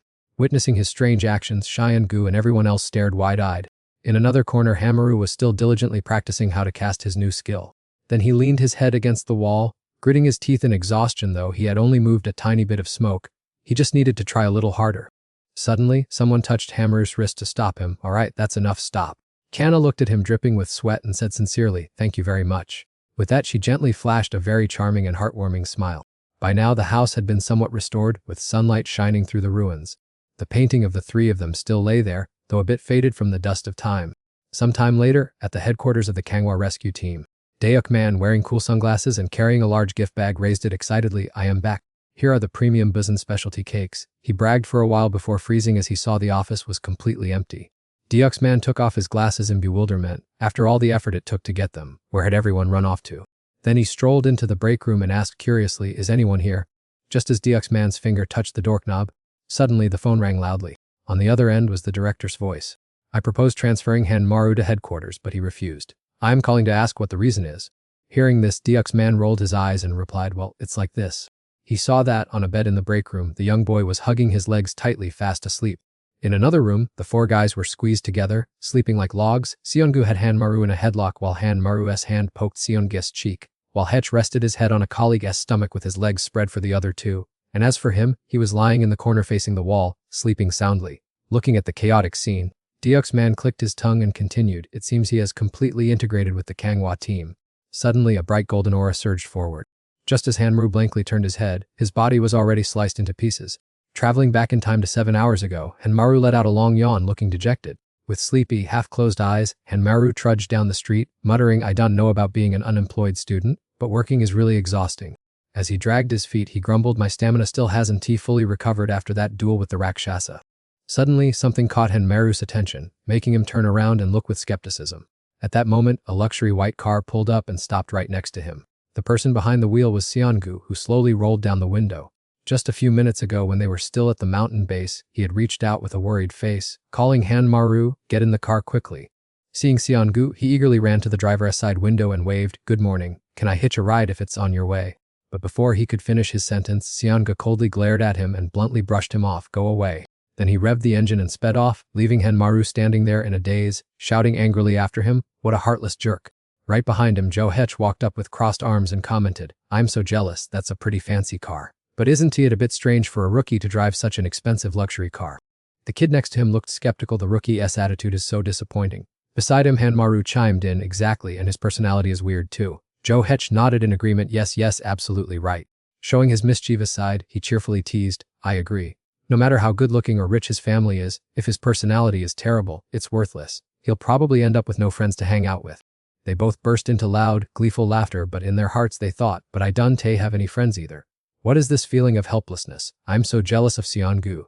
A moment later at the Manhwa Island headquarters office, Hamaru and Jo Hech walked in with gloomy, despondent faces and said, good morning, everyone. Suddenly, someone's voice called out, oh, Yuri here. Team leader Daeuk's man welcomed him enthusiastically. Here is our level 7 Esper, Hamaru. Seeing him lunge forward, Hamaru quickly raised his hand to block Daeuk's man's face, pushing him away while grumbling about what kind of crazy level 7 ability this was. Hearing this, Benji Wonbi, carrying a stack of documents as he walked by, reminded him, you just devoured all of the level 7 Rakshasa's power using your Devour skill, didn't you? Congratulations. Daeuk Man suddenly slapped Henmaru hard on the back, making him gag, and teased him, saying he thought the boy was fragile. But who would have thought he actually has what it takes? The compliment made Henmaru blush. He thought to himself that it felt great to be recognized by everyone on the team. Jo Hyuk sat on the chair with his legs crossed, resting his chin in his hand and looking up thoughtfully. This boy indeed has a remarkable devouring ability, just one thing, yet it grows stronger and stronger. Suddenly a table slamming sound rang out, shaking the room. Cyan-gu with a scowling face spoke up to remind them, let's get to work, stop wasting time gossiping. Henmaru felt uncomfortable as the man's gaze swept over him with a fiery intensity. He thought to himself, why are you looking at me? I didn't say anything. Then he speculated again, he used to look down on me when I was level 1, but now that I've leveled up, what's the difference? Or does he really hate me? While Henmaru was still lost in his endless stream of thoughts, a hand gently rested on his shoulder. It was Channa, who had just finished training and walked over, asking softly, hey, can we talk for a bit? A moment later, both of them went outside the building. She stood hesitantly in front of the vending machine, considering her choices. Channa took out a can of drink and handed it to Henmaru, staring at him so intensely that he asked nervously, Is there something wrong? Placing the can of drink on her lap, Channa began, I wanted to thank you for what happened at my grandmother's house. Hearing this, Henmaru replied embarrassedly, it's nothing, we were teammates after all, it's just what I should do. Channa suddenly continued, that's why, after that, I became even more sure of my thoughts about you, Henmaru. After saying that, she leaned back on the bench, propping herself up on both hands and asserting it, making Henmaru blush in surprise. He began to imagine and wonder, thoughts about me, what does that mean, could it be? She suddenly pointed and said, I don't think you only have level 1 abilities. Hearing this, Henmaru became even more confused, what do you mean by that? Channa gave her assessment, the extraordinary recovery ability along with the Rakshasa's devouring ability are definitely not level 1. These words made Henmaru remember the level 1 monster that had bitten him. He asked himself in confusion, do you mean the Rakshasa that day wasn't a devouring Rakshasa? Channa confirmed, that's right. Think about it, before you became a civil servant, had you ever encountered another Rakshasa? He scratched his chin, thinking deeply, how could I know? Could I have forgotten such an important thing? Suddenly, behind a nearby wall, a bizarre red object flashed into view. It made mysterious hissing sounds. At the same time, Henmaru's face turned pale and sweat poured off him like rain from fear. On the other side, a coarse black monster foot poked out. He asked himself doubtfully, what is that? A demon with a grotesque dog head, fierce eyes, and bared teeth snarled, its body covered in sharp mouths that continuously dripped saliva, staring intently at them. Henmaru clutched his stomach, writhing and crying out in pain. This made him think to himself, it's an hallucination again, my anxiety disorder is flaring up, this is dangerous. At the same time, the soda can dropped to the ground. Channa, sitting beside him, noticed something was wrong with him and asked hastily, Henmaru, are you okay? What's wrong? But he couldn't utter a word, only bending over and clutching his stomach in extreme discomfort. Afterward, Henmaru held his head in fear, trembling all over and stammering, sometimes I remember terrifying things. Suddenly, Channa grabbed his trembling hand. Looking straight into Maru's eyes, she assured him in a clear voice that he could rest assured because she was there to protect him. Hearing that, Henmaru's face turned red, and he was dripping with sweat, but he also seemed to gradually calm down a bit. Channa put one leg up on the chair and leaned down close, reaching out to check and quietly guessing that his past must have some hidden secrets. Suddenly, the man named Deoff Man poked his head out and asked teasingly if the two of them were secretly dating at the office.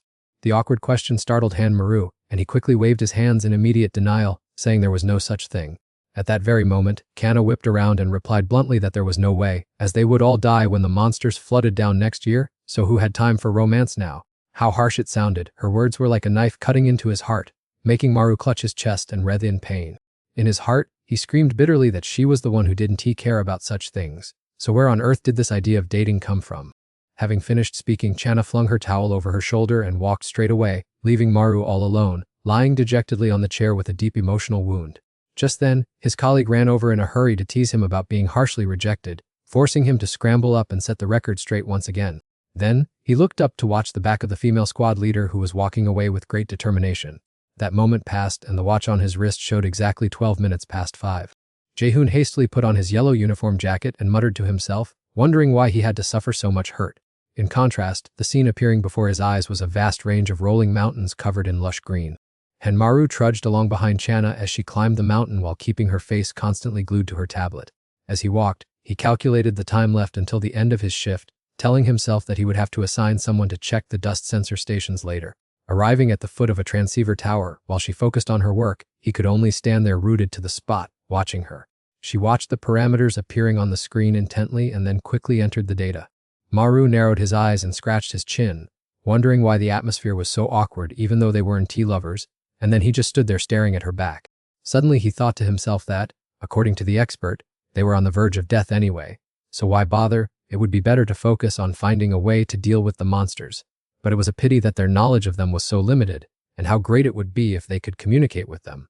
Suddenly, the ringing of a phone broke the silence, making Maru curious about who was calling, while Channa whipped her head around. She held the device to her ear and shouted into it, demanding urgent backup because Kang Channa was in danger. From the other end of the line, intermittent sounds came through along with a murmur announcing the appearance of a Rakshasa in Sector 3. At a telephone booth outside the fence, which was smeared with bloody handprints, the other person's voice whispered weakly that Captain Go had just been attacked. Zoyan leaned his back against the barricade, clutching the bleeding wound on his chest with one hand as he struggled to whisper the situation. He even managed to tell everyone to be very careful, while Channa on this end frantically screamed the name of expert Nam Zoyan until her throat was hoarse. Dropping the receiver with her eyes wide with shock, she could not believe her ears, which also left Maru standing next to her dumbfounded. She instinctively asked back in extreme confusion if even a level 10 powerhouse like Captain Go had been defeated. Hearing that, Maru waved his hands in a panic and asked repeatedly whether that short, nerdy, foolish guy was really a level 10 master. Kanna immediately warned him to pay attention because the enemy was approaching, while drawing her knife to take a defensive stance as she saw a rolling cloud of yellow smoke sweep in and a bizarre silhouette begin to emerge from the mist. Clenching his fists and standing close to Channa, and Maru stared intently forward along with her. Looming in the hazy sand, the hideous figure of the monster slowly rose. Looking closely, they noticed that he wore dark brown clothes, revealing a skeletal body with a deep, cavernous hole in the middle of his face, grinding his bare teeth as he approached. Suddenly, it raised its voice politely, sending warm greetings to everyone. Leaving Hen Maru and Channa wide-eyed with surprise, this monster knew how to speak the human tongue. The monster smirked with delight, saying it was a pleasure to meet humans, while expressing a desire to chat for a bit. The Rakshasa monster wore a gentle, executioner-like smile, joyfully sending greetings and enticing the two humans to have a brief chat. And Maru cried out in shock and horror, "Look at that Rakshasa! How does it know how to open its mouth and talk like that?" Kanna, standing beside him, immediately explained, "That's a language Rakshasa." The language Rakshasa then put on a cunning smile, coaxing them enthusiastically, "Don't be hostile, I don't want to fight, I just crave a little chat." Skeptical but remaining highly on guard, he asked what it wanted to discuss. An image of Du-Hyu frantically calling to stop them flashed through Channa's mind. "Listen to me," she warned with an icy glare, "Specialist Han Maru, don't be foolish enough to chat with it." Han Maru's expression changed instantly, and he replied calmly, "But this is a rare opportunity to dig deeper into the Rakshasas. They come to take our lives, yet we know nothing about them." Next, he turned to the language Rakshasa and asked gently, "Where is your homeland?" The gaunt monster eagerly resolved his curiosity. "We come from the kingdom of Naraka." Startled, Han Maru questioned in return, "What kind of place is that Naraka?" The language Rakshasa curled its lips mysteriously and began the story. "It is the abyss of hell." Countless bizarre silhouettes vividly appeared through its narration. Evil snakes imprisoning sinful souls from when they were still alive, exiled in endless darkness and slaughtering each other. Han Maru asked curiously, "When they were still alive?" Hearing this part, he became even more bewildered, sweat pouring down like rain as he stammered, "Does that mean the Rakshasas? Could it be?" The monster nodded triumphantly in confirmation. The Rakshasas used to be humans. Incredibly, just one word from the Rakshasa gave Han Maru goosebumps all over. Kanna, standing beside him, was also frozen in surprise, unable to utter a single word. Suddenly, fragmented memories of devouring Rakshasas rushed back, and dazed, he covered his mouth tightly with his hand. "No way, Rakshasas were once human." Maru thought in horror, "Then what about the things I used to cook and swallow into my stomach?" Thinking of that, Han Maru couldn't take it anymore and bent over, vomiting violently in panic. Suddenly, the language Rakshasa pointed its finger straight at his face and said, "Is it my turn to interview you now?"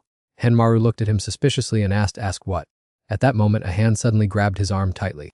It turned out to be Channa. Sensing a bad omen, she stepped forward to intervene. "Stop right now, don't go along and chat with it anymore." Kanna's face, cold as ice, gave a sharp warning look to Han Maru. Despite her seemingly warm outer facade, her hands quickly exposed her system of blood vessels, and she coldly watched him struggle to awaken the human side in her. But it was this very creature that had deposed Captain Go and ousted Nam. In the blink of an eye, a lethal sword energy formed, and Channa's killing intent immediately shifted along with it. Seeing this, the language Rakshasa panicked and cried out, "Stop it, I've always been allergic to violence." It immediately raised both hands, pretending to surrender unconditionally. However, before long, Channa lunged forward like lightning. The monster showed no fear, instead proudly spreading its arms to receive her blow. Next, the evil beast gave a sinister smile and mockingly said, "Even if you kill me, you can never avenge your younger brother." Kanna suddenly froze, losing her momentum. It slowly brushed the tip of her sword aside and calmly explained, "That's because of this." The language Rakshasa burst into a gleeful laugh, intentionally gouging at Channa's emotional wound. You were the one who took your brother's life with your own hands. At this moment her mind went completely blank and cold sweat poured down like rain. That scene from the past replayed vividly, a small figure being pierced through by a sharp, foreign object. That was Kang Zun, who had bravely rushed out to block the fatal sword strike of the iron-cutting Rakshasa instead of Kanna. The kid, covered in tears, turned around and choked out in a whisper, "Sister, run away quickly." Before he could finish his sentence, it ruthlessly pulled the sword out to end Kang Zun's fragile life. Kanna lunged forward in a panic. Her face showed sheer terror as she clutched the boy's body tightly to her chest. The tiny hand suddenly went limp and cold, and he completely stopped breathing. Kanna shrieked in despair, her cries agonizing and heart-wrenching. Returning to the harsh reality, she suddenly coughed up a mouthful of fresh blood. The language Rakshasa looked at Channa's pathetic state as she knelt on the ground and mockingly sneered, "He lost his life because he dared to shield you. As his older sister, shouldn't you have been the one protecting him?" Seeing the situation take a turn for the worse, Henmaru rushed over in a hurry and called out loudly, "Specialist Kang." He hastily supported her limp body, which was on the verge of collapsing. Henmaru suddenly noticed the splotchy wound on Channa's chest. As if unable to believe his eyes, he cried out in panic, "What on earth is this? Her chest has been pierced." Then Henmaru glanced back at the cheeky, mocking face of the Rakshasa, which left him even more bewildered. How on earth did it attack? I didn't see anything at all. Or is its ability word-based, attacking with the speech itself? Mingled with the freezing wind is its ghostly voice. The language Rakshasa changed targets to continue its psychological manipulation. Now, let's resume our earlier conversation, setting aside that useless girl who does nothing but whine and cry over her dead relative. But before it could finish blathering, Henmaru's face darkened as he cut it off. "Shut up," he growled, standing up abruptly to order, "Shut your mouth right now." Enraged, Henmaru swung his fist and lunged straight at the howling language Rakshasa. "Don't you dare look down on Specialist Kang Channa's pain." It casually took his heavy, devastating punch, only for the Rakshasa's body to be sent flying far into the distance by the momentum. Just as he was beginning to assess the situation, Henmaru was ambushed from behind by the enemy. It calmly turned its head back with mockery, wondering how that pathetic man could let himself be led by the nose by a woman to such a miserable extent. Henmaru suddenly froze completely. He panicked, wondering why his muscles were betraying him and refusing to obey. Everything happened in the blink of an eye. Blood suddenly gushed from Henmaru's chest, making him shriek in pain. It seemed like something had just pierced his heart. He spat out a mouthful of fresh blood just like Channa did earlier, an intense pain spreading through him as if he had been struck directly by a boulder. With his head spinning and his strength depleted, this was no time for him to break down mentally. In his daze, Henmaru looked toward Channa and explained, "I never had any romantic intentions. She is just a strong senior whom I have always admired." Channa woke up, her tear-filled eyes softly whispering a belated apology. Seeing Channa like this for the first time, he could not help but be utterly astonished. A throbbing pain surged, making Henmaru clutch his chest tightly. He realized it was the aftermath of a psychic attack. The open wound caused blood to pour out profusely like a stream. The language Rakshasa grabbed a large stone nearby, mockingly saying that emotions only make humans weak and spineless. It towered over him from behind and said nonchalantly, "During my time as a human, I never experienced those cheap emotions." Henmaru was almost paralyzed, muttering unconsciously, "I am done for, I can't move anymore." The Rakshasa suddenly leaned close to his ear and shouted, "Are you mute now? Why don't you dare utter a word to reply?" He grimaced in annoyance, trying to cast aside the messy thoughts in his head. As long as there are emotions, one can be manipulated by psychic attacks. If even level 10 Captain Hanji collapsed, what am I? The monster raised the boulder high, growling that if he wouldn't speak, he should just die to get it over with, while Henmaru could only wait in despair for the end. Backed into a corner, he could only hope that some cold-blooded person immune to mental attacks would come to his rescue. The boulder plummeted down like an arrow tearing through the wind. Suddenly, a surge of mysterious magic hit, causing the Rakshasa's body to twist and deform in an instant. A pair of mysterious black gloves made an impressive appearance. Cyangu nonchalantly appeared, coldly questioning the level 1 guy who lay flattened down there. Henmaru's eyes lit up like headlights, and he cheered internally that the eccentric guy had finally arrived just in time. Before he could rejoice for long, Cyangu grabbed him by the collar and scolded him harshly. "Why did you let yourself end up in such a shameful state, you idiot?" A sinister sound rang out, making one's hair stand on end. Cyangu glanced toward the noise with disbelief. Not dead yet. His question left Henmaru both furious and speechless. The Rakshasa was still alive. It twisted its neck back into place and challenged, "My vocal cords are very durable. You lot should try to learn from that." Hearing that, Sangu's face immediately darkened, and he asked back in a low voice full of murderous intent. Henmaru, though still staggering, struggled to stand up, responding in an angry, growling voice, "Tepzu." Immediately the fighting spirit of both flared up intensely. He growled, "You ignorant bastard, how dare you?" Henmaru and Shangu confronted the language Rakshasa face to face, signaling that an earth-shattering battle was about to begin. His body having just recovered a little, he turned to warn, "Hey, this demon specializes in reading memories, so be careful or it will dig up our buried pain." Upon hearing this, Sangyu ignored it, only tossing back a disdainful remark, I don't need warnings from an inferior person like you, get out of the way and let me do my work. Hanmaru tried to suppress his anger, thinking to himself, this bastardly petty man, his insolent attitude is just like the demoness, it's really annoying. Anyway, I just have to do my best. His face was as cold as ice, and he leisurely began to make his move. Sangyu decisively snapped a finger on his own hand. Immediately one of the Rakshas's legs was also bent and twisted.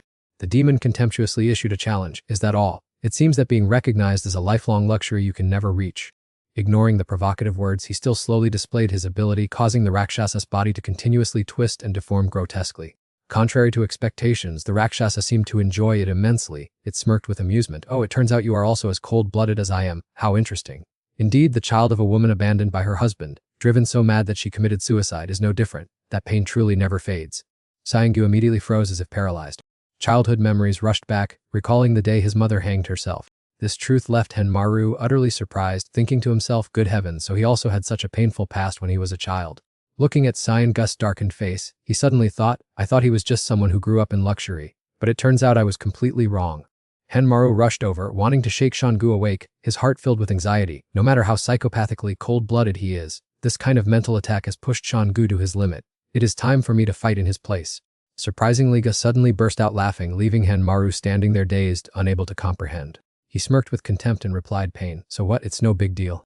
Punching straight at the language Rakshasa's neck, accompanied by Sang's cold retort, that is not my fault, but merely the weakness of my parents. His eyes cold and emotionless, he looked straight ahead, uttering each word. In the end, only the strongest can survive. Even though it was being choked, it remained extremely calm, deliberately provoking, but you can't survive until the very end either, can you? The more the language Rakshasa spoke, the more it struck Sangyu's weak spot, saying that he was even weaker than Hanmaru.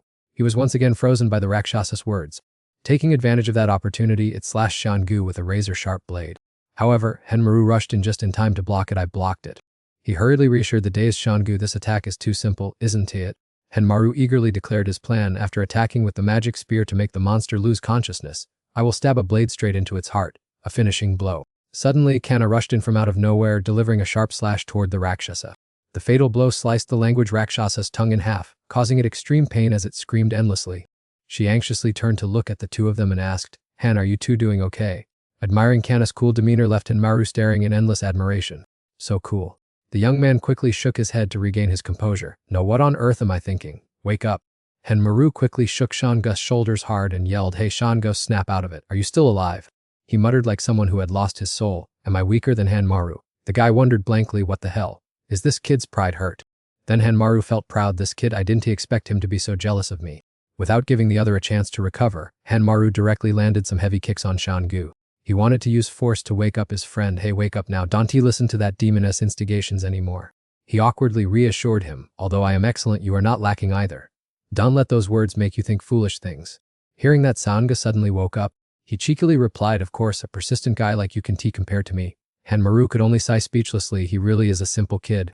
Kanna took the lead of the formation and ordered, finish him off and then we rest. It's getting dark, which will put us at a disadvantage in this forest.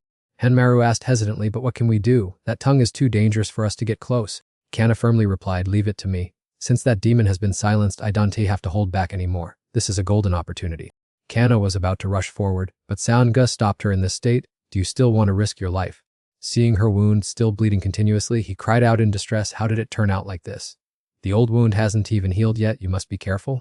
Hanmaru left Channa and Shangu's care and calculated to himself, damn it, this demon's mental attack is preventing the wound from healing. He immediately ran behind it, I have to do something. Its tongue is too fast and agile. Hanmaru deliberately drew the Rakshasa's attention, hey, look over here, you idiot. As expected, it rushed toward him without any guard up, it's coming. This is my chance. He quickly ran away and shouted, Sangyu, I'm leaving the main task to you. I'll use my new demonic power to deal with this demon.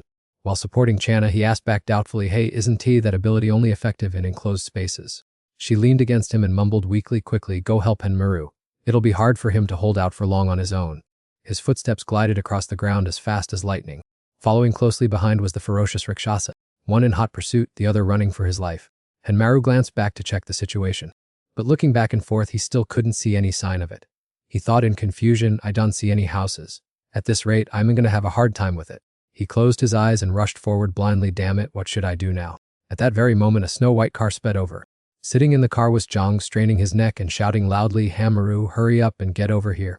the car door immediately swung wide open. Hanmaru immediately jumped over the fence and dashed straight down. What a lunatic, have some pity on this luxury car, will you?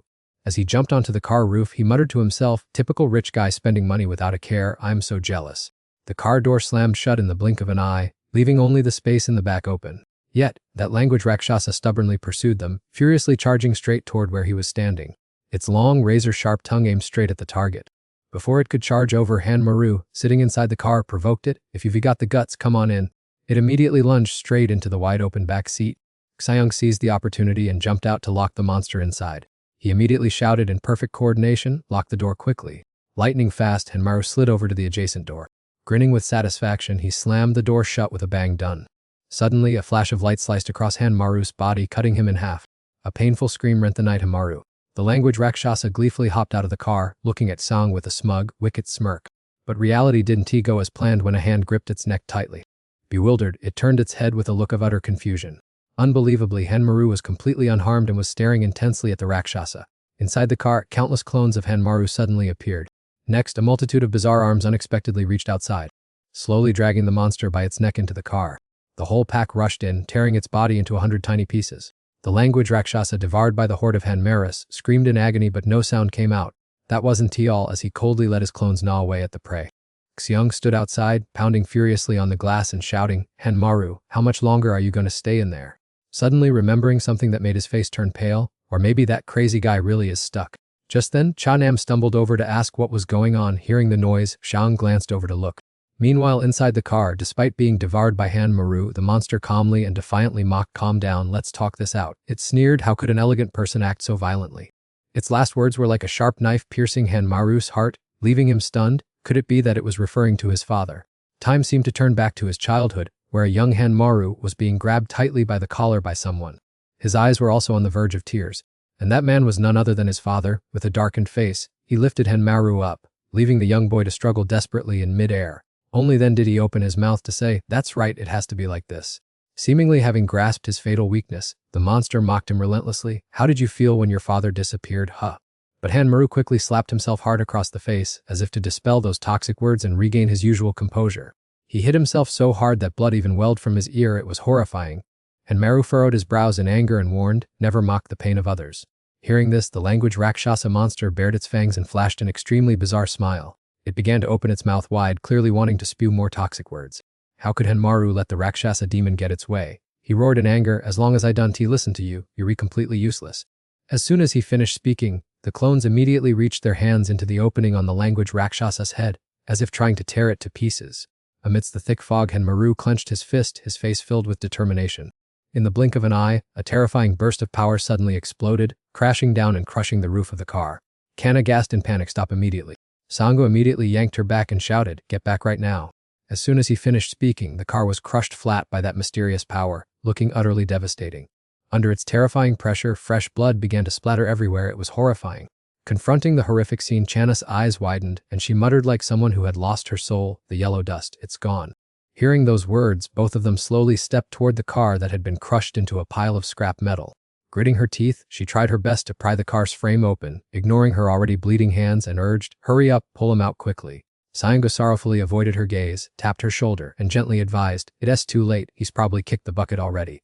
Every word Sang said left Chana dumbfounded, but she stubbornly protested, no way, he has an extraordinary recovery ability.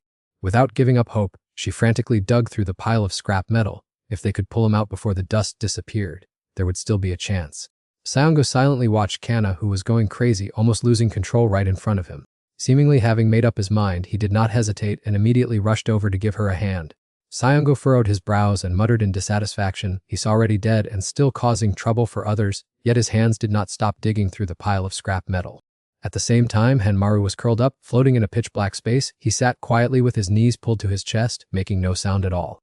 Even without opening his eyes, he still wondered to himself, I can't feel my body anymore, my mind is blank, I can think of anything right now, am I dead? Having uttered those words, Hanmaru was still troubled by that gruesome creature, unsure of what final words the demon was scheming to leave behind before departing. He frowned, trying to reconstruct the movements of the creature's disgusting mouth. With a loud bang, it ripped its stomach wide open to speak, get lost. Now it seemed the language monster had captured Hanmaru, whispering about his mission. He looked up at it in dazed confusion, wondering what mission it could possibly be. Without giving Hanmaru time to hesitate, it roared loudly, "Open your eyes now." Despite its frenzied screaming, he still didn't bother to wake up. Hanmaru grimaced in surprise as he realized a strange object was bulging from his stomach. At that very moment, a hand suddenly protruded from his stomach. Those sharp claws quickly and swiftly tore Maru's stomach wide open. That gluttonous demon reappeared, grabbing him by the neck and sniffing him repeatedly. Pale as a sheet, Hanmaru stared at the gluttonous creature in front of him. Trembling and curious, he wondered where on earth this place was. The grotesque creature slowly brought its hideous face and sharp, tearing teeth close to him. Grinding its sharp teeth with a screech, it asked, "Have you recognized me yet?" Hanmaru stared at it in terror, his throat locked tight, unable to utter a single word. The scene shifted to when Hanmaru was still a little boy, his bewildered expression back then identical to the one he had now. A wolf monster with countless mouths growing all over its hands emerged from behind the thick fog. It stuck out its long, rough, pitch-black tongue, casting a greedy gaze toward him. Tiny Maru trembled, clutching his father's sleeve and whimpered, "Look, Dad, there's a monster." But his father lifted him up instead. Suwon, with a stern and grumpy face, snapped, "You must fight it, there's no escaping." Little Maru sobbed and asked his father, "What do you mean, Dad?" In the face of his son's desperate look to survive, he still coldly declared, "It's because you possess superpowers." As soon as he finished speaking, he grabbed Maru by his shirt and dragged him straight toward the monster. "Only through conflict can you build the courage to escape the underworld." Tiny Maru flailed in panic and begged his father, "Let me go." Ignoring everything, Suwon threw the boy right into the middle of the thick fog. Bruised and writhing, Maru raised his head in terror to look at the towering anomaly right before his eyes. In the blink of an eye, the gluttonous demon pinned him to the ground, ready to devour its delicious prey. Returning to reality, Shango was cracking his knuckles to rescue Hanmaru from the tight spot. He gritted his teeth and told himself that this remaining golden dust should still be enough to save his life. As soon as the thought crossed his mind, the opposite door of the car also burst open automatically. Without hesitation, Shangu immediately rushed over and yanked the car door open. However, the scene that met his eyes left him stunned. Hanmaru was lying motionless, his body contorted and deformed inside the car, submerged in a pool of crimson blood. Both Sangyu and Channa could only stare blankly at him with wide, dazed eyes. Sayanga's contorted hands trembled violently as he whimpered, "It's ruined. The magic of the golden dust has run out." Seemingly lacking the courage to look at this tragic scene, he quickly averted his gaze immediately. Meanwhile, Channa still gripped his arm tightly, shouting in panic, "Hanmaru, can you hear me calling you?" Just as she finished speaking, his seemingly powerless hand suddenly gripped Channa's hand tightly. The duo froze completely at the sudden turn of events, while Shingu stammered in confusion, "What on earth is this?" Right then, Hanmaru continuously exhaled golden smoke even though his eyes were still tightly shut, leaving Shanga dumbfounded. Does he produce golden dust on his own like those monsters? As the shimmering mist spread, Hanmaru's previously shattered bones cracked and popped back into their original positions on their own. Next, like a sleepwalker, he stumbled out of the car unconsciously, his eyes flashing with a brilliant light, his mouth continuously spitting out mysterious grains of golden sand. Both Seonggu and Channa could only gape in astonishment, thinking all of his injuries have healed on their own. Then Hanmaru suddenly collapsed to the ground. He landed face first and casually began to snore loudly, falling into a very deep sleep. The duo stood frozen, looking at the guy who had just escaped death by a hair, now lazily lying asleep at their feet. At this point, Shangu lost his temper, raising his foot to kick Hanmaru right in the butt, accompanied by a torrent of angry shouting. "What do you think you're redoing?" The painful kick made the young man almost spit out blood. Clutching his aching back, Hanmaru willed himself to turn around, looking at the other with a deeply hurt expression. "What's the matter?"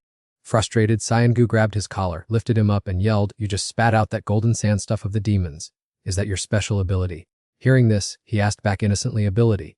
Then his face suddenly turned pale as he thought to himself, as expected, "I am remembering painful things again." Recalling the past, he muttered to himself, "This gluttonous demon ability has been with me since I was a child." Hanmaru bitterly remembered the scene of his heartless father leaving him to writhe in the sharp teeth of a vicious beast. He had forced him to do it. His heart ached as he questioned the expressionless face of Suwon from years ago. "Why did you treat me so cruelly, father?" The suffocating anguish made Hanmaru furrow his brow and slump over, clutching his chest in pain, leaving Shinga standing there with a blank, bewildered look on his face. Feeling a bit impatient as he looked at him collapsed on the ground, Seonggu asked, "Hey, what's wrong with you?" But there was only silence in response, forcing him to raise his voice and urge, "Answer me quickly." Hoping to cool his hot temper, Channa patted his shoulder to stop him. "Just leave him alone, he is absolutely exhausted." Frowning slightly, she warned, "This is a secret that only the three of us can know." Angrily turning his head, Seonggu grumbled loudly, "If we just leave him in this battered state, how are we supposed to drag ourselves back to headquarters?"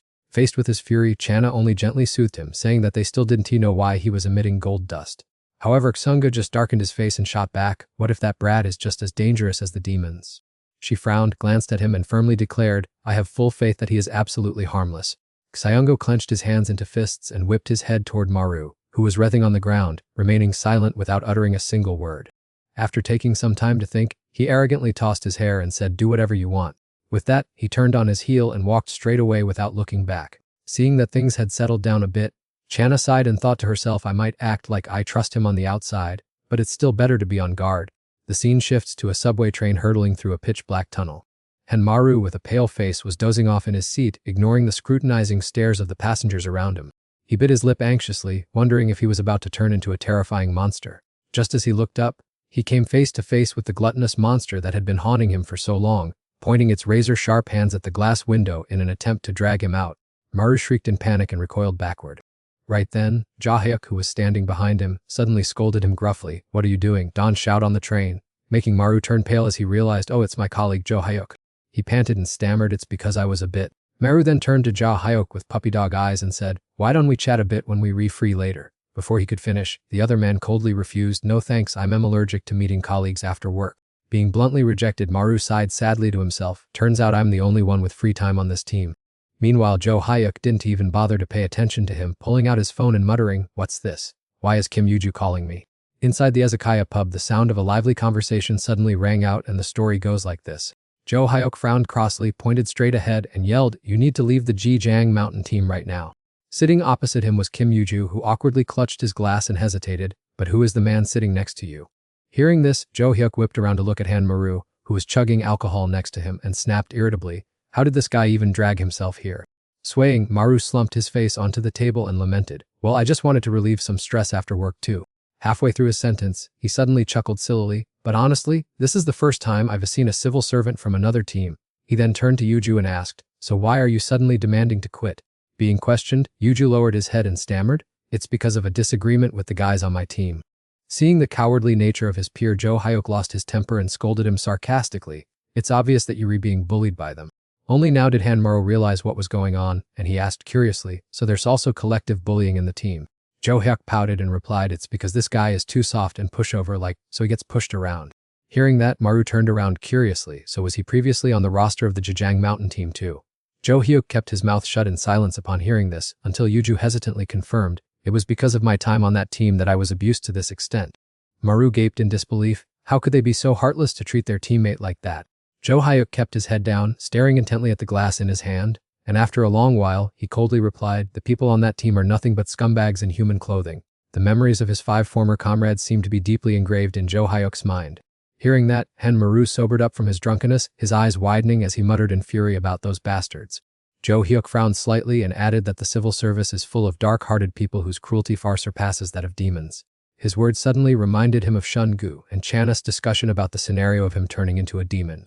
Hanmaru lowered his head, wondering in confusion if he, too, would eventually fall and become that kind of person. In the narrow passage, Jahyuk leisurely led the way while Hanmaru struggled behind him, hunching over with Uju on his back. Panting heavily, he frowned and called out, asking how much longer it would take to get there. Fortunately, Jahyuk pointed toward a brightly lit restaurant ahead and said it was his parents' place. Squeezing past to open the door, he gave quick instructions to just hand him over to his parents and then leave. But suddenly, Jahyuk froze in his tracks as if he had just witnessed a horrific sight. At that moment, the 3 customers sitting in the restaurant turned around, with one of them casting a scrutinizing look at him. Realizing that something was wrong, Jahyuk quickly spun on his heel, intending to bolt outside and escape. Unfortunately, the moment he turned around, he slammed into a chest as solid as a boulder and shrieked in pain. Immediately after, a mocking and defiant voice rang out from the red-haired giant blocking the exit. Leaning in close to Jahyuk, he sneered and asked if they had come for Kim Yuju. Without hesitation, the man delivered a devastating kick that sent Jahyuk flying through the air. Not stopping there, he aggressively stomped on his victim's head, berating him relentlessly for cowardly hiding, while Jahyuk groaned in agony beneath him. His whimpering only enraged the red-haired giant further. He screamed in anger and trampled Jahyuk's body with all his might, as if trying to end his life right then and there. Just then, Hanmaru stepped forward with Yuju on his back. Frowning, he grabbed the brute's wrist tightly and demanded to know why a fellow civil servant could be so cruel. Infuriated by the interference, the man glared at him and asked in a threatening voice who he thought he was. Unafraid, Hanmaru proudly held his head high and declared himself to be Jahyuk's comrade from the Gangwa branch. Upon hearing this, the red-haired man burst into a mocking laugh, realizing they were from that incompetent, useless group. He then screamed in rage and threw a punch straight at Hanmaru's face, berating him for daring to stick his nose into his business. The powerful blow knocked Hanmaru off balance, sending him stumbling backward. Having knocked Hanmaru down, he immediately turned away, muttering curses at the fool. He then spun back around, resuming his vicious kicks on Jo Hyuk while shouting maliciously for him to disappear. He roared, mocking the weakling for trying to show off, leaving poor Jo cowering on the ground, covered in blood. The red-haired man continued to hurl insults, unable to comprehend how someone so pathetic could have ever passed the civil service exam.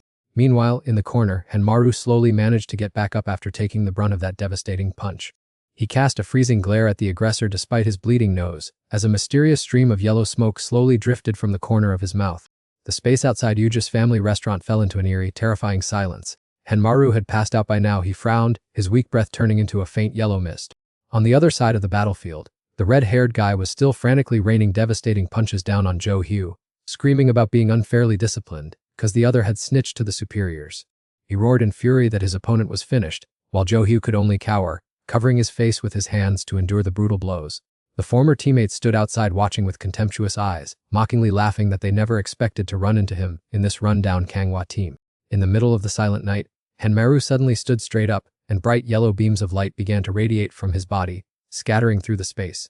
Right at that moment, the door to the only passageway leading into the shop burst open. The red-haired guy, who was busy brutalizing Jo Hyuk, paused at the noise and turned his head to look toward the door. Before he could understand what was happening, a kick out of nowhere landed squarely on his face. The terrifying force of the kick instantly sent him flying far away. The group of comrades panicked and shouted, demanding to know who the newcomer was to dare to intervene. Seung raised his eyebrows in annoyance, proudly declaring that he was a member of the Manhwa team. He turned to call Hanmaru, who was hanging his head low to the ground nearby, in a cold tone of voice. Seung approached and warned him not to expose that thing, while Maru looked up at him with eyes of utter confusion. As if suddenly waking up, Maru stepped back in confusion, stammering to ask why he had come here, and Seung replied bluntly that he had followed because he was afraid Maru would get into trouble. Flashing back to the past, while Maru and Jo Hyuk were talking on the train, Xiang's figure loomed in the distance, watching them with vigilance. Suddenly his eyes met someone's, making his body freeze in shock. Seung frowned, staring at the figure sitting quietly on the row of seats near the exit, thinking of the name Kang Channa. It seemed she also sensed his presence. Their eyes met, and Channa was no less startled. Kanna crossed her arms, wondering why he said he didn't care about Maru but still showed up here, while Xiang gritted his teeth in frustration at the baffling situation. Returning to the present, Kanna stared wide-eyed at the chaotic scene before her and asked about the situation. She rushed over to support Jo Hyuk, who was painfully wiping blood from his face, and asked if he was okay. She turned to yell at the other group in anger, declaring she would take him away first and settle scores with them later. Another voice suddenly rang out, flatly rejecting her plan to withdraw. Maksuji casually brushed aside the red-haired guy's hand and mockingly said that after beating someone to this state, they shouldn't hope to leave easily. The large man wearing glasses also stepped forward threateningly, emphasizing that he hadn't finished paying his debt, so he shouldn't dream of leaving here alive. Kanna frowned, looking at the group defiantly and asking if they wanted to start a fight with the special civil servants. Hearing this, she crossed her arms and gave a cold laugh, replying that they were the ones who should be afraid. Before any more words could be exchanged, the red-haired guy jumped up, slammed the table, and shouted that enough was enough. His face, covered in blood after Xiong's kick, bulged with veins of anger as he growled in threat at the one who had struck him. He let out a roar and rushed toward Zong like a wild beast, his final threat echoing through the air. Seeing that, Shangu cracked his knuckles with a smirk. Since he was going to face disciplinary action anyway, he might as well go all out without fear. No sooner had he finished speaking than he rushed straight into a three-way brawl with the red-haired guy and the four-eyed giant.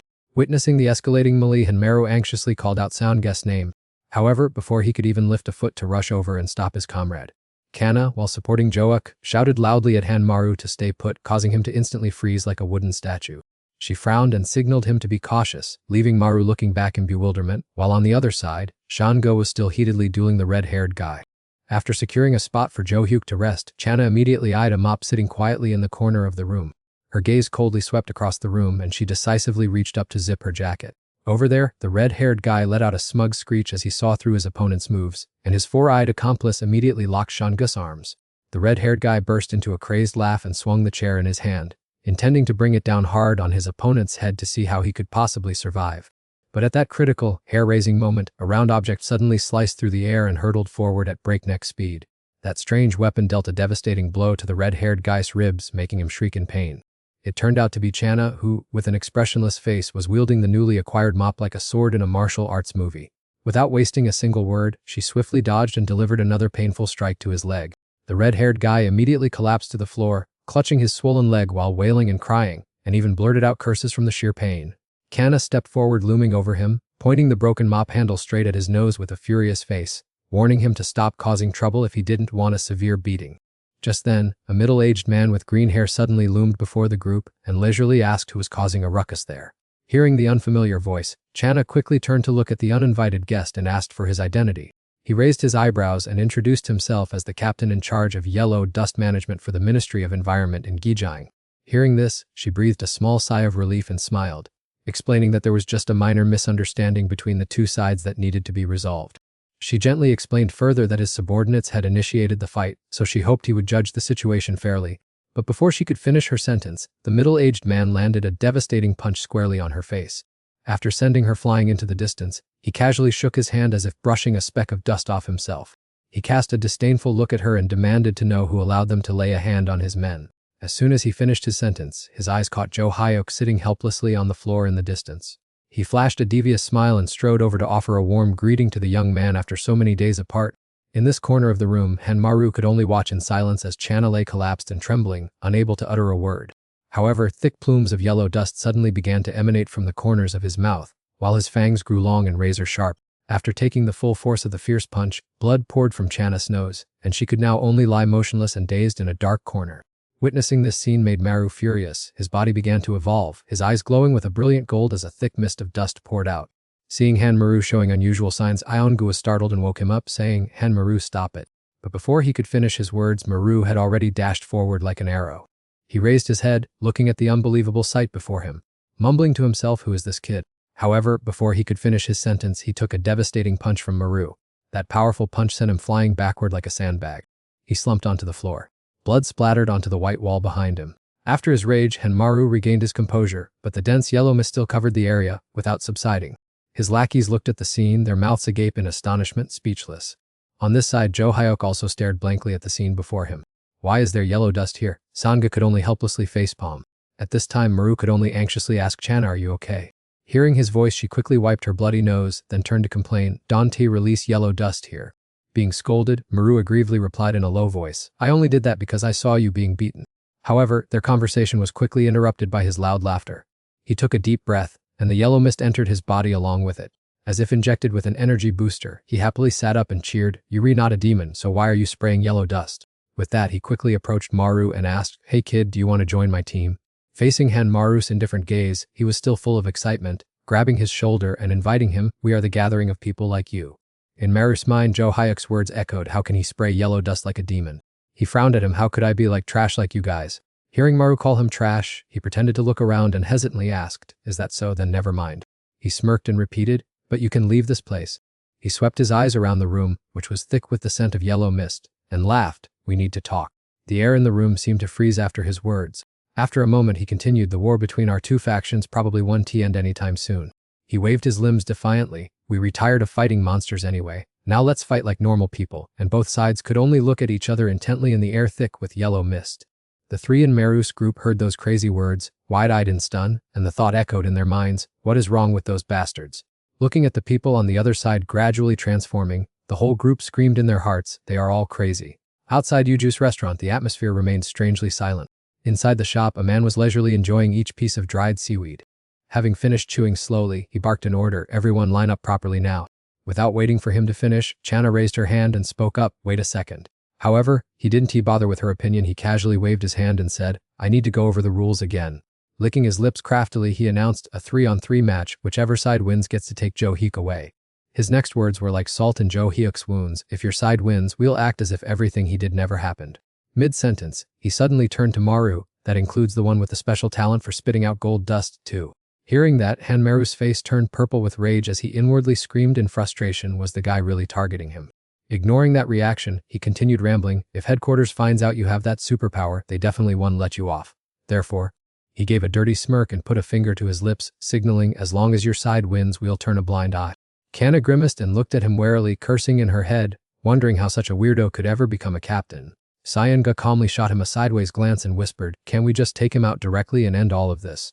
Kana dismissed it in a low voice, "It's not that simple. If we make a move here, things will get incredibly chaotic." At that moment, he pointed toward his subordinates and issued a challenge. "All right, let's treat this as an exchange between two special task forces. Whichever side surrenders first will lose." He then suddenly put on a serious face and warned, of course, this is just to settle the score, no killing allowed. Is that clear? Faced with his utter shamelessness, Maru's group could only curse him silently, completely speechless at his behavior. Once the man finished his rambling, Xiangyu immediately took off the hat he was wearing. He haughtily put on his gloves and said, "Fine, I want to test my skills a bit too. Fighting monsters all day has gotten boring." Seeing this, Hanmaru rushed over and shoved him hard in the chest, asking loudly, "What's wrong with you? Why get caught up in their crazy games all of a sudden?" But Channa was quick to intervene. What he is saying actually makes a lot of sense.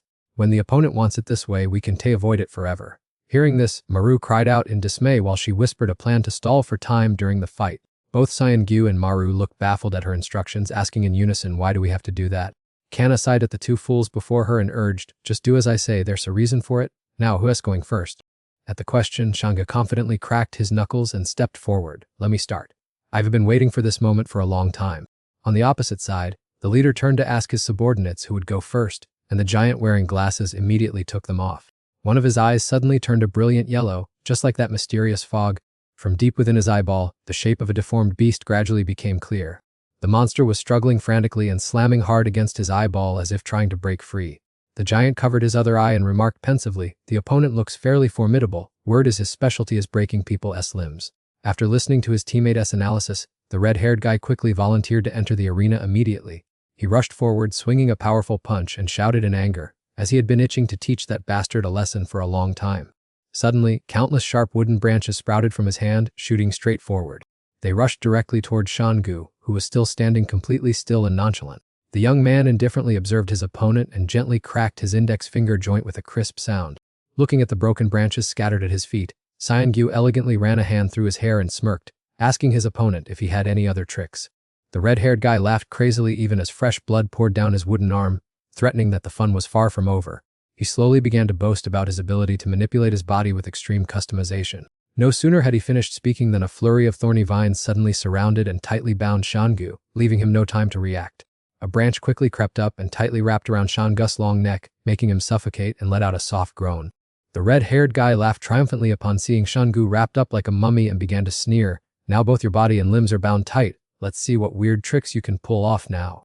Wearing a haughty smile, he brought his sharp wooden claws close to his opponent's forehead to coax him into surrendering. But Xiangyu remained unfazed by the impending death and mocked him back. "Do you think I am that easily defeated, you fool, getting smug already?" In the next moment, he clenched his jaw so hard that he crushed his own teeth into tiny pieces. That action instantly shattered the binding bark, and he immediately glided forward, bringing his face close to the red-haired guy, who shut his eyes in fear and retreated. With lightning speed, he gripped the red-haired guy's throat, choking him and leaving him to babble pathetically. Xiangyu cast a cold gaze at him as if looking at a lifeless corpse and slowly whispered, "You probably know the rules of the game by now, so prepare to have a few bones broken." Right after speaking, he snapped his own pinky finger, causing his opponent's spine to bend with a painful crack. The excruciating pain struck suddenly, causing the red-haired guy to let out an agonizing scream. Yet Xiangyu ruthlessly kept choking him and warned him not to pass out too soon. At this moment, the red-haired guy could only look at him with eyes filled with absolute panic. Sensing the utter terror in his opponent's eyes, Xiangyu smiled with satisfaction and suggested continuing the challenge with his cervical vertebrae. No sooner had he finished speaking than he acted, raising his other hand to squeeze even tighter. The red-haired guy felt the fine line between life and death as his chest ran out of oxygen, causing him to gasp for air, his eyes rolling back, and saliva starting to leak from the corners of his mouth. Just as he was about to die, Channa rushed in and firmly held Xiangu's brutal hand to stop the slaughter. Frowning, she scolded him and told him to stop immediately if he did not want the other guy to turn into a corpse.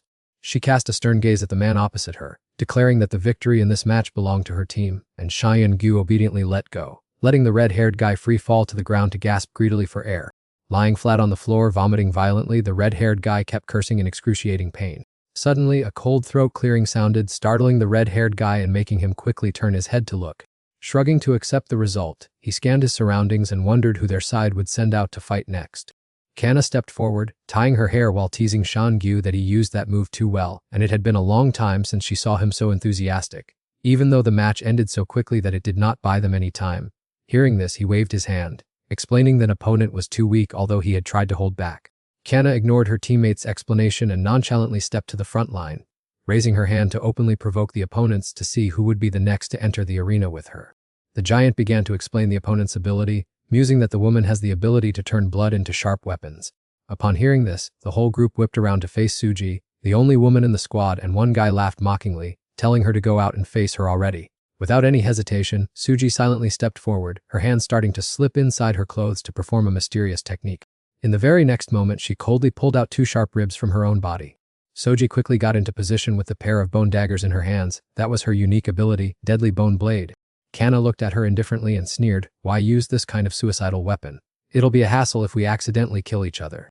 Right after finishing her sentence, Soji bent down, and a series of sharp bone spikes suddenly grew from her back, looking extremely bizarre. Those spikes transformed into 8 hideous spider legs. She stood proudly on her remaining 2 legs, still clutching her bone daggers, and challenged, "Do you think I'm scared?" With that, she lunged toward her opponent as fast as an arrow leaving a bow. Seeing that Suji didn't even bother to talk, Chana annoyedly bit her finger to activate her ability, grumbling in irritation, "These bastards." The two locked in a deadly battle under a rain of blows from the 8 legs and 2 sharp blades. Chana calmly used her sword to block every single strike. She gritted her teeth and glanced up at the woman who was waiting to close in on her from above. Suddenly, another spider leg took advantage of the opportunity and lunged to attack. It drove a critical stab through Chana's waist, making her scream in pain. The bone-chilling pain left her speechless. The situation was truly not looking good at all. She immediately swung her sword hard forward to push Soji back, forcing the leg impaling her to be pulled out with the momentum. It did not stop. Kana built up momentum and rushed straight forward with all her might. Soji was not to be outdone. She controlled her spider legs to frantically stab repeatedly at her opponent. Kana silently planned her next move in her head while dodging the dangerous attacks. Her attack speed was agile, just like that of a true assassin. Putting her thoughts into action, she summoned her power, causing her blood-red sword to touch the ground and generate sparks of electricity. In the blink of an eye, she swung her sword fiercely, spraying blood everywhere and knocking her backward. Soji's teammates rushed over in a panic to ask, "Are you okay?" Hastily helping her up despite the blood pouring from her chest. Seeing the gruesome scene, Chana also awkwardly apologized, "I overdid it because I couldn't control my strength." Contrary to that worry, Seonga stood behind and clapped mockingly, "You dragged out the fight quite well, didn't you?" While Hanmaru also excitedly raised a thumb in praise, taking down the opponent in just 10 seconds. Receiving the praise, Chana blushed and stammered, "Actually, I planned to finish her off for good. I was holding back a lot earlier." While Maru's group was laughing and talking happily, the giant on the other side of the formation was still looking at them thoughtfully. As if he had just seen something terrifying, he broke out in a cold sweat, thinking to himself, "No way, weren't the members of the Kangwa team just a bunch of useless losers who were sent here?" Right at this moment, he brushed off his hands and stood up, looking straight ahead with wary eyes, and said, "It seems only Hanmaru is left on that side." Hearing this, Chana asked back in bewilderment, "But we've already won 2 matches, why do we even need to continue fighting?" He remembered the young man's response well. While his comrades were just joking around for fun, I didn't care. What caught my attention was Hanmaru's strange ability. Faced with Kana's outburst of anger, the old man still smiled calmly, holding up 3 fingers as if bargaining. "Since this is the final showdown, let's just see who wins this to decide the winner." Hearing this, you grumbled, What are you talking about? This way of calculating is absurd." While the two were arguing, Maru advised them, "All right, let's do as the department head says." Yan Gang pointed straight at the old man's face and declared, "But on one condition, I will face you, department head." All 3 of them were dazed. Seeing this, Chana's mouth fell open in shock, thinking how could anyone be so foolish, while Shanga sighed and put his hand to his forehead. Seeing that his goal had been achieved, he wore an extremely sly smile. Meanwhile, the big guy standing behind him now had a highly puzzled look on his face. Within the vision of his ability, the image of a struggling Rakshasa suddenly appeared. But unlike its kind, this monster was so strong that it could tear through the barrier and was about to rush out, the pain making him let out an agonizing scream.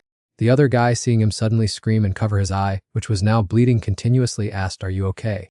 The big guy fearfully clutched his injured eye. Even as blood kept flowing, he stammered, "I can comprehend his ability. He is a demon." He stared at Hanmaru, who was standing proudly on the other side, and thought to himself, "Who is he? How can he have such terrifying strength?" Seeing Hanmaru agree, he was overjoyed. "You want to fight against me, the referee? That's against the rules." As he spoke, he glanced over to the other side and waved, "Instead, I will send out the best person on my team." As soon as those words were said, a burly member grabbed Yuju and dragged him in front of them. He seemed to have just woken up and asked blankly, "Captain, what is everyone doing here?"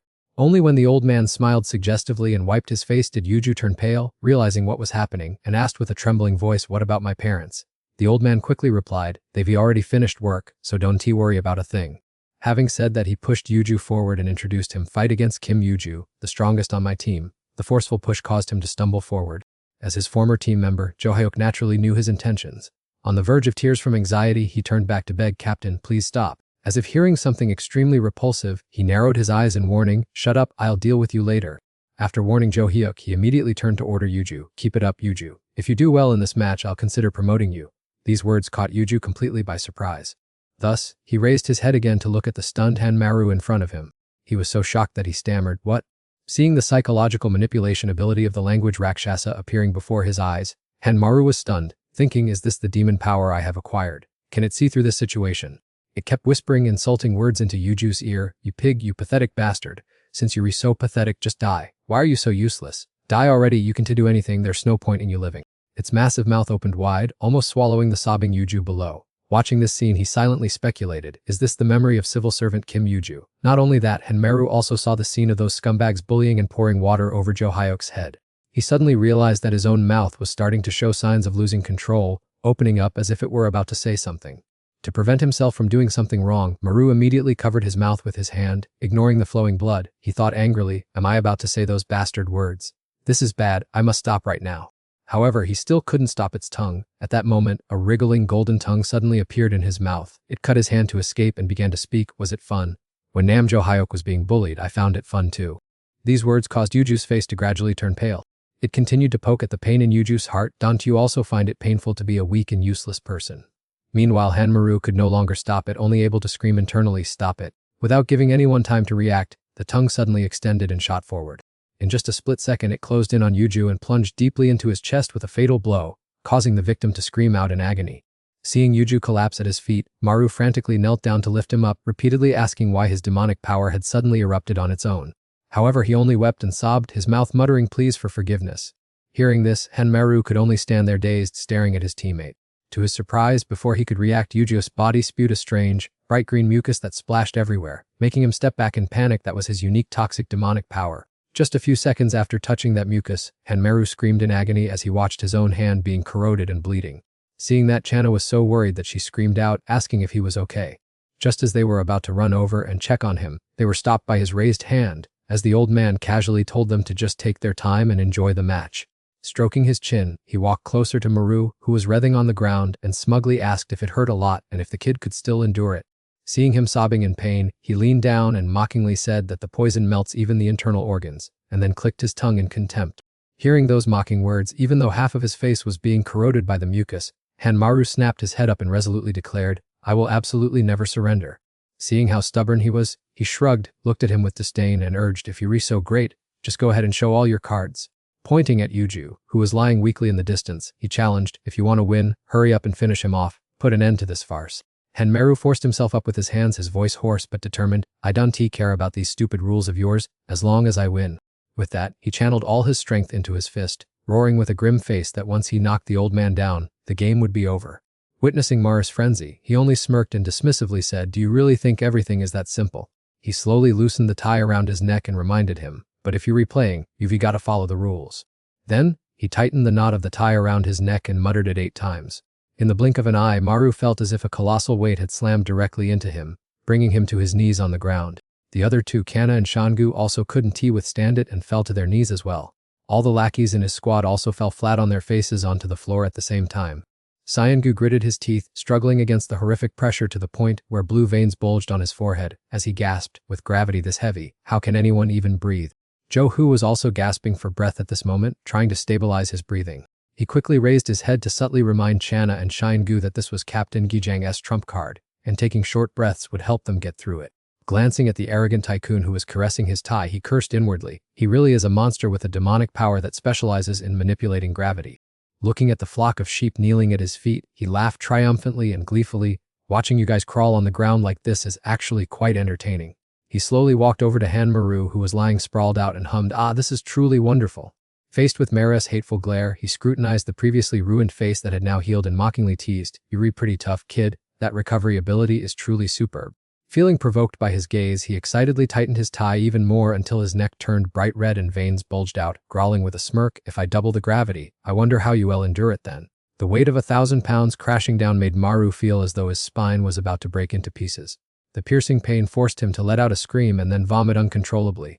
He picked up a grain of sparkling gold dust, examined it, and teased that it seemed the more pain he felt, the more gold sand he spat out. Then he glanced down with a disdainful look, as if evaluating a strange commodity called Maya's demonic power. And Maru lay sprawled on the floor, tears and mucus streaming down his face, his heart filled with confusion at the baffling words from the enemy's mouth. Memories of the monster from his childhood rushed back, and he began to speculate about the true ability of this captain. He could see his demonic power, but unfortunately, that source of energy was terrifyingly overwhelming. Struggling to sit up, Maru thought to himself that he needed to find some kind of turning point to reverse this situation. While glancing at the deadpan man before him, he wondered how to distract him to exploit a weakness, but ironically, his manipulation ability remained dormant, making him wonder why he couldn't see through his demonic power despite his best efforts. Suddenly noticing the abnormality, he was shocked to realize that there seemed to be no opening whatsoever in this man's mind for him to exploit. Looking up at the man who was smirking and flexing his power, he screamed internally, wondering if he was a madman possessing a flawless, perfect demonic ability. At the critical moment, he casually pulled out a gleaming folding knife. Licking his lips pervertedly, he pressed the blade close to Maru and threatened in a low voice that it would be best for him to obediently reveal the origin of that gold dust before he lost his patience. He gave a gruesome smile and pressed the knife against his throat, forcing him to confess or have his throat slit. A shiver ran down Maru's spine as he thought this guy must be a complete lunatic. However, just as the blade was about to pierce his throat, it suddenly snapped into 2 pieces. Sangha shouted loudly that now was the time. Upon hearing the command, Channa resolutely bit her hand, causing blood to spray all over the ground. Withstanding the suffocating pressure of gravity, she quickly transformed that stream of blood into a sharp sword. Seizing the opportunity, she sprang up and rushed straight toward the enemy with the sword in hand. Her speed was as fast as a blink of an eye, and in an instant, she closed in on his position where he was kneeling next to Maru. Yet he only glanced at her with contempt, then tightened his tie, increasing the gravitational pressure to 20 times what it was before. Kanna was crushed to the point that her face swelled, her blue veins bulged out, and her eyes rolled back as she was on the verge of fainting. Seongyu and Zohyuk were no better off, both screamed in agony as tears and mucus ran down uncontrollably. Watching his opponent collapse at his feet, he dropped the broken piece of the knife, letting it bounce off Channa's head and lie still. Even though her face had turned purple from suffocation, he still calmly leaned down to utter harsh, sarcastic words. When gravity paralyzes the respiratory system and deprives the brain of oxygen, you won't be able to resist anymore. And Maru frantically called out Kang Channa's name when he saw her pass out, just as the man bent down to pick up her blood-stained sword. He snapped the blade in his hand and turned to look at Maru with a mad laugh, saying that now there was no one left with enough strength to stand in their way. Facing his resentful gaze, he gently provoked him, asking if they should begin the next round of the game. Maru felt a choke of resentment in his chest as the sleepiness caused by the gravity gradually took over, and he desperately searched for a way out in vain. In the midst of the critical moment, the door creaked softly, making him frown and glance over, thinking to himself, who on earth would be coming here at this hour? He indifferently cast his eyes toward the door and shouted, "The restaurant is closed." As soon as the words left his mouth, a sinister dark figure materialized on the porch. In the blink of an eye, a stream of pitch-black slime quickly seeped through the crack of the door and flooded into the restaurant. That black tide continued to rise, gradually surrounding all the people who were lying scattered and helpless on the floor. With glassy eyes, Henmaru dazedly watched that disgusting liquid slowly swallowing everyone up one by one. He stared blankly at the liquid crawling closer to his hand, his mind crowded with thoughts. What on earth is this pitch-black thing? Only at this moment did Channa breathe a sigh of relief. She smirked and laughed to herself, finally showing your face, what a slowpoke. Then she cast her eyes back, reminiscing about the horrific clash earlier between Xiang's subordinates and the other group of people. As she helped Joak up, she calculated in her head that if things continued like this, everything would surely fall apart. So, taking advantage of Johyuk's distraction, she covertly tapped on her phone to send a text. The final message sent by Channa was full of urgency. "It's a total mess, Captain. Come and clean this up right now." Standing imposingly outside the store at this moment was the notorious captain of the Manhwa team. That was Deokman. It consumed almost all of Maru's body, leaving only his face. He gritted his teeth and muttered to himself, "What the hell is going on?" He fared no better, with the slime clinging to his entire body, and he panicked as he realized it had already risen to his chest. The fluid continued to rise and surround him, and in an instant, it crawled right up to his neck. Immediately after, it swiftly swallowed him into the silent darkness, leaving only a few tiny bubbles floating on the surface. Trapped in the endless darkness, he calmly put his hands in his pockets, looked around, and muttered, "What is this place? A world of darkness." But then, realizing something unusual, he fell into deep thought. Something is not quite right here. In another corner, Henmaru sat helplessly on the ground, looking around and wondering in confusion. "It feels as if I have evaporated from this world."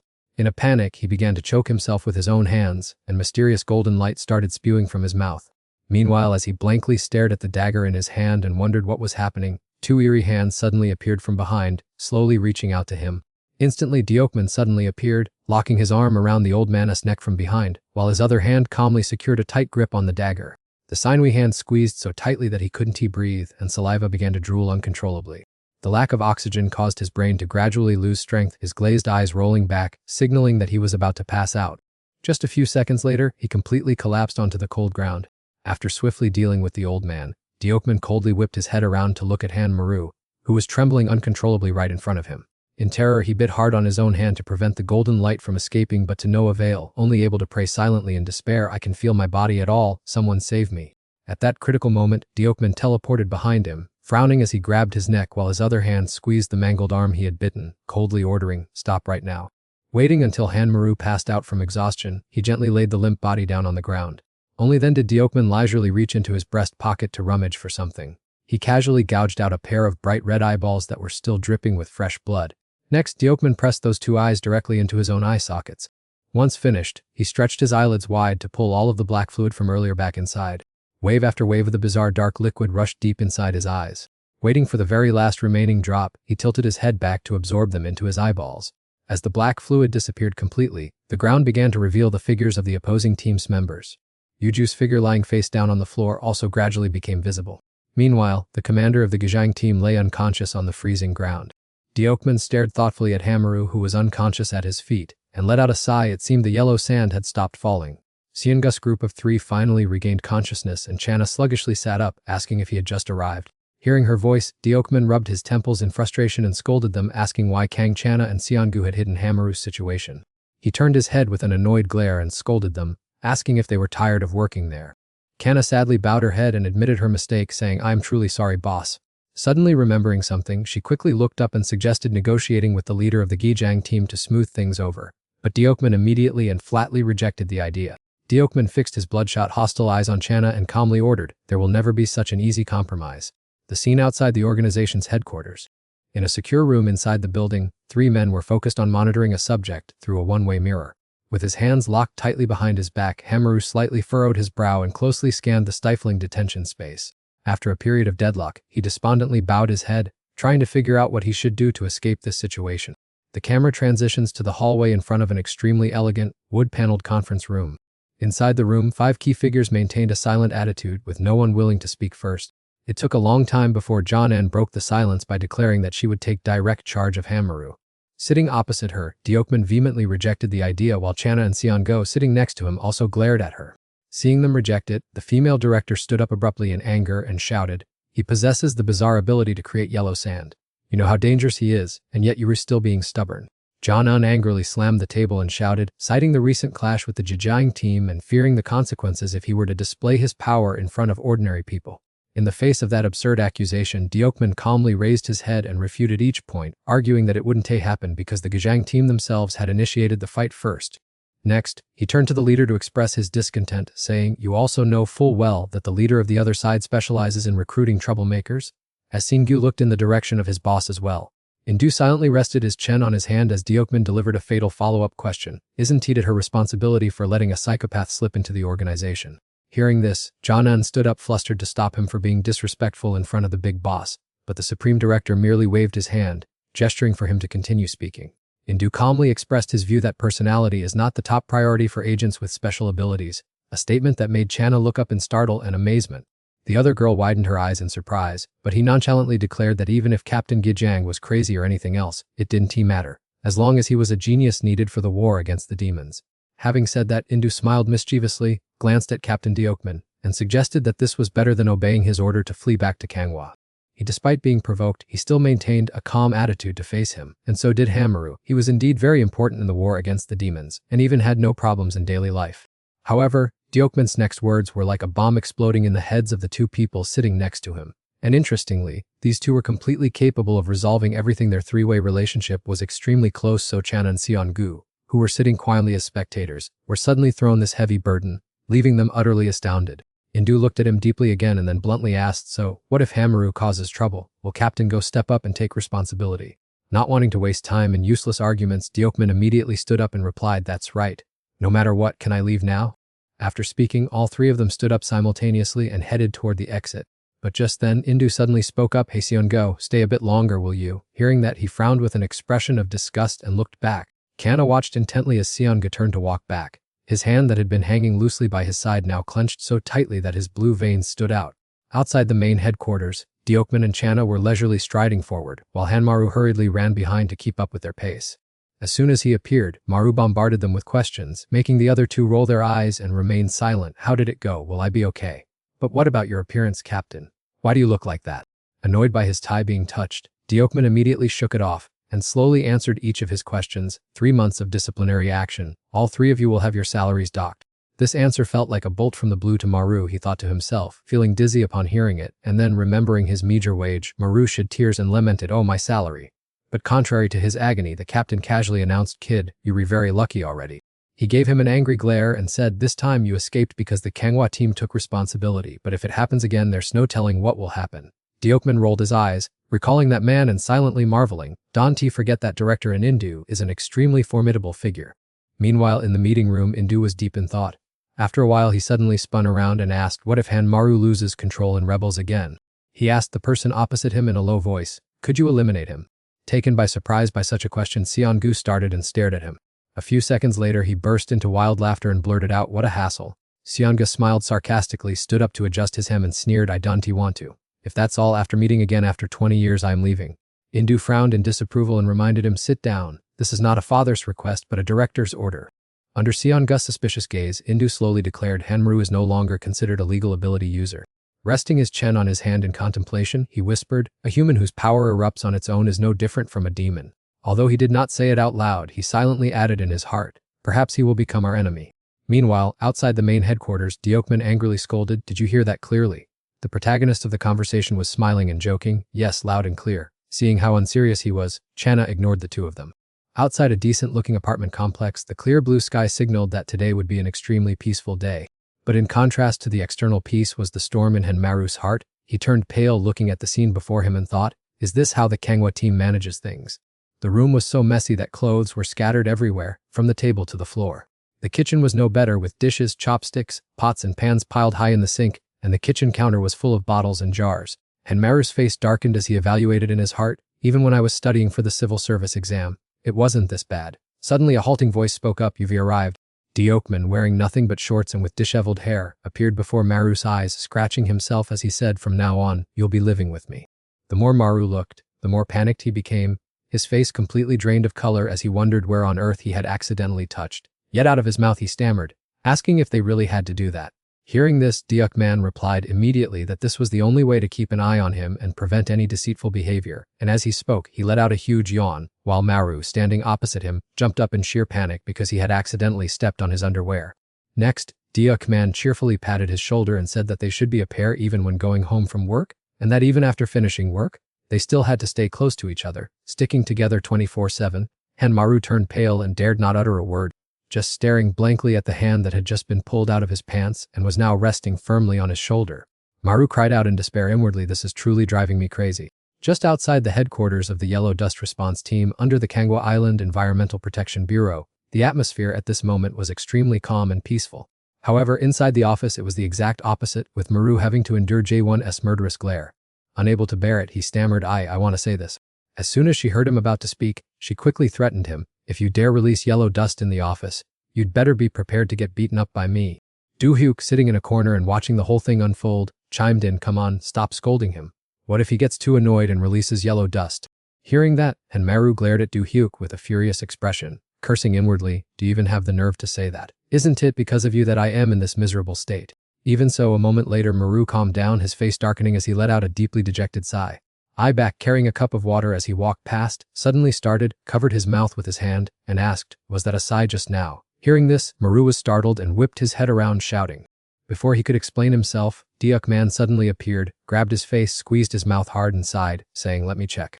While parting his mouth to inspect it closely, Deokman said, "You weren't planning on sighing and then releasing yellow dust in the process, were you?" Maru, with his cheek squeezed, desperately mumbled in protest, "Done to do that." A short while later, with a sullen look on his face, Maru dragged his feet down the hallway, cursing wildly in his mind, "Damn it, is even my right to breathe being taken away? I really can stand being treated like a monster anymore." But just as he stepped in front of the restroom door, he ran into Shangu, who was wiping his hands as he walked out, causing Maru to let out a surprised gasp. As soon as Sangha saw him, he immediately recalled Indu's warning that Hanmaru could no longer be considered a normal person. Someone capable of releasing yellow dust by themselves was no different from a dangerous monster. The words, "What if he becomes a threat to us?" kept ringing in his ears, making Shanga's mood worse and worse as he coldly glared at Maru standing right in front of him. Faced with Sanga's hostile gaze, Maru felt extremely puzzled and open-mouthed with anger, prepared to give him a piece of his mind. Putting his thoughts into action, Henmaru resentfully blurted out, "What are you looking at? Are you going to give me a hard time too?" To his surprise, Shangu didn't even care about his question and fired back, "What's that got to do with me? Like I do care about you." With that, Sangu turned and walked away, leaving Maru standing there blankly, staring at his retreating back and muttering, "Why is he acting up today? Normally, he looks like he wants to eat me alive." Just then, a voice suddenly called out from behind him, "Are you all right?" That question was like lighting a fuse on a petrol bomb. Henmaru gritted his teeth and spun around resentfully, still cursing in his mind, "Stop it already, please. You people really have too many tricks up your sleeves." He was just baring his teeth to scold them when he suddenly saw Channa and Yuju standing there looking at him. Specialist Kang and Kim Yuju too. A moment later, Channa smiled gently and waved, saying, "Kim Yuju, since you're new to the Kangwa team, please feel free to ask about anything." He bowed politely and replied, "Yes, Specialist Kang." Having finished the greetings, she suddenly raised her head and said, "Let me check your eyes for a moment." Seeing her beautiful face zoomed in right before his eyes, Henmaru froze on the spot and gasped in a daze. When he finally came to his senses, he shyly lowered his head to make it easier for her to observe. Avoiding her gaze by looking elsewhere, he stammered, "Is there something wrong with my eyes? Don't worry, I won't release yellow dust here, so there's nothing to fear." However, Kanna continued to observe his eyes intently, then said in a soothing voice, "Don't mind the distant attitude of the others on the team toward you." As she spoke, she took a few steps back. They were just afraid that if anything happens, the Kangwa team won't be able to protect you. Henmaru blushed, glancing at her hand as it moved away, and mumbled, "That's true, but..." At this time, the office was left with only Maru's solitary figure, and nobody knew where his colleagues had slipped off to.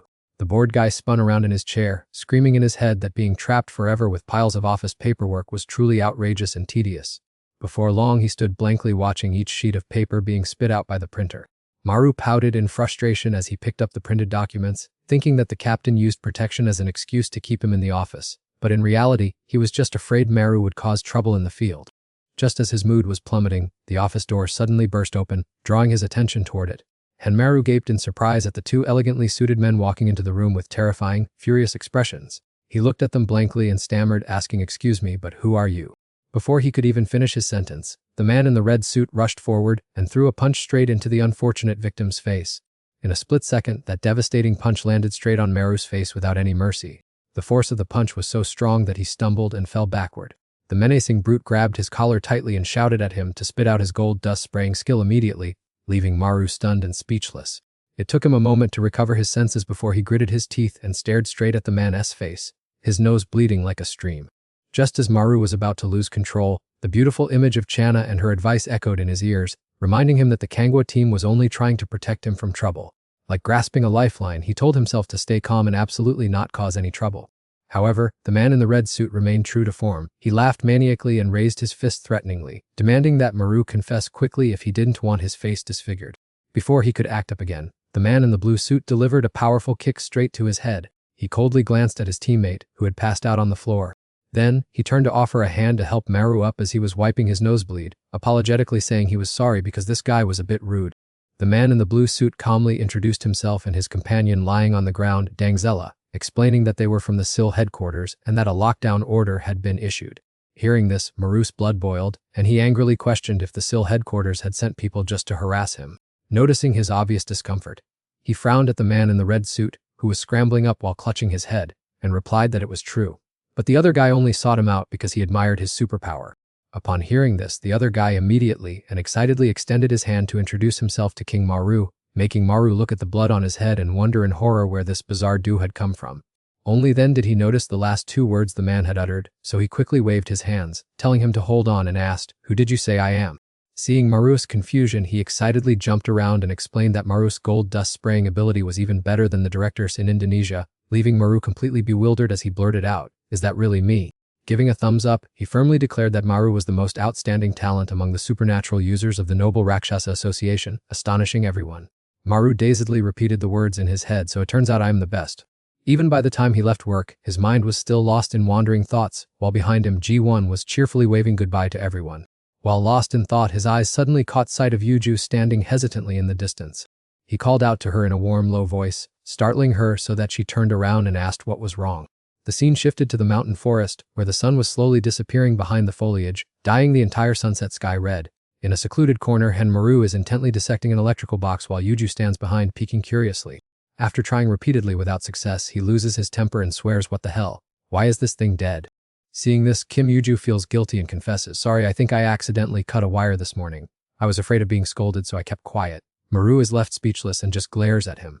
Despite his annoyance, he tries to brush it off to reassure him. The captain is easygoing and won't scold us over small things. Everyone is pretty chill here. Just as he is about to continue, he pauses to think, never mind. Conversely, Yuju thanks him profusely, "Thank goodness for you. I haven't even had a chance to thank you for the other day yet." And Maru scratches his head, laughs it off, and says, "Don't mention it, there's no need to be so formal." Suddenly, Yuju blurts out, "Damn it, why is this piece of junk still not working?" This comment startles Maru, who was feeling shy, and he asks, sweating, "What the hell are you muttering about?" Yuju points to the golden dust on the ground and says casually, "I thought you were the one who made a mess of this. What is this gaudy golden dust, anyway?" Maru looks in the direction of his finger, panic-stricken. By now, Maru has a vague sense of impending doom, so he turns around vigilantly and gets into a defensive stance. His eyes land on a ghastly pale, faceless monster with 9 bright red gems sparkling on its chest. Hiding behind him, Yuju asks timidly, "We done for? Could it be that because of me, the headquarters didn't receive the signal that a monster had appeared?" Maru hurriedly comforts him, "With this much golden dust, it's probably just a small fry of the first level. Leave them to me." Wait, the monster is slowly approaching us. Maru suddenly recalls the compliment from the man in the red vest, "Hey, you are the most talented ace among the super-powered ones. I truly respect you." Those words add fuel to his fire. Maru jumps back to build momentum, muttering continuously, "Because I am the superstar, Maru." In a flash, he lunges forward with his mouth wide open, intending to gobble up that weak, low-level monster. In the blink of an eye, he takes a deep bite into the neck of the unfortunate creature. As he rips off a chunk of flesh, he calculates, even though it's just a level 1 small fry, this is the only way to take it down quickly. After wiping out the monster, he calmly wipes the blood from his cheek and looks indifferently at its body sprawled on the ground. Yuju stands behind him, clapping loudly in praise, "That's amazing. You made that monster disappear in a heartbeat." Contrarily to the cheering, Maru freezes, staring at the corpse as it begins to distort, stammering, "Wait a second, what on earth is this?" At that very moment, the creature's shell suddenly splits in two, revealing gray, shriveled skin underneath. Maru stands stunned, witnessing the bizarre scene before him, screaming internally, "What the hell is going on? I thought I sent it to the afterlife, but it turns out I didn't." But out loud, he can only let out a startled cry. Now the monster has completely shed its old shell and crawls up, while slimy liquid still drips onto the floor. As it tries to scramble to its feet, the round gem on its chest suddenly explodes. Maru glares at the creature that has just been resurrected from the dead, thinking to himself, "Damn it, it has evolved to the 2nd level." Exhausted and panting, he curses under his breath, "What the hell is actually happening here?" Staring at the monster lurking in the thick smoke, his eyes flash with panic. Is it getting stronger by the second? Yuju stands beside him, deathly pale, stuttering and screaming, "We dead. At this rate, it's probably gonna jump straight to level 5. Without wasting a second, Yuju turns on his heel and bolts, yelling as he runs, "I am going to get reinforcements." Leaving Maru behind, alone with a blank, speechless expression on his face. Suddenly sensing a bad omen, he called out loudly to remind Yuju to stay safe. Before his eyes, the bizarre man who had been standing still suddenly dashed towards Yuju like a flash of lightning. What terrifying speed, he thought to himself. By the time Yuju turned his head to react, the fangs and claws of that deformed creature were already extremely close. Startled and panicked, he immediately released a burst of dark green energy that shot straight at the freakish guy. Forcing the opponent back, that energy blast containing terrible toxins began to eat away at the demoness flesh. Exposing its dark white bones and tendons, the creature let out a low, mournful groan, and its body immediately began to undergo a transformation. Maru's face turned pale in shock. It turned out that the more scratches and hits this guy took, the more violently his power exploded. Right down the middle of its bizarre forehead, a long crack split open. The outer skin slowly tore apart to release a completely new, spine-chilling layer of flesh. This demon-s level of dominance had clearly risen by several levels compared to moments ago. Maru gasped inwardly, realizing that every time this guy shed his skin and took a new form, he evolved even more terribly. Cowering behind him, Yuju trembled and lamented, wondering when it would ever stop now that it had reached the 6th tier. Looking at the few circular spots on the opponent's chest, he pondered, the 6th tier. Does that mean each time it upgrades its energy, one spot disappears from its body? A slight panic began to rise in Maru's heart. At this rate, that freak might even reach the 10th tier. He glanced at Yuju and reminded himself that he had to urge his younger brother to escape immediately. Therefore, he immediately urged him, "I'll stand here and block its path, so you quickly run and call for reinforcements to support us. I won't last long, so you must hurry." Although anxious and worried, he cared about his brother and still hesitated to run. Seeing this, Maru gripped his younger brother's shoulders tightly and reassured him not to panic. Since he had stepped up to handle the situation, he knew how to measure his own strength. The moment he dashed forward like an arrow, the other boy could only stand dazed and call out Marius' name. As he dodged and weaved, he calculated in his head that he had swallowed a few notorious evil demons whole, so he already had experience dealing with this species. Therefore, perhaps taking a fatal blow might actually help him level up beyond his limits. Thinking this, he raised his fist high, preparing for battle. He threw a powerful punch at the demon, but the creature quickly and smoothly slipped aside to dodge it. He couldn't help but be startled and astonished. Both the speed and combat power of this monster had improved by leaps and bounds compared to the beginning, which was utterly absurd. Seeing Maru's momentary distraction reveal an opening, the demon immediately launched a counterattack, landing a thunderous punch right to his stomach. The excruciating pain made him lose control of his body and fall flat on his back, aching unbearably. To defeat this monster, he had to find its fatal weakness while also finding a way to upgrade his own power. The monster swung its rugged arm again, delivering another earth-shattering blow down upon Maru as he lay on the floor. He felt as if his soul was about to ascend as he spat out a mouthful of fresh blood, with his entire skeleton seemingly shattered to pieces. Several spots identical to those on that hideous creature had also appeared on his own skin, but why had there been no changes inside him yet? He muttered to himself that perhaps his self-healing speed was too overpowering, so it hadn't met the conditions to trigger the shedding state like his opponent. If that was the case, then, resolving to take a big gamble, he shouted at the top of his lungs, "If you've got the guts, then beat me to death, you bastard." Yuju suddenly rushed out from some corner, shouting loudly to watch out for danger. Seeing him approach, Maru couldn't help but startle and call out a warning. Yuju continued to unleash highly potent poison towards the beast. But this time the monster didn't seem to have even a single scratch. He caught its attention. The creature turned to look at him, and only now did Yuju's tiny stature compared to it become apparent. It still looked completely unfazed, and he wondered in terror why such a potent poison hadn't worked. Before he could finish his thought, a swing of its arm struck him right on the head. Yuju immediately hit the ground. A flurry of vicious blows rained down continuously. Yuju's face was now covered in messy bloodstains. Maru immediately dashed forward and locked the monster in a tight embrace. He bit hard into its shoulder, tearing a piece of flesh away. The monster shrieked in agony. Quickly picking up Yuju, who was sprawled on the ground, he asked in surprise, "Why did you bother coming back here to save me? Aren't you worried about your own life?" With his face swollen like a balloon, he rasped, "I caused this disaster. How could I run away? It's my cowardice that got you into this. Stay strong, Maru. Get out of here quickly." After saying that, Yuju fainted. The situation was critical. Leaving him here would surely mean his death. Thinking this, Maru used his coat to cover him temporarily. He couldn't just sit and wait for reinforcements. He had to deal with it himself now. He stared wide-eyed at the monster in front of him. It still had 3 stages of transformation left, and he absolutely could not let it reach its ultimate form. He unleashed a barrage of punches onto its massive body. Therefore, he had to take the opportunity to shatter its core before it could molt. Its outer skin evaporated, revealing a bizarrely shaped mass inside. There it was. Fortunately, it hadn't managed to evolve yet. He lunged forward with all his might. Approaching the bizarre mass, he realized he had to quickly devour it before it was too late. Suddenly, the monster reached out and impaled him. He collapsed to the ground. He looked up at the towering giant before him. With a blank stare, he realized it had already transformed in this situation. There was nothing to do but accept death. It reached out again and grabbed his head. As if weightless, he moved lightly. The giant creature turned around. He was thrown far away. Look at the monster looming and advancing toward Yuju. He screamed, "No way." Hanmaru's body gradually petrified, sent flying. He cried out in despair, "No." He plunged straight down into the deep abyss. Hanmaru's back hit the tree trunk, his body frozen like stone. Water droplets quickly appeared, spreading across his gradually petrifying face. Finally, an explosion rang out and Hanmaru broke free from the ice, gasping for breath. Soaking wet, Hanmaru quietly pondered what had just happened. A figure in black was approaching Yuju. Thinking this, Hanmaru quickly gathered momentum and dashed back to the old place, praying silently that Officer Kim Yuju was safe. Hanmaru looked down again, greatly surprised. His legs could now gallop. That demon's evolution speed was terrifying, and he might be too late. A moment later, Hanmaru arrived, calling out loudly, "Officer Kim," but the only thing left was Yuju's bag. Anxiously looking around, he wondered, with no gold dust left, could he have gone missing? Hanmaru broke into a sweat, looking everywhere, wondering where it had gone. Suddenly, the phone in his pants pocket vibrated continuously. Hanmaru picked up the phone and looked at the screen. It was a map with a red dot, showing that the area of 12 to 8 stars had already moved to the adjacent area. Suddenly, an incoming call startled him.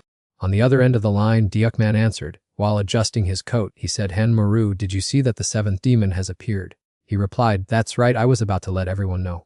Deukman quickly got into the car and continued, "But it's fine now, don't worry, we'll be there to support you shortly." Hanmaru looked at the turned-off screen and muttered to himself in frustration, why did he hang up so suddenly? I wanted to say more. Hanmaru slowly stepped into the grass, thinking as he walked, well, I've already notified the other members, they all arrive soon. Now the important thing is to find Mr. Kim Yuju and bring him to safety. Suddenly, a strange sound came from the grass on the other side. It was a warning sound. As Hanmaru drew closer, his eyes widened in horror. A familiar figure was lying flat on the ground behind the bushes. Hanmaru recognized him as Officer Kim Yuju. He immediately ran to Yuju, turned him over, and hurriedly asked, "Are you okay? Are you hurt anywhere?" Yet the tragedy was only just beginning. The moment Hanmaru pulled his hand back, his hands were already stained with bright red blood. He collapsed on the spot, his mind completely shattering. Hanmaru muttered in disbelief, his eyes wide with his mouth agape. How could this happen? Kim, my friend, I need to quickly spit out a layer of golden sand to heal your wounds right now. No sooner had that thought crossed his mind than Hanmaru hurriedly embraced Yuju's corpse tightly. He wailed miserably, wake up, comrade, don't keep your eyes shut so tightly like that. But his friend had already taken his last breath and could not respond, so he desperately pleaded, I beg you, please wake up. Yuju's limp, hanging hand exposed the harsh reality of it all. The only action Hanmaru took at that moment was to hold his friend's body tightly. His face darkened with guilt intertwined with extreme resentment. Hanmaru then took off his own clothes and gently draped them over his friend's remains like a farewell blanket. He stood up and walked away, leaving behind the cold, completely lifeless corpse. Every muscle in Hanmaru's body continuously radiated a surging, murderous aura. Changing the camera angle, a footprint was seen pacing as it conquered a steep slope. That person was none other than Channa, who was anxiously making her way up the peak while connecting her earphones to Awakens. I've climbed up this mountain. Has the big boss arrived yet? He replied while tapping on his ability, I'm almost there. She immediately grumbled and shouted, the nine-tailed demon. How on earth could a demon like that be present in this place? Suddenly, Awakens spoke up to correct her. You are strictly forbidden from going off alone, Channa. Just obediently wait for me so we can coordinate and clear out the chaos. This warning made her feel very strange. Unexpectedly, the forest area behind Channa trembled violently in a suspicious manner. The local residents living around there buzzed with chatter. What is going on? Is that a geological tremor? Channa furrowed her brows tightly. What on earth is this? Is it a stream of golden sand? Awakens bewilderedly wondered, has that demon appeared in the Gangwon region again? Inside the train carriage, Awakens scratched his head in frustration due to the deafening noise. He frowned and explained, if we don't stop it, the people are going to be done for. The other person immediately made a gesture signaling him to keep his mouth shut. In a taxi, Aiden endlessly urged the driver, step on the gas faster. The older man could only stammer with beads of sweat, all right. But unluckily, they still had to halt and wait for a traffic light. The driver bitterly blurted out, why on earth do we hit a red light right at this moment? How infuriating.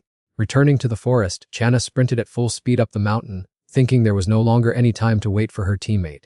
With a grimace on her face, she knew she had to find that demon immediately to prevent it from wandering into the populated area. Suddenly, Channa came to an abrupt halt. She spotted a figure right ahead. Found you. She called out loudly, hey Hanmaru. He whipped around with an extremely anxious expression.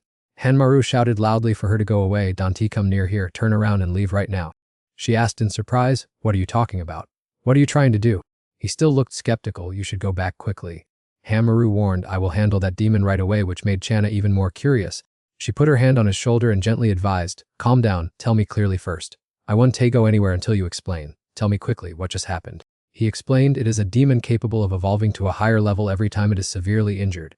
Channa supported him, tilting her head to look behind Hanmaru. Can a demon really evolve?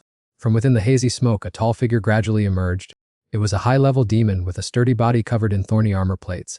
Her jaw dropped in shock. Now that it has evolved to this point, are you the one who is going to face it? Hanmaru gripped the wooden stick tightly in his hand. Let me handle this. He gritted his teeth. I must destroy that demon at all costs. Just as Hanmaru raised the sharp wooden stick, preparing to stab himself, Channa immediately swiped his hand away and shouted, wait, what do you think you're doing? He said helplessly, I once absorbed an evolving demon like it. Now, just a single fatal wound is all it takes for me to become stronger. This truth left her speechless. He didn't look well at all. What on earth had happened? Channa grabbed his hand, trying to persuade him, hey, wait, our team is about to arrive. Hanmaru remained resolute. I don't need anyone's help. Seeing his stubbornness, she struck him on the back, her voice sarcastic. So you plan to rush at that demon all by yourself? Do you just want to die faster or something? He raised the wooden stick again. Even if I die, I must take down that demon at all costs. Hanmaru then stabbed the sharp tip of the wooden stick into his own chest, blood gushing out. Blood splattered all over Channa's face. In horror, she watched him collapse. Her gaze was fixed on the thick cloud of dust in the distance. Channa thought to herself, unbelievable. Surrounding the forest was the hard, dry shell left by the evolved monster, and she couldn't stop wondering, in the end, just how many times has he been severely wounded by them. But before Channa could brace herself, the monster quickly rushed up behind her and raised its fist to attack. Just as she widened her eyes to look behind her, what, a surprise attack. Instinctively, Channa raised her arm to block the attack, but fortunately Hanmaru stopped it with his bare hands just in time. His physique had been tempered, his flesh as hard as iron. With just a gentle squeeze from that robust hand, Hanmaru defiantly ripped the monstrous arm off its shoulder. Blood from the beast gushed out, splashing onto his face. Facing Hammer's threatening gaze, the creature showed clear annoyance. Instantly, it used its remaining hand to squeeze his throat tightly. With lightning speed, it gained the upper hand over Hanmaru. The monster violently slammed him down onto the ground. Then it pinned Hammer's body down, causing the ground to crack into pieces. Yet he felt no pain, his expression remaining as cold as snow. Its severed forelimb was gradually regenerating, the muscle tissues intertwining, while the hand choking him squeezed with full force until it turned red. Hammuru was choking to the point where the skin on his neck turned red, so he reached out to firmly grip his opponent's wrist. One would think the situation had turned around, but Hammuru, even at a disadvantage, still had enough strength to clamp the monster's body with his legs. The man stepped closer to the corpse covered in a white cloth, which was now stained with fresh blood. He gasped for breath, blaming himself for why things had taken such a turn for the worse. Suddenly startled, the man looked around anxiously to see where that strange noise was coming from. In another corner, Channa trembled in sheer terror as she witnessed the horrific scene before her eyes. So different from the Hammuru she once knew, she suddenly recalled the moment he shed tears or when he trained hard. Hammuru ruthlessly swung his fist straight into the face of the 10th class demon. The ferocious creature could not withstand his lethal blow, helplessly turning its head away to dodge. Before his opponent could counterattack, Hammuru quickly set up his next powerful blow. Watching from afar, Channa wondered to herself, this was the first time she had seen him so cold, unable to understand why he had changed so quickly. He concentrated all his strength into his steel fist. One of the monster's limbs was smeared with fresh blood from the hand that had been severed earlier. Yet the demoness hand suddenly grew back fully intact in the blink of an eye. Its arms swelled up to the point where every rippling muscle fiber beneath the skin was clearly visible. After enduring Hammeru's consecutive punches for a long time, the demon finally swung its arm to counterattack. The power of its hand sweep was so terrifying that it flung him meters away. Numerous tree trunks in the dense forest were also uprooted by the impact of Hammeru's crash. His body slammed into the ground, kicking up a storm of dust and stones, creating a massive explosion that shook the area. Channa could not stand by and watch Henmaru for even another minute. Just as she was about to rush in to rescue Henmaru, old Deokman suddenly rushed to stop her. He warned the employee to stay still for a moment, saying it was a 10th grade demon and she couldn't possibly fight it head-on. Despite her internal frustration, Channa politely asked the captain about the extent of the damage. Old Deokman tightly grabbed her hand and called out to the employee, Channa, why is Hanmaru here when he is supposed to be at home? In a corner of the urban street, the lights from the skyscrapers shone brightly. Do-nun panicked and shouted, asking if another 10th grade demon had appeared in Gangwado. Sayunguk replied that it was absolutely correct as he had just received word from Captain Go Deokman. The Inchin headquarters has already sent reinforcements. That female director is Si Jeonguk. She assured that she would immediately report to Director Injo if the Incheon side could not suppress this demon, while Do-nun asked if he heard that clearly. Injo muttered while using the computer, realizing it had been exactly 2 years since the 10th grade demon ran amok on Mount Sirak. Sweating profusely, she recalled that back then, all the staff involved in the mission lost their lives, and the public suffered heavy losses. He stood up and told her not to worry needlessly, as the Gangwado team would be safe and sound, since Captain Go Deokman was still there anyway. Injo smirked with satisfaction and added another sentence. That kid is still there too right now. Hanmaru is still fighting with all his might. Disregarding his own life, he silently moved closer to the 10th grade demon. Deokman gritted his teeth, wondering if this crazy guy wanted to. Even though he strained his neck to shout for Hanmaru to stop, he still rushed in as usual.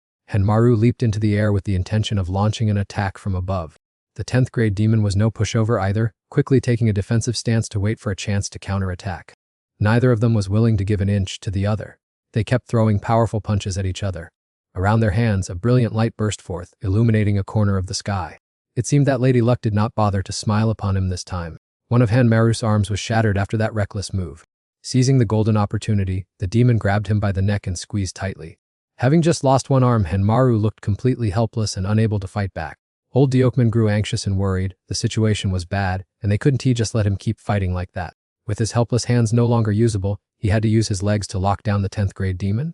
Hanmaru swung his bloody arm forcefully toward the target. He shoved his injured arm straight into the demon's mouth. Sucking in the surrounding air, his body's regeneration speed seemed to have been pushed to a whole new level.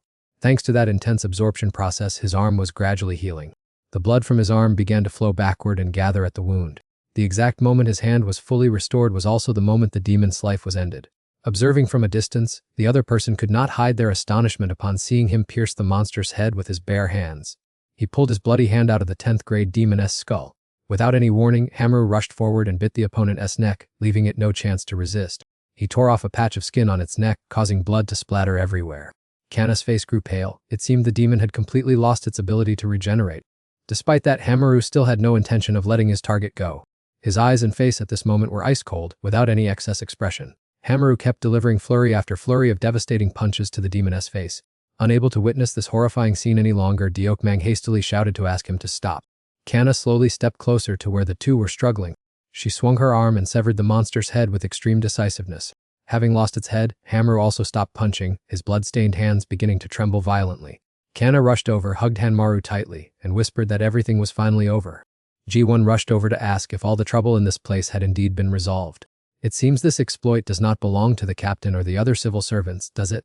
Deokmang replied that it was Hanmaru who had single-handedly defeated the monster. Sion and Guaden could not help but be astounded by his ability to defeat a 10th-grade demon single-handedly. Although exhaustion was clearly written on his face, she still tightened her embrace, not wanting to let go. A quiet afternoon enveloped the funeral home. Yuju's funeral was held in an extremely solemn atmosphere.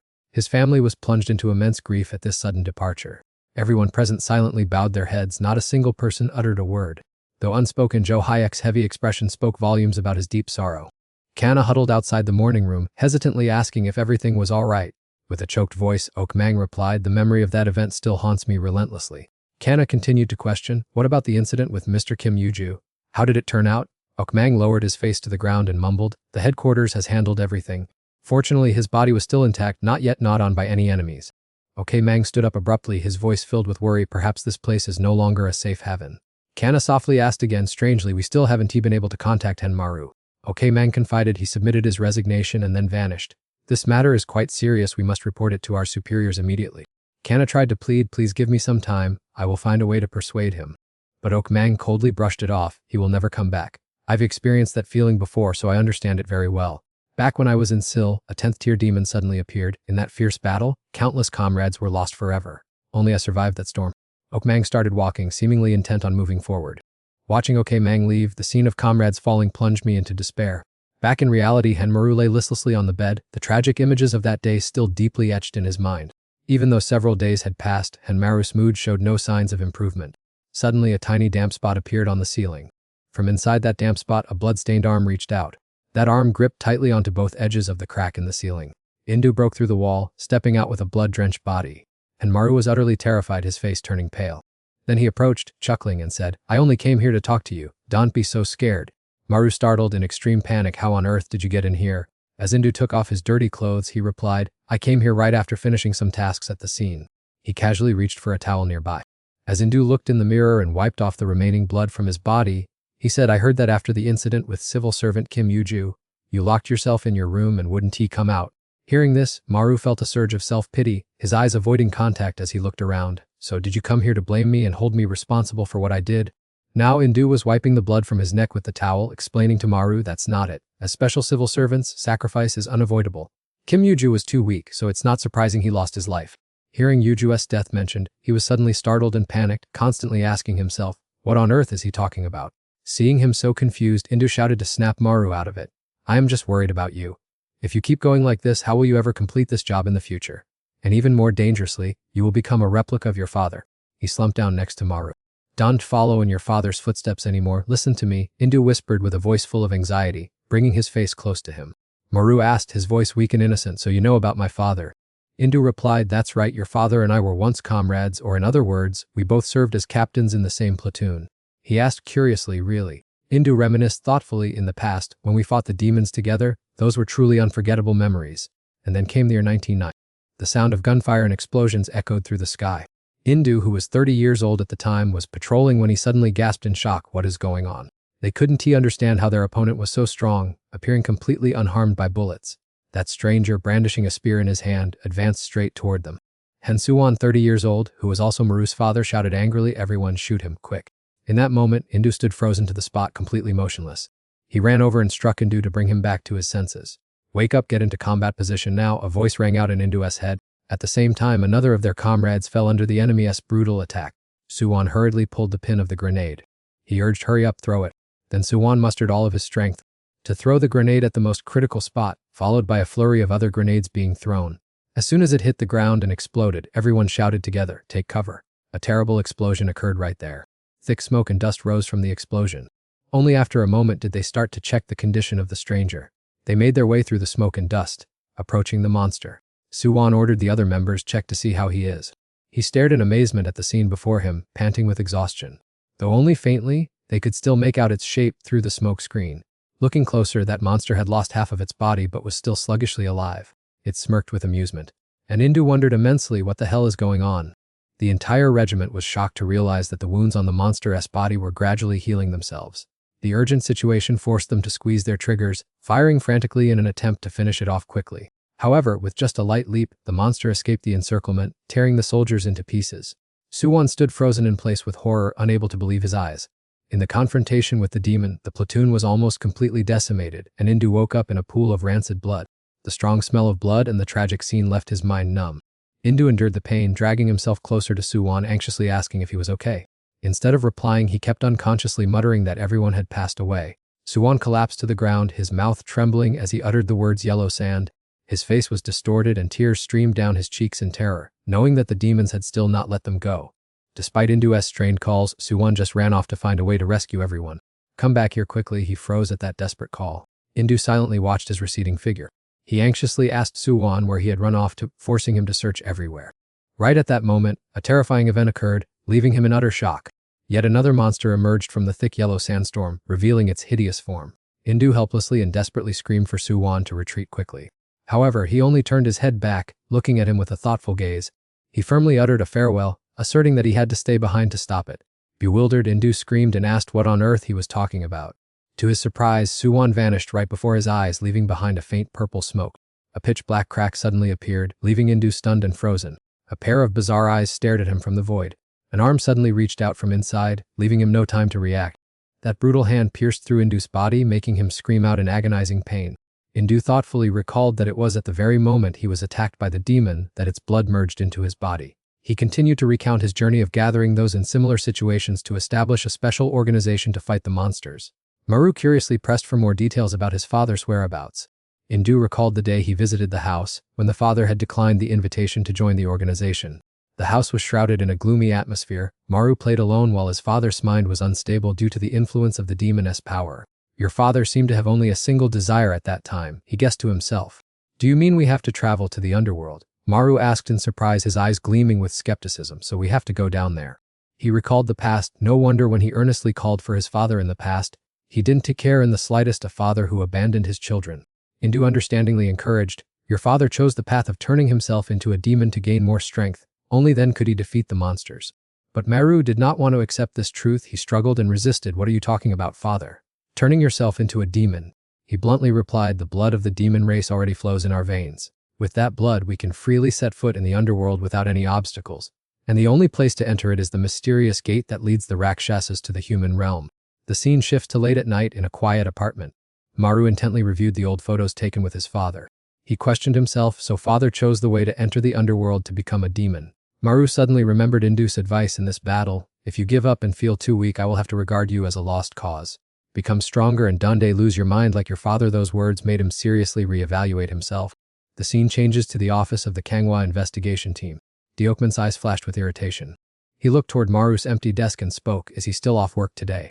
Deokman sighed helplessly, standing up to announce, "Then I will personally go to the headquarters in Incheon to process Han Maru's resignation." He raised his head and caught Channa watching him.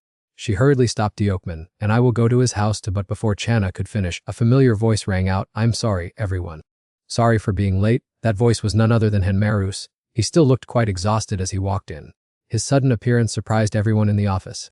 After that, Maru went straight to his desk, telling himself, "I need to continue this work and find my father and the truth about the demon race." It was hard to believe that his father could go to the underworld and turn into a demon. At the same time, a very familiar figure appeared in an elevator. Upon arrival, he stepped out with a purposeful look. Before Indu was an object held in chains. He looked at his achievement and exclaimed, "It's almost done." It was time to enter the underworld. An entity unable to maintain its form was locked in a glass cage and restrained by countless chains wrapped around it. At this time, in the office of the Golden Sand investigation team based on Kangwa Island, all the staff members looked sluggish, as if they had run out of energy and didn't want to do anything. "Now the time has come." Jae-won stood up and called out to everyone, "Come on, it's 12 o'clock, let's go to lunch." But Maru remained sitting in a corner, sadly saying, "I'm not in the mood for lunch, you guys go ahead." In the end, Jae-won, Lie-bak, Jo Hyuk, and Channa invited each other out to eat. On the way, Jae-won kept grumbling about how sad it was for the four of them to go out to eat on their own like this. Lie-bak let out a heavy sigh. "Ever since Kim Woo-ju retired, Maru's gloomy face has kept me on edge." Channa and Jo Hyuk hung their heads low. They were probably thinking that not only Han Maru but everyone in the team was exhausted from that, and the atmosphere was thick to the point of suffocation. The scene shifts to the evening at Maru's apartment, right after work. Hwang-uk Man had already showered and smelled clean and fresh. As he stepped out, he ordered, "Hanmaru, while waiting for my noodles to cook, go take out that pile of trash quickly." He hurriedly gathered the bulky bags of trash and walked to the door, only to suddenly startle. It turned out he ran right into a key colleague and asked softly, "Officer Kang, did you buy a house in this area too?" Kana nodded firmly. "Exactly, it's close to work so it's convenient to go on missions." She added, "And I'm not the only one living here. The floor below also has the officer duo, Zoji-won and Kim Yi-park." Kana looked down at the heavy, cluttered bags he was carrying in both hands. Maru, carrying 2 huge trash bags in his hands, replied briefly, "No wonder." She considerately offered, "Let me help you with those," but Maru politely declined. "No, it's fine, I can handle it myself." Seeing that he was still trying to avoid everything, Chana sincerely advised him, "If you read too exhausted, just let me lend a hand. Don't keep tormenting yourself over Yuju. This is the shared responsibility of the entire Kangwa team." But Maru stubbornly objected, saying, "It's not really because of the burden of responsibility. You guys don't need to gather around and pity me." Reaching the stairs before leaving, Chana called back to advise him, "Who's pitying you? I said that so you'd quickly recover from the shock. Everyone here has gone through that. In this Kangwa team alone, who hasn't tasted the loss of a loved one in the bloody war against monsters?" Kana replied bluntly. Hearing this, Maru stood agape, wondering to himself, everyone has lost a loved one. What does that mean? Meanwhile, Chana casually snatched the trash bag to throw it away, leaving him frozen in embarrassment, his mouth still awkwardly protesting, "Hey, give it to me, it's very heavy." The next morning, the emergency siren wailed so suddenly that there was no time to react. Hwang Uk-man frantically directed the operation. The 6th-tier demon has appeared. Officers Du Ji-won, Nam Du-wook, and Han Maru set out immediately. However, at that very moment, Uk-man's stomach rumbled so loudly that he groaned, "Oh my god, my stomach hurts so much, probably because I ate too much meat yesterday." Although Maru knew about the deployment order, his limbs were sluggish, and even putting on his jacket was noticeably slow. Seon-gu caught a glimpse of him looking inexplicably listless and tired. He immediately stepped forward and reported to his superior, "Sir, I volunteer to go in place of Officer Han Maru."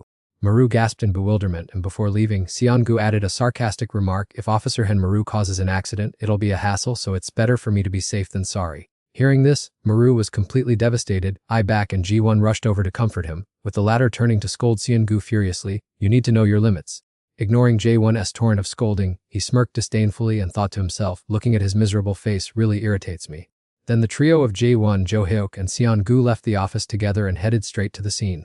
Along the way, J1 still didn't forget to complain, "Officer Seon-gu, watch your mouth. Didn't you see Henmara's pale face from exhaustion?" He pouted and ignored her, grumbling, "Why bother wasting energy caring about that weak guy? Instead of sitting there pitying him, it's much more practical to focus on finding the monsters." While he was rambling, a strange object suddenly stabbed right into his head. Seon-gu seemed to have wandered into another world, surrounded only by a dense darkness. When he woke up, he felt his head buzzing and everything spinning. Seon-gu staggered to his feet, wondering what the hell was going on. Just a few seconds later, he suddenly realized that something unusual was happening. A terrifying demon had appeared. The situation became even more critical as Ju-hyuk lay unconscious on the ground. Seon-gu hurriedly screamed, "Damn it, it has appeared again." Immediately, he used his ability with just a simple snap of his fingers. The demon's head was instantly severed from its body and rolled on the ground, blood splattering, making Seon-gu shudder slightly. When Ju-hyuk and Ji-gun regained consciousness, they showed extreme surprise, asking, "Is it already dead? Why was that monster so weak?" She stepped closer to take a better look, becoming more and more convinced that it was true. Ju-hyuk suddenly broke into a cold sweat, his mouth gaping in astonishment as he saw something and gasped. He shouted out the name of his pet cat, Jang. Ju-hyuk hurriedly stepped forward to pick up the cat, prompting Jae-gun to ask curiously, "Do you know this cat? It looks really cute." Ju-hyuk naively replied, "It looks exactly like my cat at home. I have no idea why it's here." Then he cuddled the cat and said, "Let's go. Let's head to the office first. I'll feed you. Why are you so heavy?" But Ju-hyuk kept petting it. "It's very dangerous. Don't run around." Seon-gu hurriedly stopped him. "Wait a minute. Are you planning to bring a cat to the office? That's not a good idea." Ji-gun, however, didn't seem to mind much, saying, "Let it be. It's cute, and civil servant Ju-hyuk looks happy too." The scene shifts to the office, where Ju-hyuk excitedly showed everyone, "Ta-da. Look what I brought back from the mountain." But when they saw the cat, Maru and Chana jumped in fright. She screamed, "Put that cat down immediately, civil servant Ju-hyuk." It turned out that the cat in Ju-hyuk's hands was actually a disguised monster, revealing its true form as a terrifying demon, but he remained completely oblivious, saying naively, "What? Isn't it cute? That's so harsh." And right at that moment, the monster jumped out of Ju-hyuk's arms. Everyone was flabbergasted, not knowing what to do next. The monster ran wildly all over the office, and Ju-hyuk watched the scene in dazed surprise. It seemed he still hadn't come to his senses and still believed it was his cat, still trying to chase after it. "Jang, don't go, stop, Jiang." The monster's speed was so fast that it was difficult for Ju-hyuk to catch up. He ran desperately all the way to the elevator, continuously calling out, "Jang, Jang." Then Ju-hyuk stared at the scene before him with a pale face. He realized with horror that the monster had sneaked into a room. It aggressively brought down an entire empire, making him exclaim in confusion, "What kind of demon just attacked me?" Back at the office, the captain questioned Joe Hawk thoroughly. "So you brought a cat-like demon back from the mountain, right?" Everyone's eyes were fixed on him as if scrutinizing him. Joe Hawk tried to explain, "No, everyone saw it looked like my cat. The two people with me also saw it was a cat. Why am I the only one being blamed, and Officer Jun J1 as well?"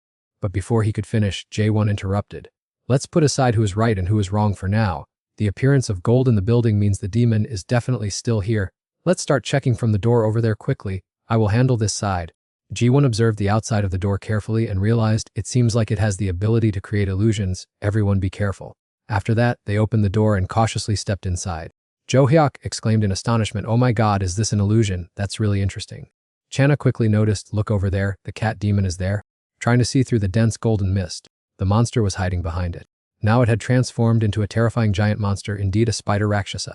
What shocked everyone to their core was that Ji-won's child had been killed right at the monster's spot. Panicking, her voice trembled as she said, "Don, tell me." A film of the beautiful moments between her and the child replayed in Ji-won's mind, accompanied by her son's innocent call, "Mommy." There was even a scene of Ji-won and her child lying in a pool of blood after a previous battle with a powerful demon. In pain, with tears streaming down, she rushed forward and shouted her son's name, "Mina." Fortunately, Ji-won was stopped in time. "Officer Zo, you are in danger." But Ji-won resolutely refused to listen. She replied, "I have to go. That is where I first met the demon. There must be clues over there. My son is there." Channa tried to shake Ji-won awake. "Calm down, that is not reality. It's just an illusion." She added, "That demon used something to touch our foreheads, didn't he? It must have invaded our brains and read our memories." Maru wondered, "So then is that figure also just an illusion?" Saiwon-gyu stood up to shield everyone. "No, that figure might be real. It's recreated from the demon information in our blood." Hearing this, Maru thought to himself, so it turns out demonic power can recreate demons. He recalled what Indu had told him, in the bodies of those who possess demonic power like us, demon blood is always flowing, which means we are the ones who carry the seeds of Rakshasa. Maru quickly speculated, could it be that it will recreate the demons that gave us our demonic power? Channa also saw the same thing and quickly confirmed, yes, there's even Captain Go's 10th class demon, and of course, the demon that gave Han Maru the demonic power of gluttony. That will happen if we cannot destroy it. The two of them stared at the giant spider Rakshasa before their eyes. With an extremely serious expression, Maru thought, if I cannot destroy that demon, I will have a relapse of my gluttony. Even now, Yuji's sacrifice still haunts Maru deeply. If I keep blaming myself like this, what will my teammates do if something really happens? Suddenly, someone's voice calling his name made him jump, and Maru. It turned out to be Deokman, who came over to pat his shoulder and reassure him, "Don't be afraid, because no one has to die. Just uniting and protecting each other is enough." Right now, everyone is fighting to the death with the monster to protect that statue. Kanna, looking extremely fierce, carried her staff and jumped straight onto the head of the Spider Queen. Seongo also quickly coordinated with her, perfectly in sync. She seized the opportunity to slash off the head of the spider demon. Black blood from that creature kept gushing and splattering everywhere. After defeating her opponent with her staff-wielding performance, Channa landed in a very cool manner. At this moment, the demeanor of both her and Seongo looked both cool and badass. However, the blinding screen of yellow dust had still not completely dissipated. Fuming with rage, the guy yelled out, asking if there was another gate and where that demon was hiding. Seeing Jae-gwon sitting in the corner hugging his knees and whimpering, Channa approached to ask how he was doing. Trying to hide his rising fear, Jae-won choked back his tears and replied curtly that he was fine. Kanna then pulled Jae-won up by the hand and took him for a walk to ease his mind watching their figures.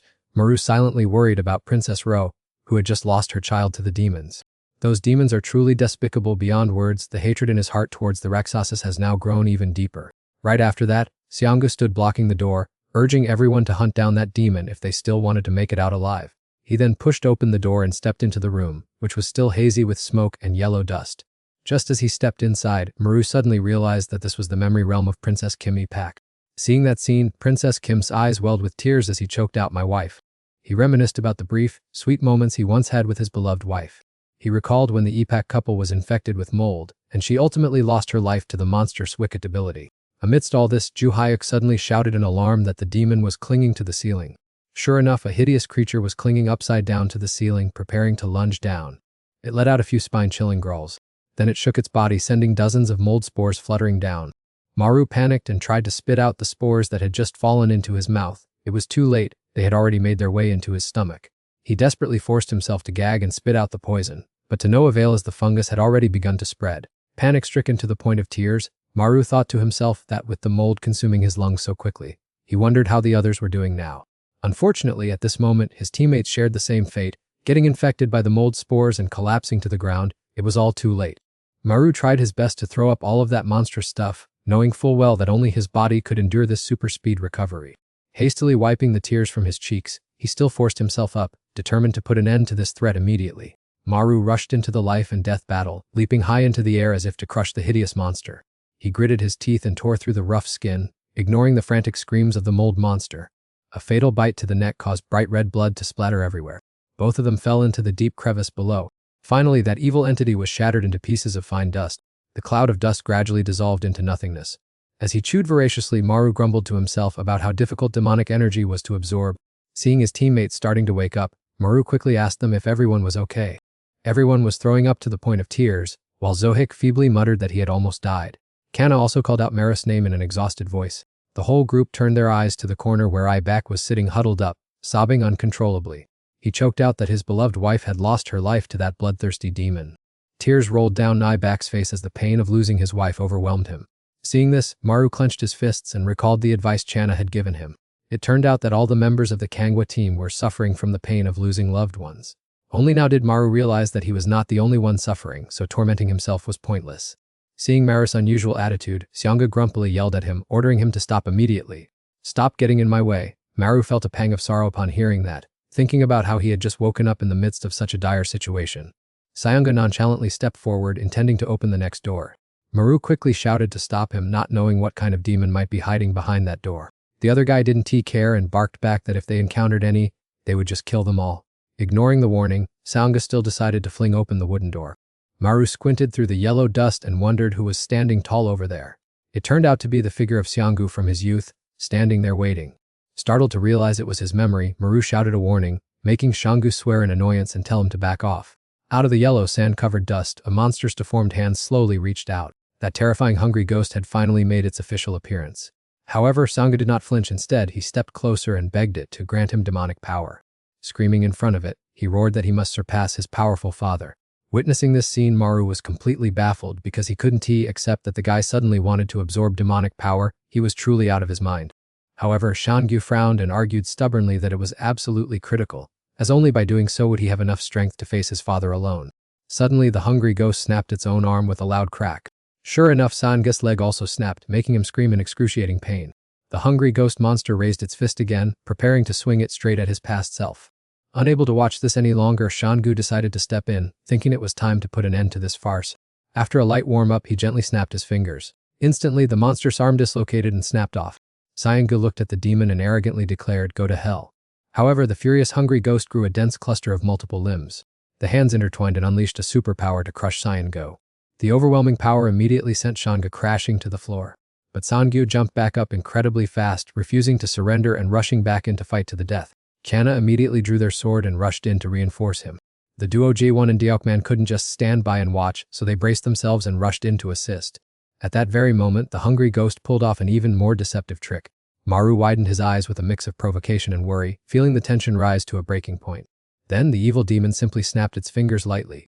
All members of the Kangwa squad who intended to jump into the rescue had their bones snapped across their entire bodies. With bones cracking, they all lay scattered on the ground. The power of the hungry ghost was truly absurd. It was overwhelmingly powerful, far beyond the reach of the entire group. Even though Xianggu possessed the exact same technique, he still took a beating, his legs twisted backward as tears of pain welled up in his eyes. At this moment, Maru gasped heavily for air as if running out of breath. He looked up at the demon before him in speechless awe. Its power was truly out of this world. Even so, when he looked back to check on his teammates, Maru wondered what kind of comedy act that brat Sangu was playing. He roared, asking him what on earth he was doing lying there throwing a tantrum. Xianggu, still on the floor, cursed under his breath, wondering why that pain in the ass had to stir up trouble now. Longing to possess a brilliant demonic power that rivaled his father's, he grit his teeth and whispered to himself. With a blank expression, Xianggu looked up at Maru ahead of him, bitterly realizing that this battle was going to be quite a tough nut to crack. The more he thought about it, the more his determination boiled. But if he couldn't find a way to counter these demons, having matchless strength would only be for show. Right at that moment, the hungry demon spread its arms wide, intending to rush forward and continue the assault. Maru couldn't help but be fed up. This petty trick was starting all over again. However, the monster suddenly used black magic to twist and break its own arm joints, making Maru writhe in extreme pain as his entire body was paralyzed, unable to move at all. This brutal torture caused him such agonizing pain that he could barely breathe, left with nothing to do but gasp for air while waiting for death. In the midst of this dire situation, Maru tried to pull himself together, telling himself that if he remained passive like this, death would be certain. But in the end, he still collapsed to the ground. Seeing the commander standing in front of him, he shouted urgently, "Captain, please do something." Unfortunately, the boss was also struggling, gritting his teeth in helplessness. "We redoomed, my whole body is numb and my self-healing speed is as slow as a snail." Maru was completely hopeless while Yuso was speechless. What a bunch of useless people indeed. Suddenly, a shout rang out, asking what on earth Xianggu was clumsily doing, while the other guy in the distance was also stumbling, trying to force himself up. That hideous creature kept looming closer and closer to the poor trio of Park Jo-hyuk and Ji-won. It brandished its fangs and claws, posing coolly as it prepared to deliver a fatal finishing blow. Just at this moment, Xianggu forced himself up and uttered, "All right?"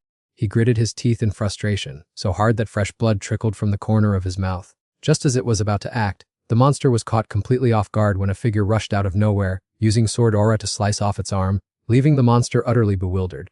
A staggering figure was leaning on her familiar treasured sword to keep from collapsing. The savior was none other than Channa. After building up momentum, she bravely rushed back into close combat, delivering a fatal slash straight to its body. Unfortunately, the blade got stuck halfway. Unable to split the target in two, she blamed herself in frustration. "It's still not enough, my power isn't sufficient to finish it off." In the blink of an eye, Channa was completely knocked down. Then her entire body was suddenly flung high into the air. The unexpected turn of events left the beauty in utter confusion, wondering what on earth was happening. This situation was truly outside of any script, as she was just left hanging suspended in mid-air. Maru's eyes went wide and his mouth fell open in horror. Is Channa floating in mid-air? How could such an absurd thing happen? Only Xianggu saw through the nature of the matter. She didn't just float up on her own, it's because, right at this moment, a stream of pitch-black blood began to pour profusely from the demon's severed arm. From the crimson puddles of blood on the ground, hideous bloody arms began to rise up. They struggled to stretch out to their absolute limits. That series of ghostly hands gripped Channa tightly from her knees and elbows all the way up to her throat. They exerted a violent force that severely injured Channa, directly snapping the joints all over her body. The excruciating pain made her unable to hold back a tragic scream. Witnessing that horrific scene, Maru could only freeze for a few seconds. He immediately rushed toward the monster and angrily shouted at it to stop. But an incident occurred when a bizarre arm suddenly shot toward him, roughly squeezed Maru's throat. In the next second, his entire body was lifted high into the air, just like Mr. Kang's situation earlier. Maru choked from the lack of oxygen but still managed to ask what kind of devilish thing was holding him, as he couldn't see anything at all. Right then, Xianggu, despite possessing a special ability, was also extremely bewildered, not knowing what kind of monstrous invisible power that was. He quickly used his teeth to rip off his glove and calculated that perhaps he also held a power similar to that demoness. "I can definitely do it." Xianggu gritted his teeth and bit his own hand hard enough to draw fresh blood. After biting it, he carefully observed his surroundings. Xianggu kept his eyes glued to the monster and directed the flowing blood toward his opponent, creating an invisible hand that squeezed its body. He did not miss the opportunity to shout loudly, signaling his teammates to act immediately. In the blink of an eye, a sharp spike was driven straight through the demon's throat. The lethal blow made it collapse on the spot, revealing the silhouette of Ji-gun's giant spider standing tall behind it. After activating her special ability, she let out a sigh of relief and said that she had finally finished it off. At this time, everyone in the team was exhausted after the fierce battle and was panting heavily in unison. But currently, their energy was completely depleted. Sitting down to rest, Xianggu's mind was still spinning, thinking to himself that it turned out the recent encounter with the demon had made him realize a new ultimate move. But a loud voice suddenly rang out, interrupting his thoughts. "Hey." Maru took the opportunity to stretch his muscles while casting a suspicious side glance at Xianggu and asked sarcastically, "Have you stared enough?" At the same time, he advised Xianggu to try a bit harder next time. Hearing this, Xianggu's face darkened as he snapped back, "You're the one who needs to try harder, you useless guy who only knows how to run around causing trouble." Maru angrily gritted his teeth and thought to himself, "This annoying guy, I had the good intention to advise him and got yelled at instead. Talk about an ungrateful person," while Xianggu clicked his tongue and cursed under his breath, "So annoying." Immediately after that, a strange gate slowly opened along with spine-chilling noises. Everyone in the Kangwa team was extremely bewildered. Even the tough guy Maru was trembling uncontrollably, with beads of sweat drenching his forehead. Do-hyuk, extremely worried, hastily asked what that bizarre sound coming from inside the gate was. Kanna thought to himself that the sound sounded quite like the voice of the brutal gluttony demon. At that moment, Maru slowly stepped forward and whispered that his time had finally come. He decisively strode straight toward the first door. Then he casually pushed it open without a single moment of hesitation. Maru was suddenly frozen as the earnest calls of father echoed in his ears. The hazy scenes inside seemed to be rewinding old memories. Maru and his father stood face to face with the disgusting gluttony demon. Everyone was left open-mouthed in utter shock. Do-hyuk was horrified to realize that it was the ferocious gluttony demon. At the same time, both Xianggu and Channa had the same question. But why does it have eyes? In his childhood, Maru was dragged away by his father, ignoring his pleas to be let go. That drove Maru's father mad, wondering how to go down to the underworld. Su-hon's voice rang out again in warning, if you want to protect your family, you must possess overwhelming strength yourself. The grown-up Maru, watching the scene from behind, also told himself that he had to achieve it at all costs. However, he suddenly felt something was off compared to the director's words, when Indu had once asked if he wanted to lose his humanity like his father. It made him wonder why the big boss would badmouth his father like that. In the next scene, Indu spoke up, much lower than I thought. Hearing that, Seong-guk pressed him, asking what was low when the number of awakened mutants this year was so high. However, he indifferently replied, an army of many without being elite is useless. The level of these guys is too poor, especially the Incheon branch, Indu said, throwing the file and showing clear disappointment. Hearing this, she glared in resentment and retorted, they have just awakened, so they need more time to train. At this, Indu spoke up smugly, there will be a way. Looking at that smug face, Seong-guk was so furious that her eyes were bloodshot from guessing his scheme. Then she roared in anger, are you planning to release monsters to cause trouble to stimulate the awakened to increase their strength? Countless civilians will lose their lives. Losing all patience, Seong-guk shouted, asking if he knew how incredibly dangerous this was, but the other man remained completely silent. At that tense moment, a knocking sound came from the door. A girl poked her head in to report that the file he needed was delayed because they couldn't contact the Gangwa branch. Seong-guk impatiently pointed her finger and urged, call again quickly to see how the team over there is doing. In another development, the Gangwa team is struggling to cope with the ferocious greed demon. Everyone sighed and groaned, alas, this bodes more ill than good. Suddenly, Du-hyuk pointed and shouted loudly, look over there. He screamed in panic, it seems that gluttonous demon is evaporating. Then, in the blink of an eye, its figure vanished without a trace. Seong scratched his head in confusion, we haven't even made a move yet, and it's already run off so quickly. Deokman was also slightly bewildered, as its behavior was much stranger than that of ordinary underlings. Hearing this, she burst into a delighted laugh, that's even better, it saves us from getting hurt in a fight with a strong opponent. Suddenly an echoing voice came from a far sister. It made Kana instinctively turn her head toward the source of the sound. Looking at the current situation, Jae-won quickly teased, it seems like the auspicious hour has arrived for you to shine, sister. Kana smiled, nodded, and instructed everyone, just stand here and enjoy the breeze. Showing her determination, she wanted to go scout on her own, prompting Jae-won to ask anxiously, are you really okay going solo, sister? Even Maru was restless, it's terrifying for a girl to travel alone. However, Chana still insisted on handling it herself, considering it a gentle warm-up to prepare for the upcoming big battle. Then, she coldly threw open the gate, waved goodbye, and said, I'm going to take care of some business, leaving the whole group utterly bewildered as they watched her go. Maru frowned and thought to himself, is she crazy? Even Boss Seung was sweating over that demon, how does she plan to devour it alive? But since the deed was done, he had to peer through the crack of the door, curious to see the drama unfolding inside before deciding what to do next. At this very moment, an earth-shattering battle was taking place inside. Kana, all by herself, was charging left and right, fighting the evil demon. Witnessing that scene, Maru's eyes widened and his jaw dropped. In the distance, looming behind the battlefield, another bizarre phantom had appeared out of nowhere. His strange appearance made Maru wonder, what kind of monster is this? Seong-gu also curiously peered over to take a look. And then his face went blank and flustered upon seeing it clearly. Seeing the enemy dissolving like jelly over there, Seong-gu guessed, I'm sure this guy is about to disappear just like the gluttony demon. Meanwhile, Chana was trading blow for blow with the Rakshasa, to the point of chipping her weapon. Unfortunately, her opponent was persistent, it swung its sword, ready to send her to her grave. Maru panicked, shouted, and was about to rush in to save her, regardless of the danger. Seeing this, Chana shouted to stop him, stay right there, let me handle this whole mess myself. Maru tried to emphasize, don't do that, you have to look closely at that monster's weakness. Being an outsider, he had quickly noticed the difference on its body. Maru even advised her to identify the opponent's strengths and weaknesses to learn from them, and these words were like an eye-opener to her. At this moment, Kana seemed to have grasped the issue. She pondered deeply. Immediately after, Xiang slammed the door shut decisively. He turned to Maru, perhaps he wanted to let her handle it herself. Seong-gu's sudden action left Maru both frustrated and confused, wondering why he closed the door and how they would know what was happening inside. And the battle continued with violent shaking sounds coming from the other side of the door. Everyone held their breath waiting for the outcome, but they had complete faith in Chana's abilities. A moment later, the door creaked open and a monster's hand reached out. Mara's heart skipped a beat, filled with anxiety. The one who stepped out was Chana, with the monster's blood still splattered on her. She tiredly announced, I won. But after taking only a few steps, she collapsed from exhaustion, causing Maru to exclaim in surprise, oh my god, she did it. Meanwhile, Seong-gu stood observing from afar, silently praising, she is really good. He stared intently at the unconscious Chana with admiration. That demon was a high-level demon that would require the whole team to defeat, yet she had taken it down all by herself. When the situation had quieted down, Xiwen asked, so now there are only two people left, right? Captain Godio Man and Nam Jo-hyuk.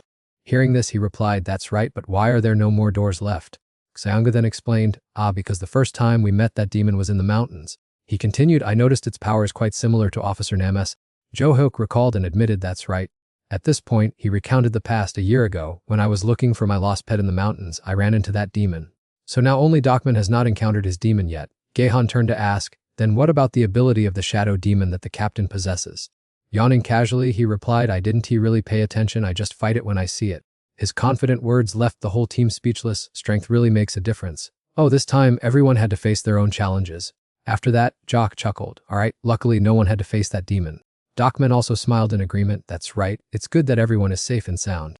Maru also agreed with this, thinking to himself, the captain is right, being safe is the most important thing. Suddenly, he thought to himself, everyone has gone through these challenges, and they will certainly grow a lot more. Meanwhile, as everyone was chatting happily, they began to ask, by the way, did you find that cat? Jo-hyuk happily replied, yes, it's at home. The golden dust had dissipated, leaving no trace of any demon. The office corridor had now returned to its original state. As Maru was taking care of Kana, Dokman approached and said, Officer Kang, she will probably recover soon. The guy cheerfully announced, alright, now I am going to take her to the hospital just to be safe. As for everyone else, today I'll treat you to Korean BBQ. As soon as he finished speaking, he turned to leave, only to be struck right in the face by a thunderous punch. Maru did not hesitate for a second, throwing a devastating punch. Everyone witnessing this scene stood there with their mouths agape, shocked by his outrageous behavior. Maru grabbed Deokman's collar and demanded angrily, hey, this is a demon, right? Seeing this, Jae-won rushed over. Maru, are you okay? He suddenly cried out, this isn't the captain. Yesterday he had a stomachache from eating Korean BBQ, so how does he dare to eat it again today? Hearing this, the crowd froze in their tracks. Maru's words were like a bucket of cold water poured over them. At this point, Deokman was bewildered. A stomach. Then he was swarmed and beaten to a pulp by the crowd. That's right, kill him. Kill this demon. Under immense pressure, Deokman shrieked in desperation, wait a minute. After that, he staggered to his feet. The fake Deokman immediately ran away in a panic, causing everyone to shout in alarm, yes, escaping. They chased him all the way outside, shouting, stop right there. Suddenly, a horrifying scene unfolded. The real Deokman's car crashed violently into the demon impersonating him. Sayanga turned pale and gasped he got hit by a car. At that moment, despite writhing in stomach pain, Deokman still managed to yell, my goodness, why weren't you watching the road? And in the blink of an eye, the disguised demon revealed its true form. The scene shifts to the inside of the Ganghwa team's headquarters. Deokman demanded, while I was at the hospital with a stomachache, did you guys seriously bring a demon back here? He warned in a serious tone, if headquarters finds out about this, the whole team will be finished. This time. Everyone must keep this a secret, okay? The rest of the team members nodded in unison. Afterward, Kana quietly left for home, feeling utterly exhausted, thinking to herself, finally I can go off duty. Suddenly, a voice called out, Public Officer Kang. Kana turned around in confusion and asked, what is it? And then Shangu said, I have something to report. The demon in your memories, he said nervously. Sayanga confessed, when I saw the monster in your illusion, Channa, I suddenly recalled something from the past. I've also met it before. Hearing this, Channa asked in surprise, what? Where was it? Aiden, Shanga stammered, that demon might actually be the powerful director in Indu. Let's go back in time to about 2 decades ago. Back then, Shangu was still an innocent child, asking his father if he had to continue working in the basement. In the quiet bedroom, the mother replied coldly that he shouldn't bother with him, as he didn't care about the two of them at all. Curiosity drove him to sneak out to the yard, or more accurately, Shanga sneaked into the basement area. He used his hand to wipe the thick layer of dust off the glass to try and see what was happening inside. Sayanga's face turned pale with horror and surprise at the sight that caught his eyes. The creature he saw had no human trace left. It was certainly no longer his father. From its eyes to its breath, everything exuded a spine-chilling, ghostly aura. Back to the present, hearing this, Channa was so shocked that she stammered, the director in Indu. Still skeptical, she pressed him, asking if he was referring to the demon in her memory. That was what Gu witnessed with his own eyes. He asserted there was only that monster in the basement, even though he was too young at the time to be absolutely sure of everything. However, through the memories of the civil servant I received today, I have enough grounds to confirm that it was indeed it.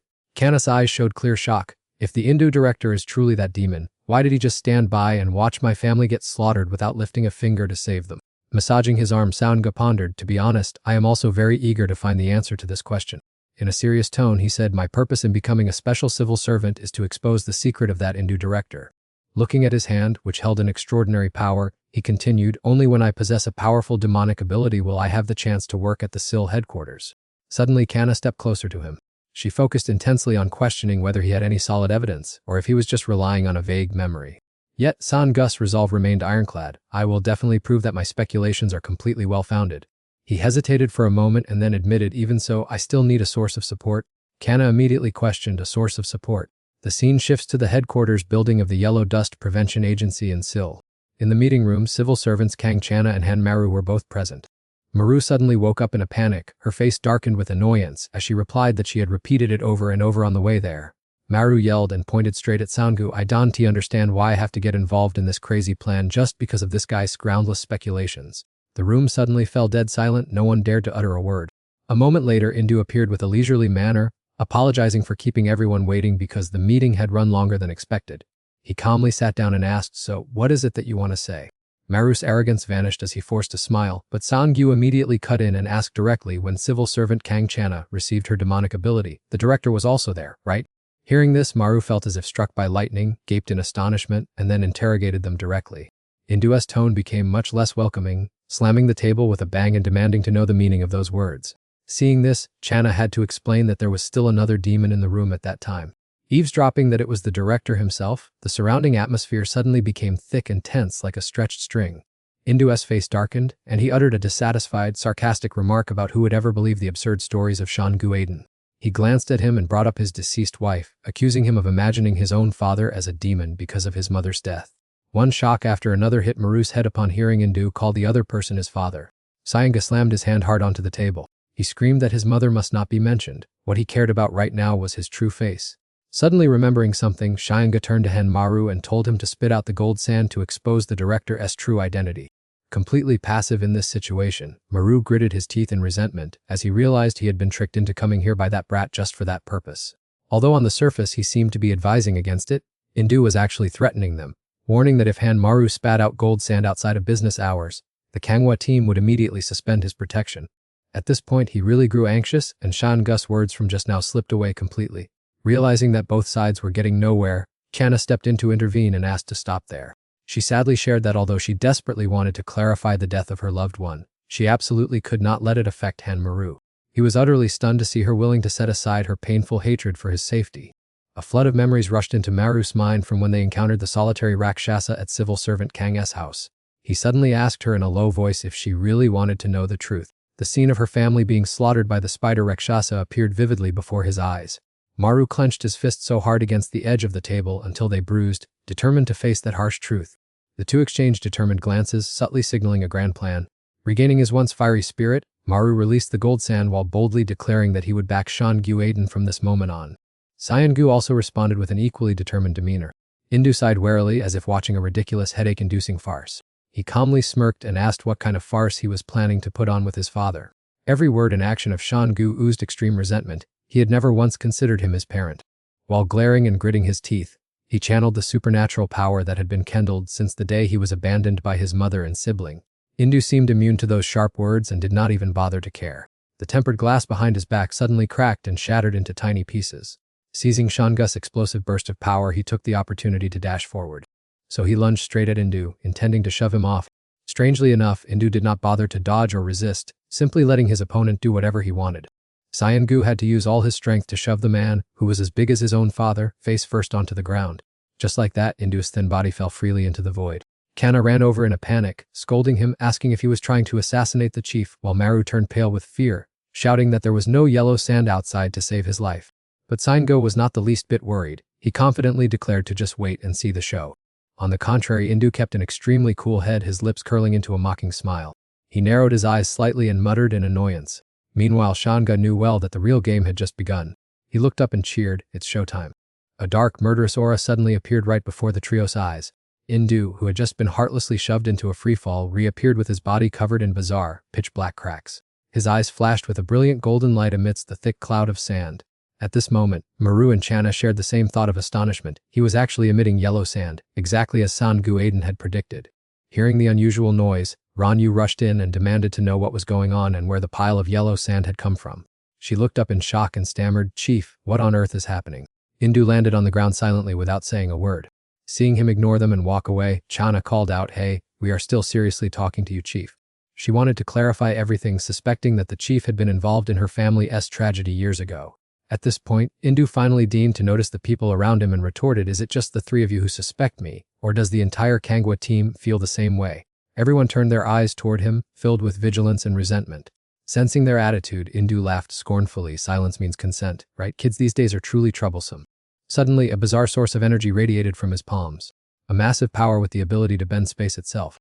In the blink of an eye, they found themselves standing alone on the windy rooftop of an unfinished skyscraper. Maru shouted angrily, "What the hell is this?" He was fed up with these magical tricks and screamed in panic, asking why they had been dragged here. Indu looked down at the ground coldly. Donan also asked in confusion, "What are you planning to do, Chief?"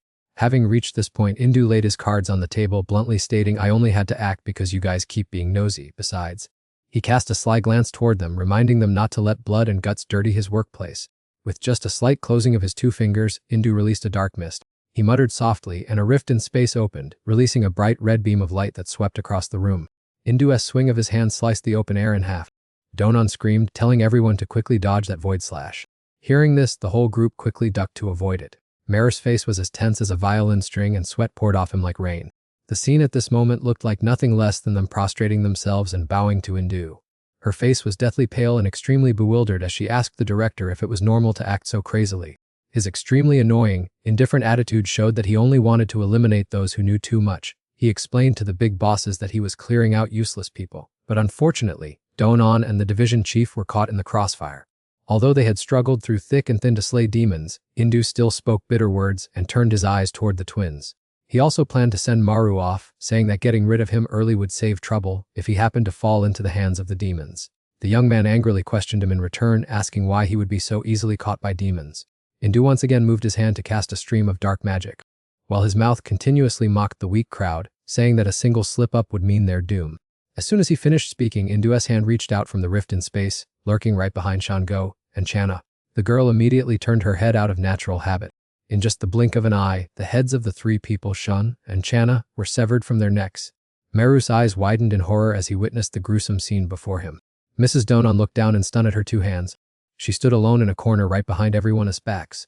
Immediately after, she directly drove her sharp fingernails deep into her own chest, piercing through the thin flesh to where her heart was beating. She began to count down from 3 to 2. She grabbed her own life source and decisively squeezed that heart hard. Just as she counted to 1, space suddenly froze, accompanied by a mysterious echoing voice, and the point of time stopped forever. She had activated a special ability that allowed her to freeze time itself. After a grim trade-off, she accepted losing 5 years of her lifespan to go back 5 seconds in time, thanks to the power of time. Everything around her moved backward, bringing back the scene of the past. Right at the moment when Indu's deadly hand was about to reach out behind the three of them. Even at the moment he was preparing for the competency exam, Indu let his arms drop and said, "It is as simple as that." His dazed eyes suddenly narrowed with tension. Indu suddenly stopped all actions and casually declared, "Forget it, fighting is useless." Branch Director Yang Un already used devil energy earlier. He was well versed in this trick, so he spoke up, forcing a reduction in lifespan to rewind time, right? Maru's voice interrupted Mr. Branch Director. He got a scare and cried out, How could that be?" Maru had also witnessed everything with his own eyes, immediately confused and questioning. Both of them had clearly kicked the bucket earlier, so how did they come back to life like that? Yet John Earl's attitude was like a naive person who was just curious about this. Director Indu made sense, but how did Han Maru sniff out his devil energy, so talented? Suddenly, the pair of employees from the SIL headquarters rushed over in a hurry, not caring about anything anymore. They aimed straight for the lanky guy standing there, their former boss. With fists already prepared, they bluntly declared that they couldn't take it anymore. Unfortunately, something made them stop in their tracks. Indu glided past them just like a wandering ghost. He slowly advanced straight toward his beloved son. Seong's teeth kept grinding together non-stop. His entire body trembled violently as he questioned his parent. "I really died just now, didn't I?" Seong poured out all his resentment, unleashing his homegrown superpower while shouting, "Are you even human anymore, Dad?" His power hit Indu directly, but the old man's expression remained calm and unaffected. Only when his energy was completely depleted did Seong finally stop. Right at that moment, Indu's call froze his expression. "Hey." His bitter words rang clear in Seong's ears, "I am not your father." Indu once again gathered dangerous energy at his fingertips. How could Maru and Channa sit still and watch disaster strike again? The duo rushed forward, screaming, "Seong, get out of the way, quick." They all crashed into each other and tumbled, narrowly avoiding that fatal attack. The three of them rolled over and lay flat on the floor. By this time, Maru was scared out of his wits and shouted, "Wake up, please. Do you want to die again?" Only then did John regain his composure and immediately ordered, "Capture Director Indu alive for me." She was sick to death of being gentle with someone who was no longer her boss. There were so many things to interrogate him about. The pair of SIL office employees high-fived in sync, about to unleash their moves, though it remains to be seen if they will achieve anything. Countless pink threads began to sprout and stretch out from their fingers. The twins clearly showed their determination to fight, their hands tightly gripping the pink threads of fate. "But we still want to try." The man in the red suit volunteered to charge forward to start the battle, declaring he would clear the way first. In the blink of an eye, he vanished because he moved so fast. He leaped into the air to build momentum and then struck straight down at Indu Ho, activating his bloodline to double both his strength and speed.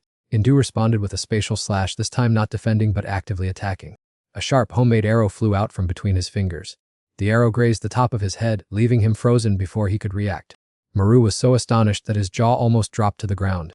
On the other side of the battle line, neither Channa nor Seonga could believe it. An opening appeared because Indu was momentarily careless, and he took a devastating punch straight to the face. Even though his head was severed from his neck, his body still moved very nimbly.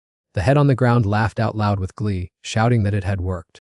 The remaining twin brothers spoke up loudly, asserting that they are immortal unless their blood bond is severed. Indu ignored the threat and immediately shot a sharp stream of water at his opponent. Although the attack sliced through the red threads, he still appeared nonchalant. In the blink of an eye, the red threads automatically fused back together as if they had never been severed. Only at this point did he begin to be astonished, realizing that this bizarre trick surpassed his understanding. He slowly explained the principle that blood relations are something no force can ever tear apart. The head on the ground also agreed with that principle, speaking up to thank the director for his long-standing support. His body immediately sprang into action, not forgetting to leave a farewell message. Seeing the flawless coordination, Maru cheered excitedly, praising the two for being so awesome. Realizing the battle was not that easy, Seonga threw cold water on the excitement, reminding them that the opponent could still use dark space to dodge the attack.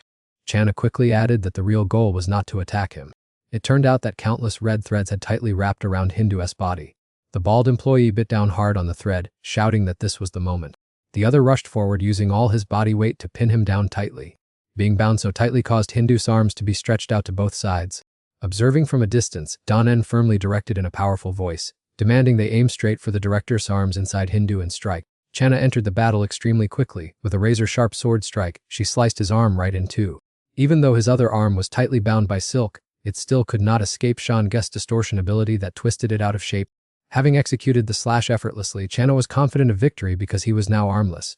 Driven into a corner right now, the Hindu began continuously spitting out sand to heal his own body. Joearn gestured forward, urging Agent Hanmaru to crush the director's resurrection plot. The young man rushed forward holding his neck, shouting out loud, "What bad luck. I've never had to bite human flesh in my life." The Hindu's deep, hollow eyes were fixed intently on Maru's body. Only now did he unleash his real move. It turned out this trap was the Hindu's core plot all along. Not only that, he also smirked with an extremely grotesque smile. Both Shin-gyu and Channa had vaguely guessed it early on, and only at this moment did they realize their suspicion was spot on. Maru's original goal was to prevent the Hindu from healing his wounds. And yet, he unfortunately got caught in another danger, leaving Maru dazed and speechless. That mass of pitch-black energy gripped him so tightly that he couldn't escape, about to swallow Maru alive. By this time, the Hindu's hands had completely deformed, with no human resemblance left. The eightfold demon hidden inside the Hindu's corpse had revealed its true form, giving the surrounding crowd goosebumps. Hanmaru had completely vanished into the dark void. The eightfold demon smirked with a cunning, wicked smile. Eager to uncover the truth behind it, Joearn roared, "What on earth happened to the director's soul inside the Hindu?" The eightfold demon replied in a mocking, sarcastic tone, "My apologies, branch manager Joe. I intended to keep the old guys until the very last minute." Having understood everything beforehand, Seonga muttered, "Just as expected, that demonic form is his true self." He gritted his teeth. Despite intensely hating his father, his heart was still anxious. This is bad. What on earth happened to him? The eightfold demon shook his head in regret. How boring, having to personally destroy the warrior toys that I myself crafted. Hearing those words, Channa froze in utter shock. Her lips trembled as she muttered the word crafted, and a terrifying question immediately flashed through Channa's mind. The eightfold demon interrupted as if reading her mind, giving a sly smile as he admitted, "Exactly. I called a demon to pay a visit to your house." It turned out he was the one pulling the strings behind the whole script, causing Channa's eyes to widen in shock at this bitter truth. He leisurely added, "For a sports enthusiast like you, I knew all too well how powerful a demon ability user you would become." Her resentment boiling over the limit, Channa frantically rushed straight at him. Seeing this, Joearn quickly tried to stop her, "Don Sergeant, Officer Han." But the young girl, completely blinded by hatred, swung her blade high, aiming straight for the enemy's head to slash. The 8th Division member raised his hand, deciding to finish off Channa, accompanied by a sinister and gleeful smile. The terrifying pressure tore through Channa's flesh, leaving her only enough time to utter a painful curse. The 8th Division demon used a space erasure technique, shattering Channa's body and scattering her flesh and blood everywhere. Not only did she meet with disaster, but one of John N's arms was also severed. Fresh blood from Channa's body splattered, staining the entire area.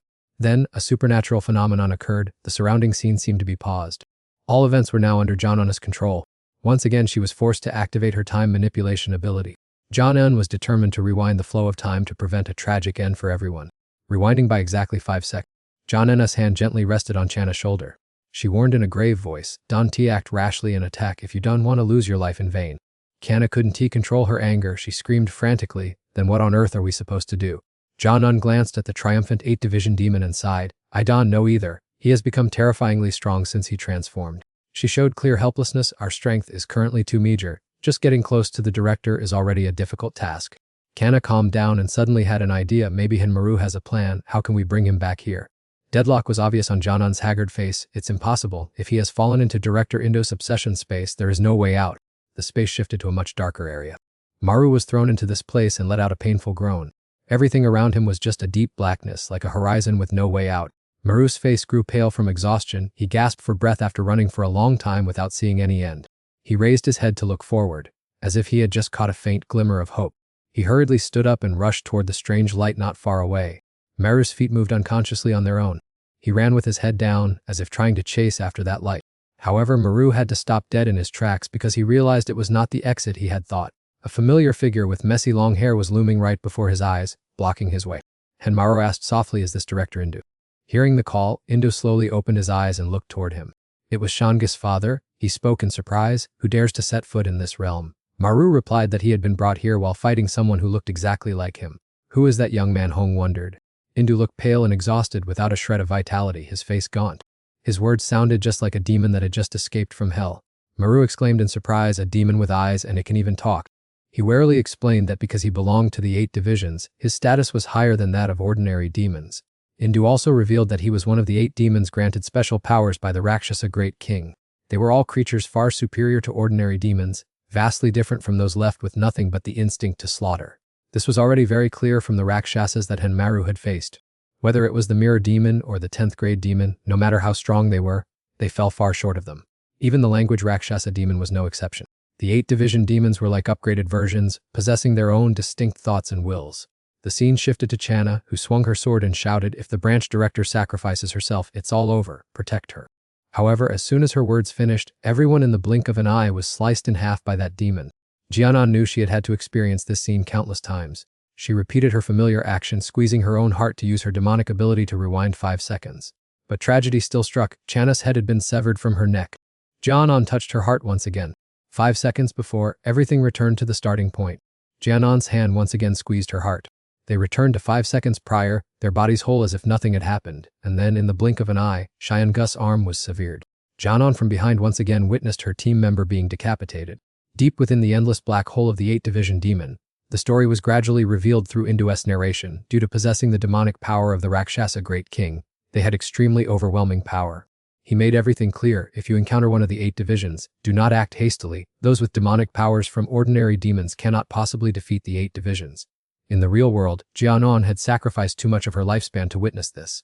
Back to the fight with Canis Group, the 8 division demon laughed and said, "Director Ro, how many times have you rewound time now? Why don't you just give up and die?" She was in a desperate situation, her mouth spitting blood, wondering what she had been doing all this time, ordering the special civil servants to fight the demons under this monster's command. The 8 division demon sneered. How persistent in that case. Its hand reached up to the sky as if about to summon something. "Let's try something more interesting." A series of teleportation portals filled with Rakshasa monsters suddenly appeared. They formed a circle surrounding everyone. The Rakshasa demons began to crawl out of those gates. Looking up, Sango bitterly grumbled, "What a life, that hateful demon has suddenly appeared." Kanna took a defensive stance and shouted loudly, "Brothers, prepare for battle." On Meru's side, he questioned himself in confusion. What exactly is the space demoness intention? Why would one of the Eightfold injure its own kind? Indu calmly replied, "Ever since he escaped the underworld, he's been comfortably on the Rakshasa King's blacklist. His goal is to drag humanity into this mess." Maru flinched, a chill running down his spine as he realized that those reluctant officials were merely serving as good cannon fodder for him. He pressed further, "Assuming we eliminate the space demon, will the chaotic battle with the underworld immediately conclude then?" Exuding despair, Indu resignedly shook his head. "It's too late. All of us stumbled into this quagmire of war long ago." Maru stood frozen on the spot, completely denying the harsh reality. He tried to salvage the situation. "Even so, if we just deal with the space demon cleanly, you can still reclaim your body, right?" Maru firmly grabbed his hand and pleaded, "Please escape this den with me." However, Indu had to give up. He sadly sighed, "My soul is imprisoned here forever. How can I possibly move?" Maru tried his best to reassure him. Don't give up so soon. Your beloved son is still waiting out there. Hearing his own flesh and blood mentioned, Indo's eyes immediately widened in surprise. He mumbled, my child, then unexpectedly burst into a very mysterious laugh. He smirked and said, that 5-year-old kid, who still can wipe his own nose, thinks he can find his way here. Maru was silenced in alarm, realizing that the opponent's brain seemed to have been frozen since Shan-gu was just a tiny child. Indu said distractedly, I am too tired from all this idle chatting. I need to go home and have dinner with my wife and children. Unwilling to stand by and wait for death, Maru shouted, we must pull the emergency cord. Somehow we all find a way out.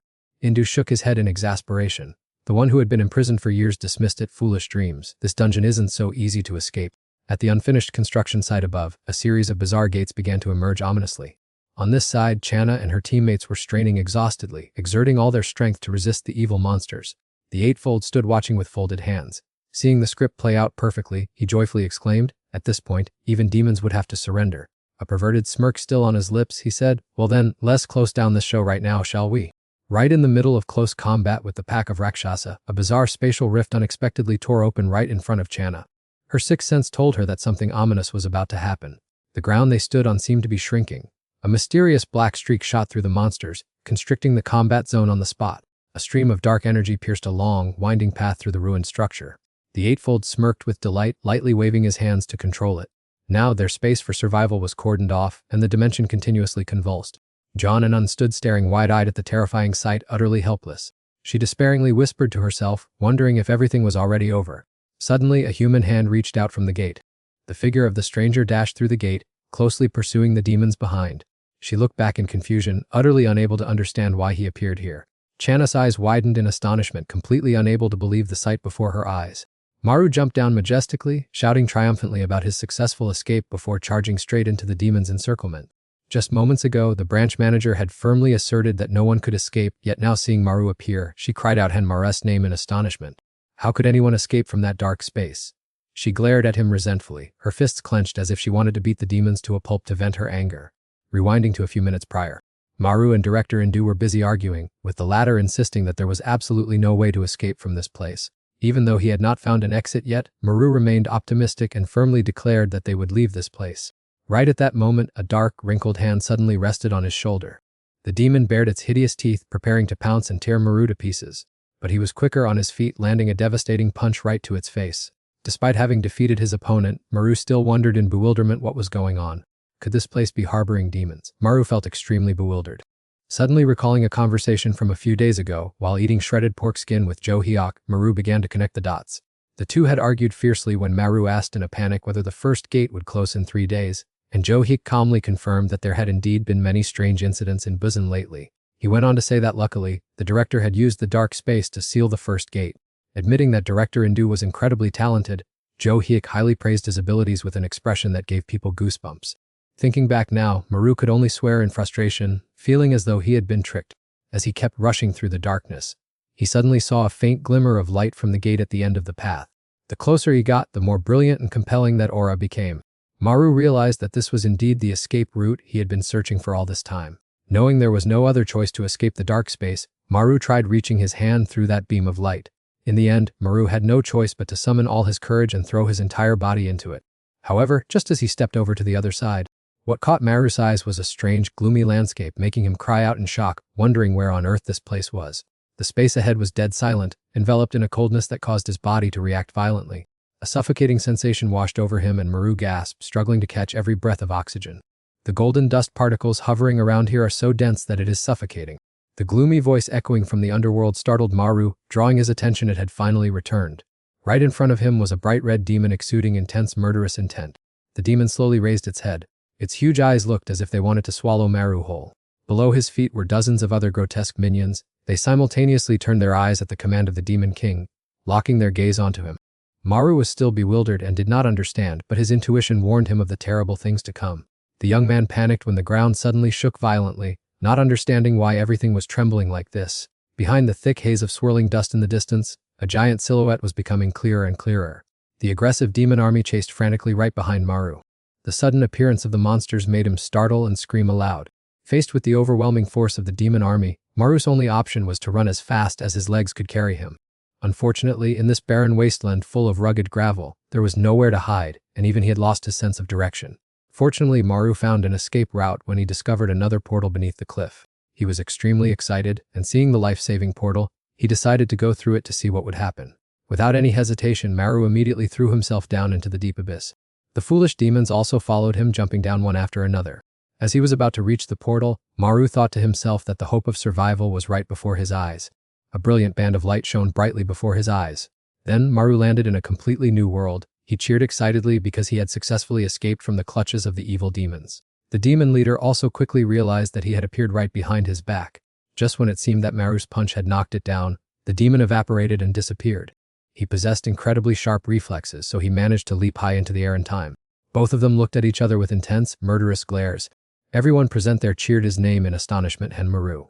He grinned mischievously and asked if everyone was doing all right. Maru looked straight up at the Demon King and solemnly declared to leave this battle to him. Since even the group couldn't defeat him, Maru's volunteering made Xianggu shout in worry that he should talk nonsense, for how could he stand against him alone? However, he thought to himself that this was entirely possible. Now he was confident that he could win, standing tall to face the enemy without any hesitation. The 8-part demon looked at Han Maru in surprise, not understanding how he could escape from that dark void. Then it spun around again, turning its gaze toward the strange light source. That light source seemed to emanate from the gate called the First Gate. From inside the gate, a powerful blue light suddenly burst forth, shining directly at the 8-part demon, catching him completely off guard. The Demon King, who had just appeared from within, roared as if he had found what he needed. His eye color strangely matched the color of the blue light from earlier. The 8-part demon clenched his teeth, reaching out and trying to grasp anything he could. Han, as if drawn by an invisible force, stared intently downward. Although it might have been an illusion, the 8-part demon saw Indu right below, his face darkened and full of resentment. Immediately, Han channeled all of his dark power, determined to slam the gate shut quickly. The other monster teleportation gates also gradually vanished into the void. As the gate gradually closed, more and more monsters rushed out, and John Earl frantically announced that the demons were escaping. The situation was extremely dangerous, and the first gate had to be closed immediately. The 8-part demon was also putting all his effort into making this happen. Despite being locked back in the dark space, the sharp, cold gaze of the Demon King remained focused on him. In the end, all the troubles were resolved smoothly. The 8-part demon felt his strength gradually weakening, as a portion of the Rakshasa King's energy had been dispersed. He clenched his fists, resentment surging within him. The 8-part demon raised his head, declaring that it was all because of them, and then swung his demonic hand, launching a blast of power toward them. Though he said it was because of everyone, his true target was Maru. Everyone around was horrified. Xiang shouted to warn him, telling him to get out of the way quickly. At the same time, there was a blood-curdling scream from John Earl. Maru's neck suddenly snapped out of its original position. Witnessing the scene, John Earl gasped in shock. Damn it. She was about to use her ability to reverse time, but someone quickly stopped her. Chana managed to grab her hand, then directed her toward Maru, saying, "Wait, look at him." From Maru's shattered neck, a glow gradually seeped out, and then it shattered into larger pieces. From within, Maru flew out, heading straight toward the 8-part demon. He calmly watched him rush forward, then waved his hand to unleash a barrage of magic power toward the rapidly charging Maru. The scene repeated itself, and Maru's body was again sliced into many pieces by him. Witnessing that strange drama, John Earl uttered in confusion, asking how he was still safe and sound. The 8-fold demon did not stop, continuing to unleash consecutive moves. With every slash that passed, Maru's body was split vertically in two in excruciating pain. The twins standing behind were stunned, wondering in astonishment if that guy was still human. Seengud stood frozen in place, his eyes glued to the crazy development in front of him. No one could count how many times Maru had been slashed, but strangely enough, he had not yet fallen. Maru revived from the ruins, shouting that this was the decisive blow to end everything. John concentrated all his strength on the target right before his eyes. The 8-fold demon furiously retaliated, but Maru agilely slipped underneath him. He casually uttered a cold sentence, "Yuri finished." Then he rushed forward and brutally bit hard into the enemy's shoulder. Maru pinned his opponent down, tearing and biting fiercely under the terrified gaze of the crowd. Kanna widened her eyes, thinking to herself that this time he was finished. The space suddenly became eerily quiet, and Maru felt a sudden sense of foreboding. He loosened his bite. The long trail of blood across the demon's shoulder looked very strange, and though he had activated his gluttony ability, the sensation felt completely different from usual. Suddenly, darkness enveloped Maru, and he wondered in confusion why he had strayed into this void. Before he could compose himself, the 8-fold demon's voice echoed behind him, warning that he would pay a heavy price for what he had done. A surge of unease washed over him, and Maru quickly turned around to look. The demon laughed triumphantly, saying that Maru had made a fatal mistake by using gluttony on him, the one who possesses the ability to absorb all the power in the world. He smirked sinisterly, mockingly asking whether Lasat had sent him down here to capture him, or how much longer he intended to play along and deceive him. He mocked the dark, death-filled underworld of the Lasat, asking if Maru wanted to banish him back to that endless prison. Maru started to lose his composure, screaming at him to go back to hell and not to come near this place. The eightfold demon tightened his grip on Maru's neck, choking him and making him cough violently. He roared to suppress him, stating that what he wanted to mention was the cruel gluttony power hidden deep within his body. The demon grew more and more excited, emphasizing that the stream of power was currently still unable to devour his soul. But he asserted that Maru was their henchman, leaving him so shocked that he broke out in a cold sweat, his eyes wide open. The gluttony demon flowing inside Maru seemed to begin to awaken. It bared its hideous fangs and sharp eyes, waiting to rise up. The eightfold demon was still squeezing Maru's neck tightly. Every cell in his body could clearly feel the gluttonous demon starting to rebel. In his panic, Maru anxiously wondered if the gluttonous evil god was about to emerge right here. He arrogantly lifted Maru high up, sneered, and advised him to save his strength instead of struggling in vain. The one who carries the power of the eightfold demon will sooner or later have their soul devoured and go mad, so if you want to save your life, it's best to cooperate with me to overthrow Emptied, he continued to coax sweetly. He tried his best to awaken the gluttonous demon inside him. By this point, Maru was choking so badly that drool dripped down, and he could only grit his teeth, trying to suppress the madness. The enemy beside him kept screaming and urging him, advising him to quickly release that magic power. Tear down that wall of imprisonment, he roared in utter madness. The eightfold demon continuously screamed and coaxed, urging him to display that destructive power for the world to see. Those words were like a spark igniting Maru's dark memories, causing many tragic and horrifying scenes from the past to rush back. The gluttonous demon from the abyss of his consciousness successfully possessed his body, roaring with delighted laughter. All over Maru's flesh, dozens of giant mouths suddenly ripped open, sticking out their bright red tongues like a nest of venomous snakes. However, Maru still struggled to gather his last thread of fragile sanity to resist. Though his body was transforming, every single one of his cells fiercely resisted. He tightly gripped the demon's hand, refusing to give in. Then, he gained momentum and locked both legs around the opponent's neck, shouting, "Don't you dare mock me. There's no way I'll let the demons from the deep take over this soul." The demon was utterly astonished, only able to stare at him in silence. Maru firmly and resolutely declared, "Don't even dream of using me to achieve your schemes. I will use my own strength to stop you," he furiously shouted back. "With my own hands, I will devour you and banish you back to the underworld." Maru screamed those words right into his face. The eightfold demon was completely powerless to convince Maru. His spectacular comeback crushed the demon's final plot. The space immediately returned to normal. Maru decisively bit off a large chunk of flesh from the demon's shoulder. He nonchalantly swallowed it down, causing blood to gush profusely from the wound on the demon's shoulder. On the verge of death, he still stubbornly denied reality, shouting, "You fools, there is no way I will lose." Before he could finish his sentence, bright red blood erupted from the wound like a waterspout. Maru, now completely exhausted of energy, loosened his limbs and let his body free fall away from his opponent. The two of them collapsed onto the ground side by side, to the utter horror of the surrounding crowd. Kana hurriedly ran over to support his body and called out loudly, "Han Maru." In the midst of the chaotic, pouring rain, Sayonga trudged toward the stiff corpse lying there. He silently stared at it, his heart tangled in 100 anxieties with no way out. In the dim twilight, Indu finally returned, but his body was now so emaciated that he was nothing but skin and bones. Sayonga gently took off his suit jacket, gently covering his father's body. Everyone around stood in silence to share in his grief. The twins tailing behind stood frozen like wooden logs, their eyes wide open as they looked at the piles of demon corpses strewn everywhere, unable to believe that the curtains had fallen thanks to Maru cleaning up the mess all by himself. Lying desolate in that corner was Director Indu's cold corpse, now temporarily covered by the old suit jacket. Sayonga looked visibly disheveled and aged, his face exhausted as the life or death battle drew to a close. However, the evil demons with dark plots were still lurking, making her worry sick about the bleak future of the anomalous civil servants when they have to face them in the future. Closing a brain-straining afternoon, as night fell, the whole group gathered together once again. Gathering at Deokman's house, the crowd had another chance to gossip boisterously about Director Indu's big unexpected move. Deokman clutched his head and pulled his hair, unable to digest this shocking truth. "I myself sensed something unusual, but never in my wildest dreams did I think he belonged to the nobility." The twins also chimed in, saying that although the storm had temporarily subsided, no one could tell what the future would hold. Only then did John speak up. "Captain Deokman actually know. Senior," the man raised his head in confusion upon hearing the call. She honestly expressed her opinion that they should have summoned all regional leaders to devise plans to oppose the nobility in the future. However, due to the critical nature of the matter, she wanted to consult her senior first, hoping he would guide them on where the future of the anomalous civil servants should head. Deokman replied with slight embarrassment, his eyes half closed. "If the news that the director is an inside man for the demon realm leaks out, the situation will collapse immediately, not to mention the government will soon prepare to step in." John nodded in agreement and sighed. "If that's the case, our anomalous task force is in for a lot of flack and big trouble." Since he was stuck and couldn't think of any strategy, He had to advise the whole group to stand down for the time being and keep this a secret as if they were oblivious. Hearing this, the 2 junior staff members nodded rapidly because at least they could buy some time to plan their. Indeed, the fact that a noble was running this organization could easily terrify people, so they must take this secret to the grave and absolutely not utter a word to anyone. After agreeing on the temporary plan, everyone started to leave, with Janan naturally being the first to take her leave. Before leaving, she still patted her colleague's shoulder to encourage them, saying that they should just manage things like this for now and that everyone had worked hard, while the 2 junior staff members, with gloomy faces, sighed despondently, wanting nothing more than home, tucked themselves in, and sleep to escape this harsh reality.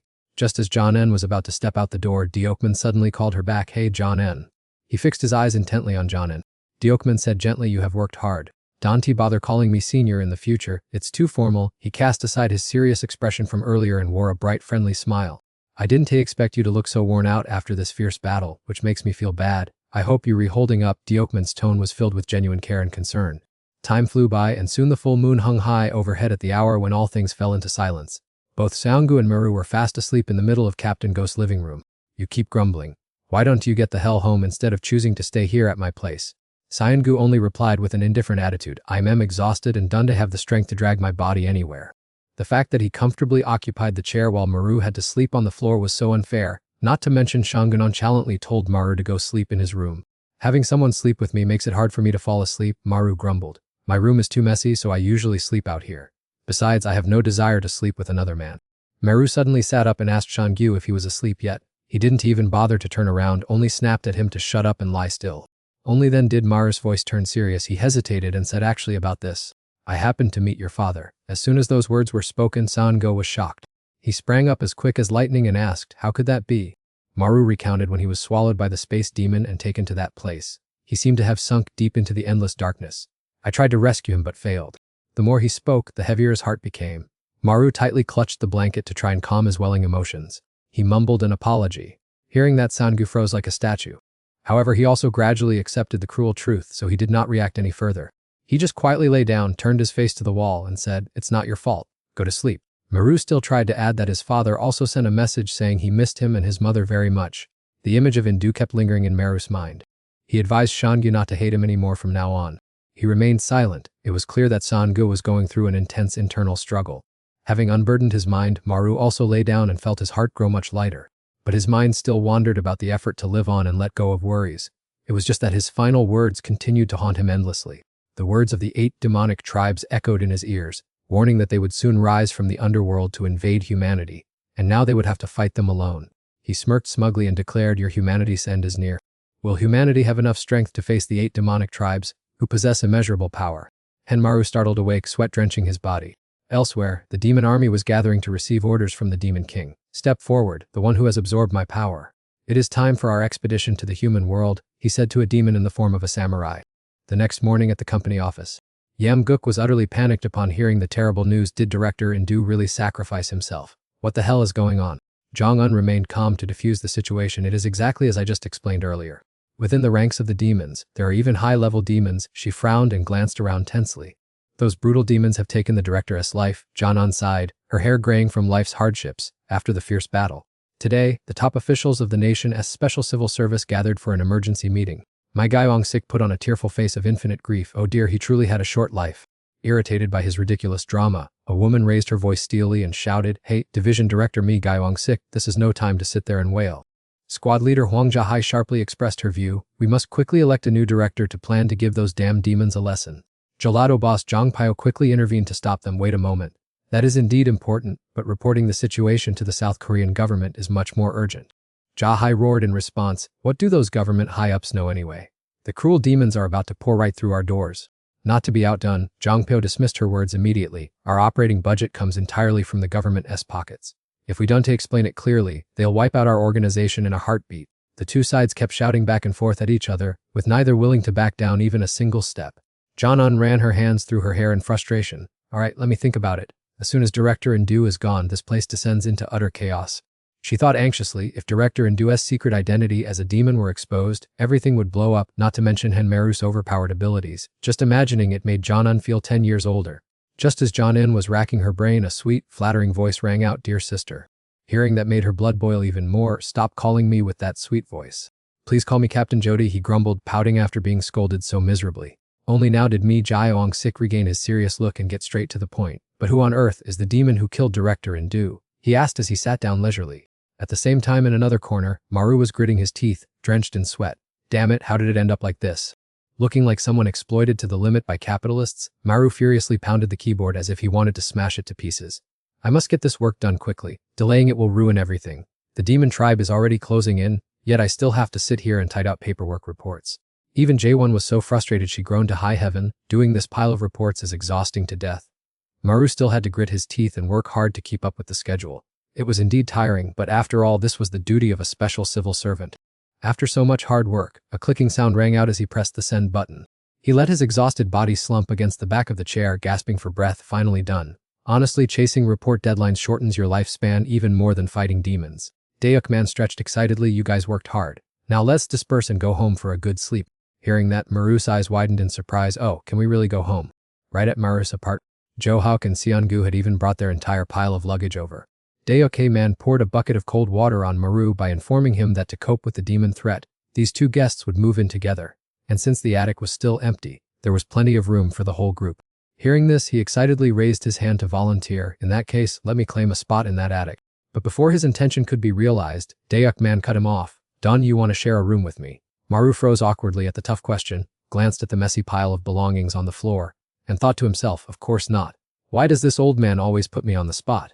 Wanting to free himself from the awkward situation, Maru passed the ball. Then, Seongu, you should move into the room with the big boss. However, his sneaky scheme was immediately seen through. The guy waved his hand in refusal. No way, you are used to it, so just keep staying there. I'm not stupid enough to look for trouble.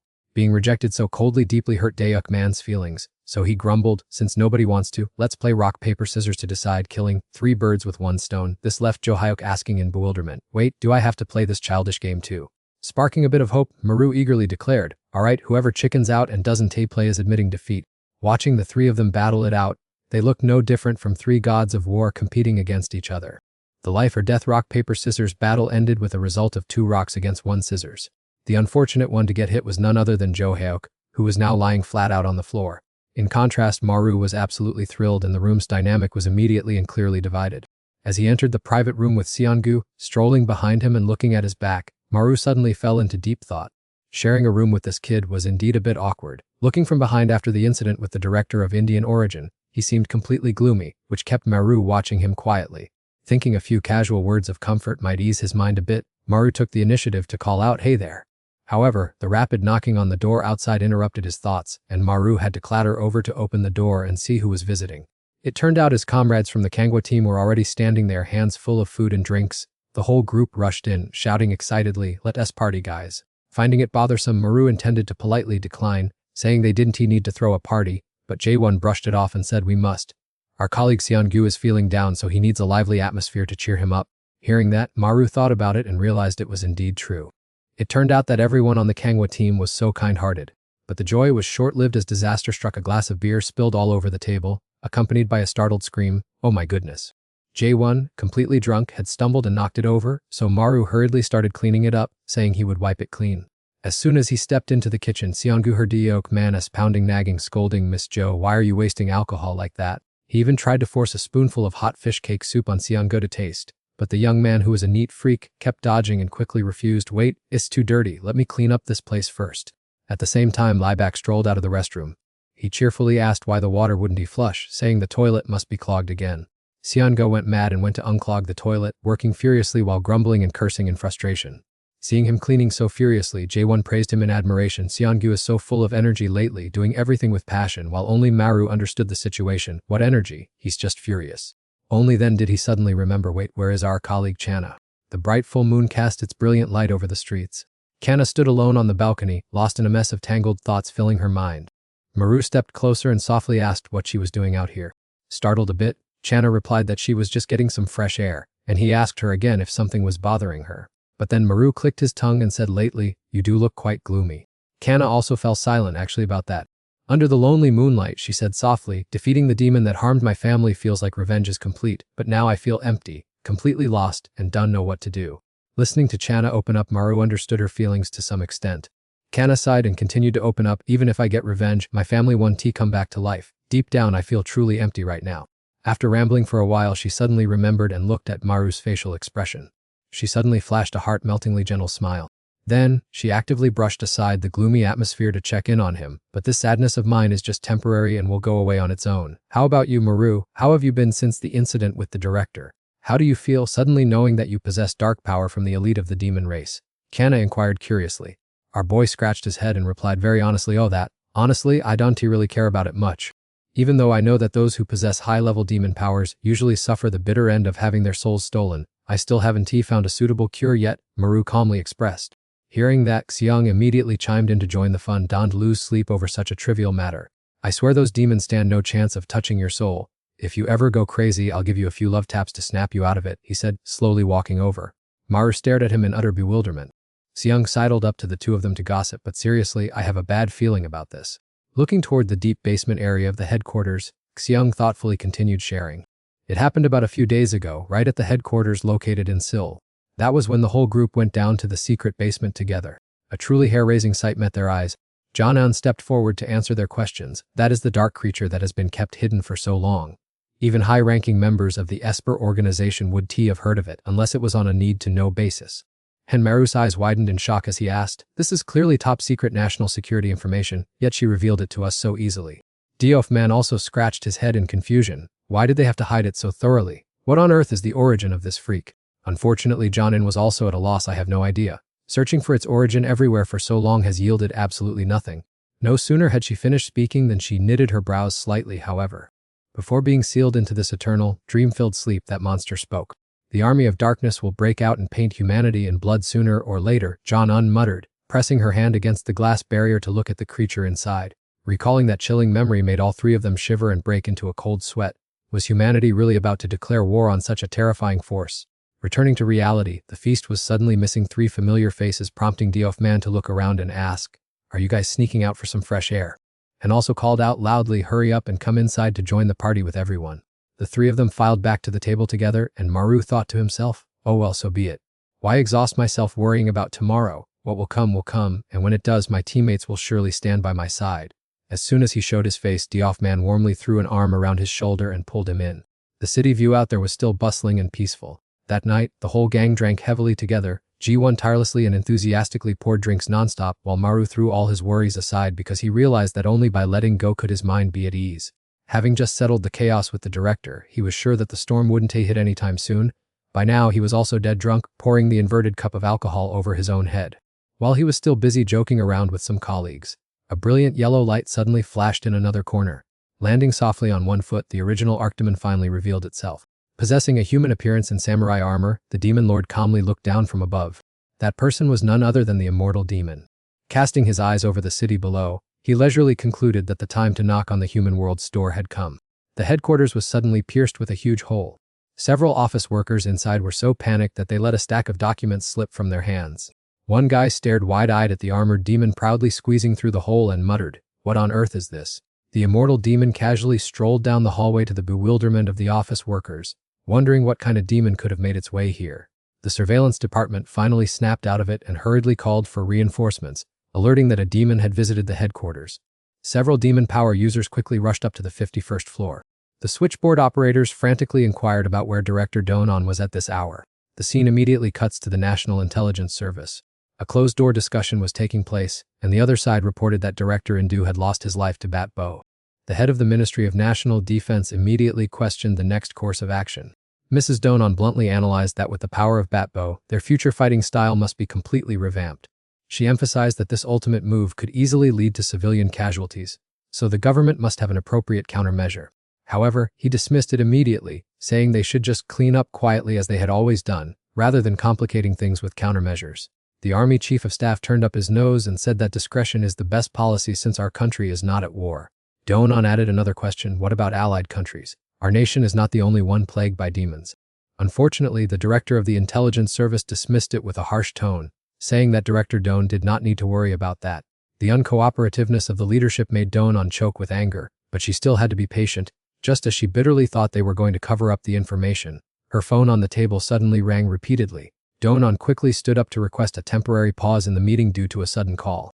Just as she stepped out of the room to answer the phone, she could not hold back her shock and exclaimed loudly, "What?" Bewildered, Donan asked the other end of the line about Bat-Bo's presence at the headquarters, and the staff quickly reported that they were retreating to the escape stairs on the 49th floor. The SIL headquarters squad was ready to face Bat-Bo. This force consisted of 2 boys and 2 girls. Encountering the monster, the leading staff member skeptically asked if that was Bat-Bo.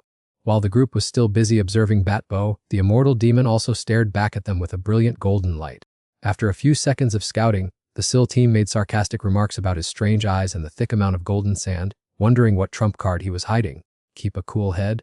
The civil servant smirked dismissively, acting as if it was no big deal. As wind energy swirled in his palm, he concluded that cutting off its head would be the quickest way to end it. Right after speaking, he rushed forward with soaring confidence. The power of his demonic energy allowed him to glide like the wind past the immortal demon.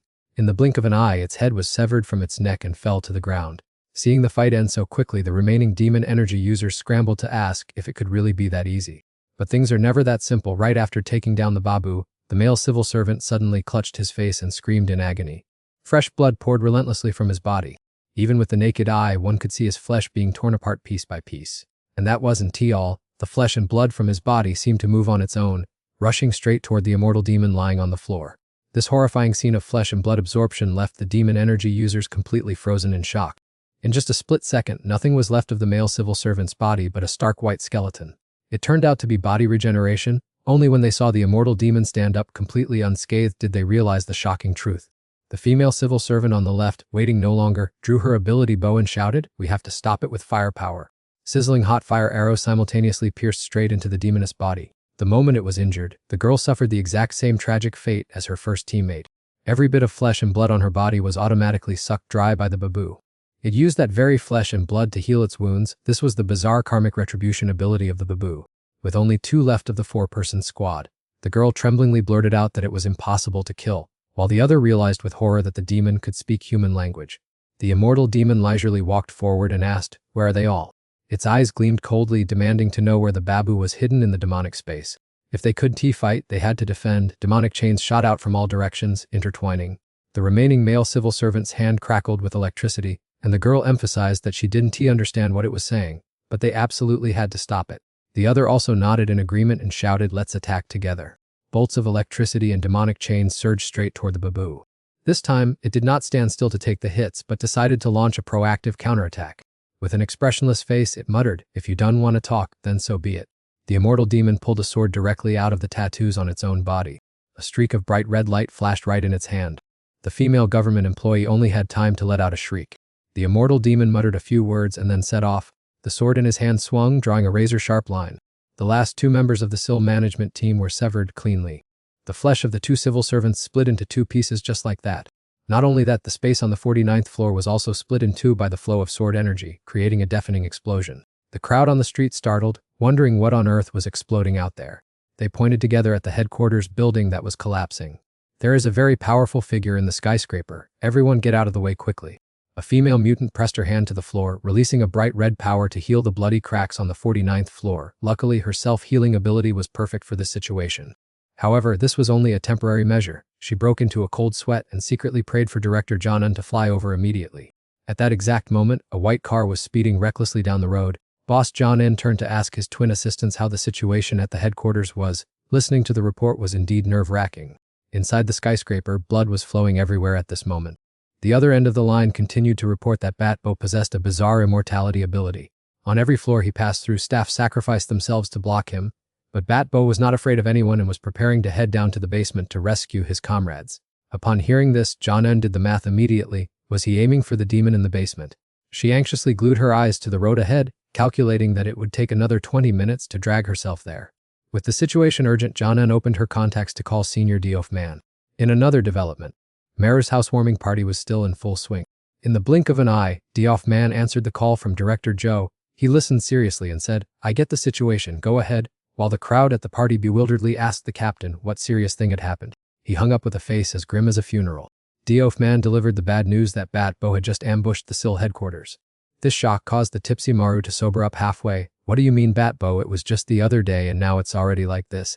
The captain immediately ordered Maru, "Prepare to teleport to the SIL headquarters with me right away." He asked again to be sure if the space ability could be used, and Maru stood up abruptly from the drinking table and replied, "I will give it a try." He took a deep breath to brace himself before unleashing his move. As soon as the space ability activated, Maru's entire body erupted with an overwhelming demonic aura. The surrounding space suddenly went dark, leaving only a single stark spot of deep purple light. The point of light kept expanding and became completely dazzling. Finally, it burst open before Maru's eyes, revealing hundreds of strange spatial doors. Maru looked at the chaotic scene in front of him with a pounding heart and trembling legs. These were definitely cosmic teleportation portals. They were really making things difficult for him. The vastness of the spatial portals made Maru's brain feel like it was about to overload. Captain Go immediately urged him, "Hey Maru, there's no time left, get used to that crazy ability quickly." The desperate situation forced Maru to take a risk. He raised his hand high into the air. "Let's just give it a try." At that very moment, the entire space in the room was suddenly warped and distorted by him. Jo Hyuk shrieked in panic, "Wait a minute, why are we all like this?" In the blink of an eye, they had successfully teleported, but their sudden appearance made a gamer, who was grinding a game, gape in disbelief. The entire group of ability users suddenly appeared in crowds right inside that poor gamer's room. Deokman hurriedly shouted, "Teleport and let's get out of here quick," without forgetting to repeatedly bow and apologize to the reluctant host for trespassing, "Sorry," while Jo Hyuk beside him also cried out to hurry up. This time, despite the blood pouring profusely from his nose, he still tried to gather a bit of inner strength to perform another spatial teleportation. It was no better. Maru's group was thrown straight onto the banquet table of a bunch of tough-looking gangsters. The fat boss furiously bellowed, "What the hell is this? Where did these brats fall from?" His teammates rushed to grab him and shook him like a mortar. "Hey Maru, what kind of game are you playing? Taking a motorcycle taxi would be faster than this." While the thug continued to yell threats, "Who are you guys? Do you want to grow wings and go to heaven?"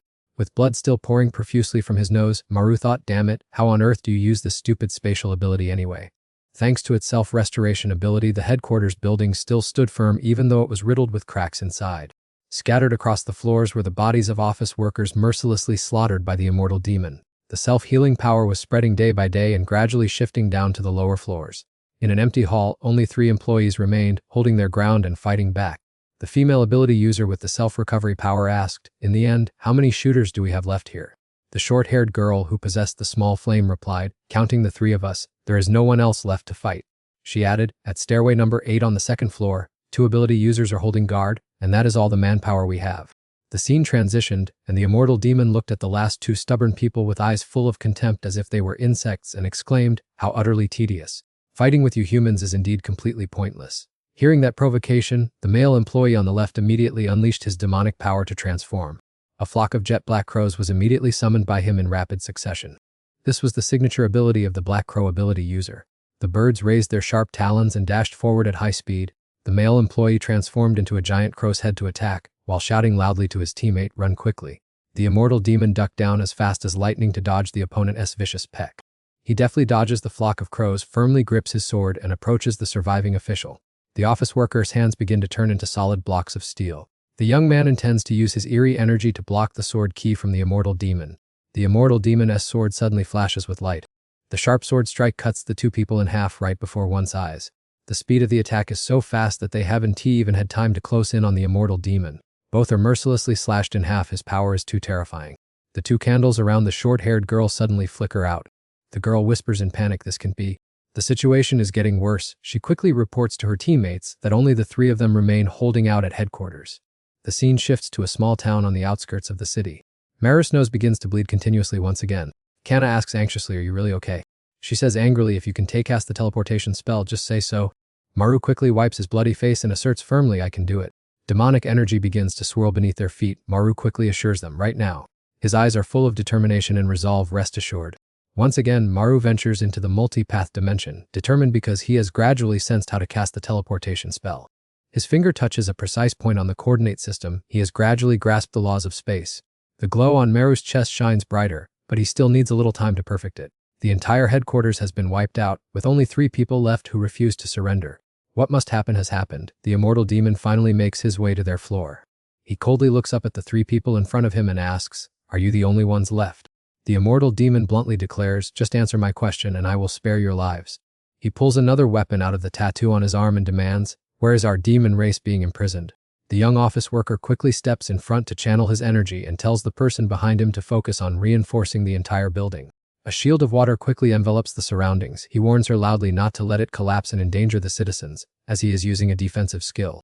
Knowing that the stubborn humans will not cooperate, the demon decisively raises his spear high. He uses all his strength to hurl the spear forcefully at them. The young official must exert all his strength to block the attack. Although pushed back a few steps, his protective water shield still excellently blocked the spear thrust from him. The immortal demon spoke coldly, or so it seemed. He nodded in acknowledgement. This opponent is quite good. In that case, he immediately took out a bow and arrow from behind his back. The demon drew the bowstring and notched an arrow, challenging his opponent to see how they would defend. After adjusting the shooting angle, he immediately released the string. This bombardment was extremely dangerous, forcing the civil servant to focus intensely. The demon softly muttered an incantation, instantly activating the fire. A barrage of arrows that had just flown burst into fierce flames. The heat caused the civil servant's water shield to gradually crack. He thought to himself, could this be a fire arrow technique? At that very moment, a sharp spark breached the barrier and struck his senior colleague standing behind. Everything happened so fast that she only had time to scream out, "Arrow!" Another spark of life was just extinguished. The civil servant frantically shouted, "This is terrible." The lack of recovery magic put the structure of the headquarters at risk of collapsing. The crowd below was still carelessly spectating, competing to hold up their devices to film.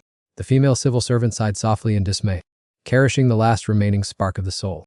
She moved towards her senior colleague who had stopped breathing, telling herself that this was the only remaining option.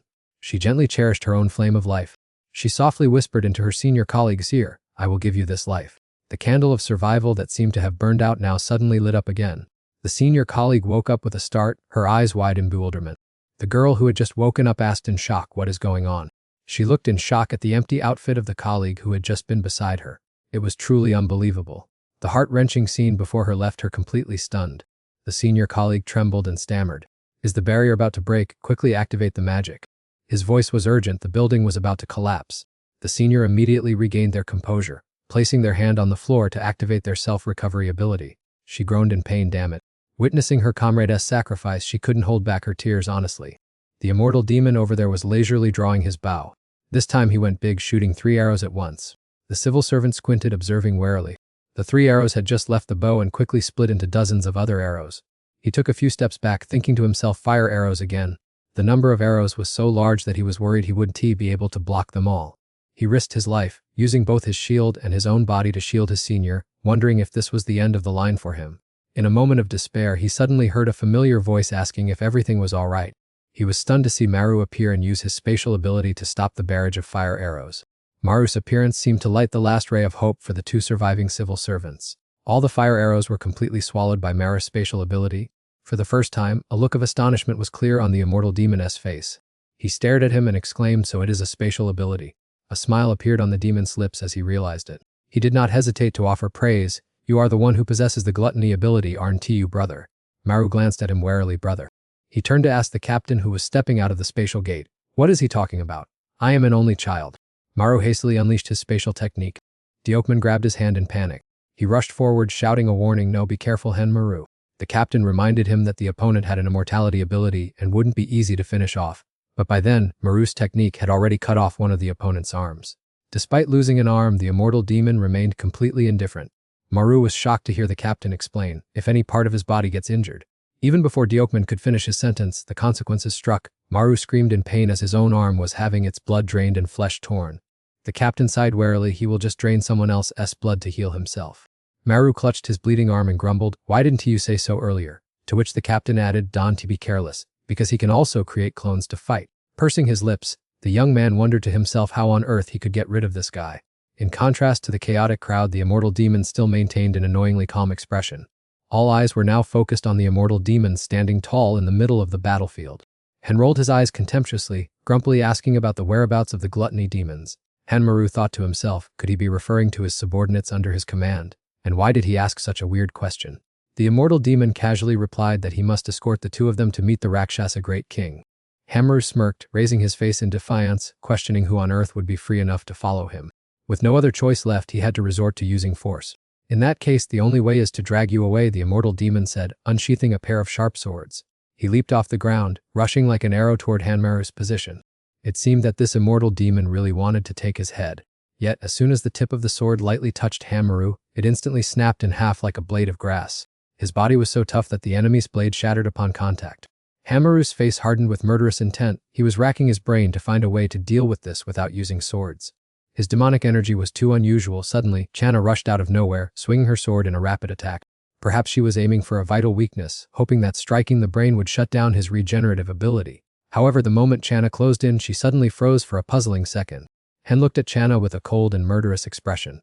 Suddenly, Min appeared behind the immortal demon, launching a surprise attack that left him no time to react. Ji-won stood on the sidelines shouting, urging everyone to quickly prepare for battle. Everyone on the team took up a firm defensive stance, ready to face the fierce battle about to unfold. The young man was bewildered by the situation, muttering to ask who those strangers were. Deok Man turned to check on them, while the girl curiously inquired about their team's identity. He quickly replied that they were the Ganghwa team, personally sent by Minister Du to assist.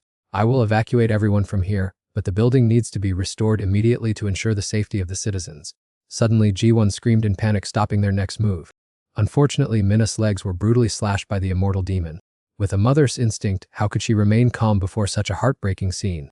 Jae-won risked her life rushing toward her son, while Deok Man hastily shouted a warning to her. It seemed everything was too late. He swung his arm, delivering a fatal blow straight at her. Xion could no longer turn a blind eye. She immediately unleashed her magic to rescue Jae-won, regardless of all the unpredictable dangers. But that attack only grazed the immortal demon's pinky finger, causing no damage at all. In this desperate situation, he had to grit his teeth and endure it to protect the girl. Xion crippled one of her own arms and screamed in agonizing pain. An arm on the other side of the demon also suffered a heavy impact from Xiong's attack. The immortal demon, brandishing his weapon, turned his head to look at him with an annoyed expression. He decisively hurled the spear straight at Han Maru with incredibly terrifying force. Seeing him in a precarious, life-threatening situation, Channa immediately rushed to his rescue. Kanna did not hesitate to shield Sang with her own body. Thanks to her rushing out, the spear's trajectory was deflected. Then it slammed straight into the ground right after. Kanna clutched her violently trembling arm. Merely blocking the thrown spear had already made her arm go numb. Realizing she was distracted and off guard, he spoke up to warn her. Be careful, the enemy is right ahead. The immortal demon brandished his twin swords and rushed swiftly toward Channa. Taking advantage of the moment the demon was busy attacking her, and Maru slipped behind his back, planning a sneak attack. However, that scheme was quickly foiled by the sharp-witted demon. He slightly turned his head to look back with an intense, murderous gaze. Then the immortal demon coldly squeezed Han Maru's neck with an iron grip, showing no mercy. With his other hand, he pointed the razor-sharp tip of his sword directly at Channa's throat. Once certain that neither of them could resist anymore, the immortal demon coldly spoke, "Gluttony demon, why are you willing to serve humans?" He squeezed his neck so forcefully that he choked, unable to breathe. The immortal demon drew his sword, thinking to himself that it would be simple enough to just slice away the human part of his body. However, for some unknown reason, he hesitated for a moment and did not strike immediately. The immortal demon stood frozen in place for a long time. Only then did he turn his face toward where the group of them was gathered nearby. Deok Man's hand was gripping two pebbles tightly, letting fresh blood seep through his fingers and drip down. It turned out that the magic Deok Man cast had unintentionally generated shockwaves that spread to those around him. The indestructible demon glanced at him with utter contempt, thinking to himself that yet another nuisance had intervened. In the blink of an eye, that guy was grabbed by the neck and dragged into a completely different world. The immortal fiend suddenly felt something was wrong. His body was completely paralyzed, falling into absolute nothingness. Seeing that the young fish had nicely taken the bait, Deok Man gleefully planned his next move. Even beheading him wouldn't make a difference. The urgent task now was to evacuate everyone to a safe shelter. In another part of the city, night fell, causing the skyscrapers to vie with each other to don their dazzling attire. Du Hyuk sprang up in a panic, drenched in sweat as if he had just been caught in the rain. He looked around, bewildered and confused. Why is everyone standing outside the headquarters just enjoying the breeze? Jae-hoon immediately explained, that's the boss' superpower, it seems he stealthily teleported us here. A convoy of fire trucks, blaring their sirens, began to line up and rush quickly towards this direction. The female commander quickly assigned tasks, quickly clear the battlefield and evacuate nearby residents. Team Seon, take care of renovating the headquarters. And Team Ganghwa, please hurry up. Jo Hook worriedly asked, are the people inside really okay? The space inside the building was now eerily silent. Inside, Deok Man was strenuously shaking and calling his younger brother, hey Han Maru, snap out of it. After a few seconds of internal struggle, the guy finally managed to slightly open his eyes. Han Maru looked around in confusion, wondering where this place was. As soon as he heard the answer, the young man immediately jumped in surprise and yelled, what, in the basement? While he was wondering why he was there, he was explained that if you want to keep the headquarters intact, coming down here was the best course of action. Seung-gu immediately got to the point. The landing zone has been taken care of, but how do we chain up that immortal fiend when decapitation doesn't work? Hemru came up with an idea. How about I use a spatial technique to make him vanish into nothingness forever? Kanna immediately shook her head and dismissed it. That spatial erasure trick is extremely risky. It'll flatten the entire vicinity, no joke. Deok Man looked at him with an extremely serious gaze. If that's the case, then we only have one last move left. His tight as a bowstring attitude made Hanmaru tremble as well. He slowly instructed Hanmaru from this moment on. Before he could finish his sentence, a loud crash resounded and the ceiling collapsed, bringing down shattered wall sections with it. A gaping hole appeared right above, so massive that even a construction worker would cry out in terror at the sight of it. Bricks and stones from above continuously rained down onto the ground, with dust flying everywhere. It turned out that the grand fireworks display just now was a deliberate mischievous act by the immortal fiend. Both of them simultaneously shot a sharp glare towards the newly appeared enemy. As soon as he spotted his delicious prey right in front of him, the immortal fiend immediately sneered, "I've found you." He spread his arms wide in excitement. "Is the treasure I've been searching for all this time finally here?" The immortal demon froze for a few seconds, his eyes glued to Henmaru's slightest movement. Seeing him channeling his magic, he asked straight out, "Are you still intentionally getting in my way?" He drew his sword and said sarcastically, "You humans are truly stubborn, never knowing when to give up. Do you really think that gathering 4 people is enough to defeat me?" Far from being intimidated, Henmaru raised his chin and asserted with confidence, "You got that right." The entire group activated their moves at once, channeling their magic to the limit. "We clearly outnumber you on this side." Placed in such a situation, he could only raise his head and look at the group in confusion. He roared loudly, "Everyone, prepare for spatial teleportation." The screen immediately panned quickly toward their headquarters. A teleportation portal suddenly materialized right in front of the employees. "What on earth is this?" Millie Wongsich immediately realized this is none other than Chief Jong-in's demonic ability. Henmaru pressed his hands firmly against the floor, channeling his magic to erect an instant teleportation portal on the spot. All personnel present at the headquarters were swallowed up by his magical suction force. Zahi looked at Channa with a face of utter panic. "What on earth is going on? What in the world is happening?" she stammered, asking. Probably because so many people were swept up, the surrounding scene began to erupt into chaos. The immortal demon bowed his head, suddenly falling silent like a statue for a long time. Then he spoke. "It was so boring until now, but the real fun starts now." He looked at everyone with an extremely excited face. Having just been tossed by Henmaru to stand face to face with the immortal demon, Millie Wongsich asked, "Is that our opponent? This is truly an unexpected situation." Zahi's face twitched as she asked, "But the one who dragged us all here was clearly you, right? Why on earth do you possess Chief Jong-in's demonic ability?" She stared in disbelief at Henmaru, who was executing the technique. Deokman then spotted Millie Wongsich and greeted him, "Branch Manager Millie Wongsich." The latter also approached warmly. "Oh my, it's been ages since I last saw you, little brother." He rushed forward, grabbed the other's shoulder and urged, "Save the greetings for later, hurry up and extract all my memories." Without wasting time, Millie Wongsich quickly placed his hand on Deokman's forehead. His face grew solemn and pensive as he coldly probed straight into his mind. His eyes flashed as he shouted, "From now on, I will transmit this entire stream of memories to everyone." Henmaru's gaze shifted, his head spun from the sheer amount of information he had just received. A notification sound echoed in everyone's head. "The events you are watching are everything that has happened up to this point. Captain Go Deokman's plan, memories of the recent battle," and the immortal demon flashed through Maru's mind like a slow-motion movie. That voice began calling out each person's name, starting with Mrs. Jaeum-guk, Deputy Chief of the Incheon Branch. Next was Ji Hee, Deputy Chief of Gangwado, and finally Jong Pyo, Deputy Chief of Jeoldo, hoping everyone would follow this plan. Having just heard it, Jaeum-guk put something strange in her mouth and judged, "That is indeed an arrogant and haughty way of speaking. To dare tell me to do this and that, Captain of Gangwa, huh?" She muttered in annoyance, then placed both hands on the floor. The immortal demon casually placed his hand on his tattoos and spoke disdainfully, "What tricks are you guys planning to pull now?" With that, he drew a razor-sharp blade from his body. Immediately, the immortal demon charged forward without hesitation. Mejingshik's group was also tense, on guard against his attack. Mejingshik transmitted a message to everyone through his memory-reading ability. "Everyone just follow the plan. We only need to defend firmly. Absolutely do not let the Demon King get hurt, otherwise he will suck blood to recover." Henmaru, now holding his shield, directly faced the immortal demon. He decisively swung the blade in his hand. With just a single attack, the immortal demon sent several ability users flying, among whom Henmaru was also severely injured. His voice rang out, "Try to buy us some time." Jaeum-guk remained in her calm, observing posture without flinching. The voice rang out again, "Wait until the Incheon Deputy Chief can activate her special ability in 1 minute. At this moment, the immortal demon noticed her and swung his blade to attack without hesitation. A clash between the blade and something else rang out, a deafening sound.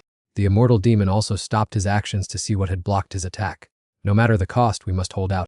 All the remaining ability users mustered their determination, drawing their weapons to block his attack and protect Jaeum-guk. By now he had also guessed their intention and spoke, "All you can do is defend, isn't that right?" If that's the case, countless swords simultaneously emerged from the tattoos on the immortal demon's body. Kanna stood frozen at this sight, her face turning pale. Those weapons seemed to form sharp wings for him. The immortal demon declared, "I will wipe you all out in a single move." At this moment, Captain Deokman shouted a warning, "Everyone focus. That's an extremely powerful attack." No sooner had he finished speaking than a massive shockwave erupted. All the ability users were blown away by those weapon wings, scattered in all directions, and even Channa could barely withstand it. She was pushed backward. A scar also appeared on her face, caused by the immortal demon's weapon. As for Jim-guk, countless sword tips were now pointed straight at her. Suddenly, Gehi rushed out to block the way, her body covered in shiny silver scales. The brave girl stood up to act as a shield, shielding the old woman from all the weapons. Gehi screamed in pain as she braced herself, her protective shield beginning to crack into pieces. Struggling to activate her protective armor, she anxiously wondered how long she could hold out. On the other side, Jim-guk grumbled, looking extremely frustrated by this trouble. Complaining that youngsters nowadays are too impatient, she waved her hand to summon a swarming horde of bright green monsters. Those tiny creatures obediently listened, rushing straight toward the immortal demon in a frenzy. A bizarre bush suddenly sprouted from the ground, locking down all of his movements. The plant's giant mouth opened wide, waiting to chew the mutinous head off. Busy helping Channa stand up, Hamaru also widened his eyes in surprise at that sight. Jim-guk's devouring move immediately clamped down on the target in a heartbeat. The old woman shouted and urged that the target had been caught, telling them to act quickly according to the prearranged plan. An arm shimmering with sharp silver scales stretched straight ahead. Zahi quickly erected a sturdy steel protective wall surrounding them. She cheered excitedly that she had reinforced it with another layer of tightening chains. "Hey Leto branch manager, hurry up, we can only hold out for about half a minute." Right at that moment, the guy casually walked forward from behind. Looking at that mess, Jongpyo clicked his tongue as a blazing fire erupted dangerously in his hand. Placing his burning hand on his teammate's iron armor, Jongpyo's flames instantly turned the plant trap into an incinerator for the monster inside. As the first 10 seconds passed, Jumsik and his companions held their breath, watching the billowing fire. Reaching the 20-second mark, things remained quiet as Jim-guk and Zahi, standing a few steps away, kept their eyes glued to it. By the 29th second, as Channa was helped to stand firmly by Maru and Seongo, Jongpyo shouted out that the 30 seconds were up. Everything had turned to ashes, even Jim-guk's voracious vines were scorched black by the intense fire. Those dark remnants slowly dissolved and drifted away with the passing breeze. The surviving superpowered individual stood dazed, looking at the devastated battlefield. Hanmaru's trio was just as bewildered, and a major doubt suddenly arose in his mind. Could the unruly villain boss really have died? He wondered to himself with deep skepticism. A panicked shriek pierced the air, startling Hanmaru and asking everyone to wait. Standing next to Myongsik was a girl with a super-sensitive sense of smell. She sniffed the air and whispered that something was highly unusual. The scent of the demon still lingered in the air, accompanied by countless streaks of blood stretching far up to the roof of the headquarters building for unknown reasons. It seems those blood vessels are crawling up to the higher floors of the headquarters. The stream of blood wound its way to the 49th floor, where superpowered corpses lay scattered amidst a gloomy atmosphere heavy with the stench of death. They all scrambled to crawl into the tiny finger lying on the hallway floor. Flashback to the moment when the superheroes of the Xen squad jumped in to gang up on the immortal demon. A piece of his finger had been severed by that guy's strike. That was why the finger joint lay abandoned there, continuously pumped with blood so that it kept swelling up. That piece of flesh greedily sucked all the blood from the corpses of the superpowered people lying around it. It swept from one corpse to another, only stopping when the victims were turned into shriveled mummies. That abundant blood helped the immortal demon resurrect at lightning speed, with his body upgraded to be even sleeker than before.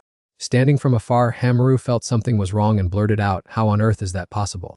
The immortal demoness body, barely recovered with a few muscles, quickly activated his superpower and drew a high-quality greatsword. And so, the demon came back to life completely, his combat power as vigorous as ever, and in the blink of an eye he fiercely swung his gleaming blade. The demon repeatedly bashed the floor, which was already riddled with cracks, making it impossible to endure any longer. He pounded down relentlessly, creating a series of deafening, rumbling sounds. In the other corner, the defense expert quick-wittedly activated his ultimate move to shield himself and his friends from the rain of bricks and stones. Outside, the Kangwa squad, represented by Jo Hyuk, rolled up their sleeves and rushed to evacuate the citizens. The superpowered individuals underground, like Maru, also knew full well that this lair was about to collapse. In an instant, the Yellow Sand Prevention headquarters in Sil completely collapsed, turning into a desolate pile of rubble. Carrying the monster that was fast asleep, which had been imprisoned in the basement by the captain, the immortal demon curled his lip in disdain. "This is so boring." He looked at the pile of rubble in front of him and wondered blankly, where on earth did the gluttonous demon disappear to?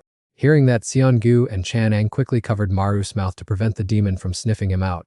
As he stepped into the portal with the monster on his shoulder, he uttered a threatening remark, "Sooner or later, I'll return to capture that guy. Just you wait." The water on the body of the monster they had fought so hard to protect continued to drip constantly. With a flash, the teleportation portal also dissolved into thin air. Only then did Hamaru's group dare to crawl out. The entire building was leveled into an empty lot, with dense smoke and dust rising billowingly. Sitting in the car witnessing that scene, Jong-un's mouth fell open in shock. The Demon King only visited for 10 minutes, yet the Sil headquarters is completely destroyed.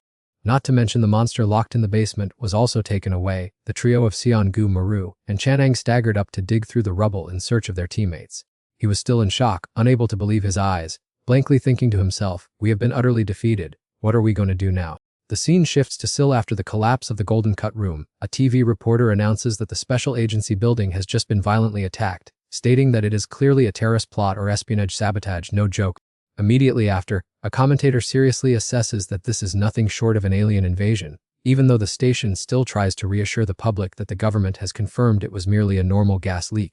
Moving to the next news story, the number of victims falling into phone scam traps is skyrocketing uncontrollably.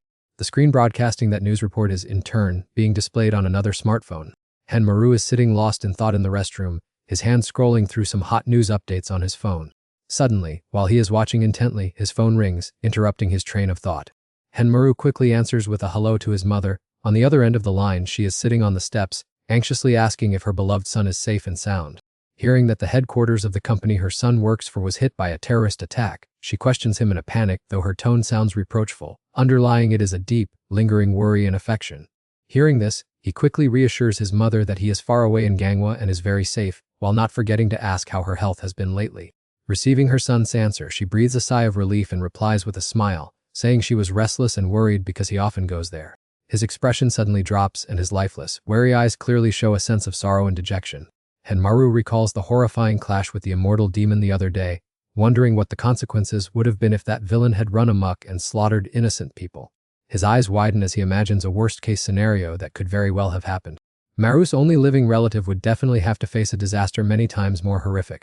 When even the Espers struggled and fought together for so long without being able to subdue him, would his mother have been able to survive? Suddenly, rapid knocking resounds from outside, accompanied by a loud voice calling his name. Hey Han Maru, open the door quickly. Maru startles and snaps out of the stray, depressing thoughts he was having. He opens the door slightly and looks out, only to find two familiar faces waiting right there. It turns out to be the sibling duo from the SIL headquarters. They grumpily ask how long he intends to stay huddled inside, leaving Han Maru utterly confused and unable to make heads or tails of it. The two then explain that branch director Yang Un is looking for him, having gone all the way to the Gangwon Island facility without any prior notice. Right in the middle of the branch office's courtyard, 5 large makeshift military tents have now been set up. Han Maru walks straight into one of the tents and asks, "What did you call me for, ma'am?" At this moment, inside the tent is not only Yang Un but also a full assembly of branch directors from all over. She gets straight to the point without beating around the bush, confirming, "Yes, I have an important matter to discuss with you, Han Maru." Jae Hong-guk keeps his cold face, wondering aloud why they have to set up a temporary headquarters in this remote corner. Migyeong-sik standing nearby speaks up to explain that because the immortal demon declared he would hunt down Han Maru, the agency had to camp here. That guy also possesses unusual abilities just like them, and he narrows his eyes to stare intently at him. Even director Jong In-do is present with a pensive look, and the expression on Han Maru's face shifts continuously with every word Migyeong-sik speaks. Suddenly a hand squeezes tightly and crushes a soda can in an instant. The one behind that action is the Gangwon branch director, Do Ja-hui, who gnashes her teeth and growls that the more she thinks about it, the angrier she gets. The leader of the demon organization turned out to be a demon who had just kicked the bucket. Myung-sik sobbed and wiped away his tears as he suddenly remembered countless memories with In-do, including the few times they soaked in the hot spring together. How could I possibly stomach this harsh reality? After all, I once shared an extremely close bond with him. Seeing the tense situation, Jong Pao immediately intervened to stop the two of them from exchanging painful words, urging them instead to focus on devising a plan to handle the immediate matter of life and death. Han Maru's face darkened as he listened to Jong Pao's warning, because there was not much time left before he would completely transform and be devoured by his demonic nature. However, a very dignified rebuttal rang out that left him astonished not at all. That person was Deokman, the leader of the Gangwon team, who immediately spoke up in defense, asserting that he had been watching Han Maru for a long time and saw that he controlled his mind very well, so no incident would occur, while firmly declaring that their side desperately needed this young man's power. Captain Deokman resolutely declared to the top leaders that the only factor capable of confronting the Demon King was none other than him. He did not hesitate to explain in order to convince the crowd, saying that instead of constantly scrutinizing him, drawing up a plan to defeat the Demon King was clearly much more urgent. Jeon-guk chimed in with a highly sarcastic tone. "That sounds nice, but how does a minor captain like Go Deokman have a seat at the table in this meeting?" Yang Un immediately spoke up in defense, reminding everyone to remember that Go Deokman was originally the leader of the SIL headquarters, and thus had more than enough legitimacy to participate in this discussion. Han Maru widened his eyes in surprise at the information he had just overheard. It turned out that the arrogant guy who spent his days drowned in alcohol possessed such formidable skills. Ms. Jeon-guk maintained her stubborn and unpleasant attitude, adding that it was precisely because of his careless and irresponsible habits that he had been banished to the Gangwon region in the first place. He had played a significant role in their painful defeat last time. Knowing he was at fault, Deok Man could only remain silent and endure the barrage of criticism.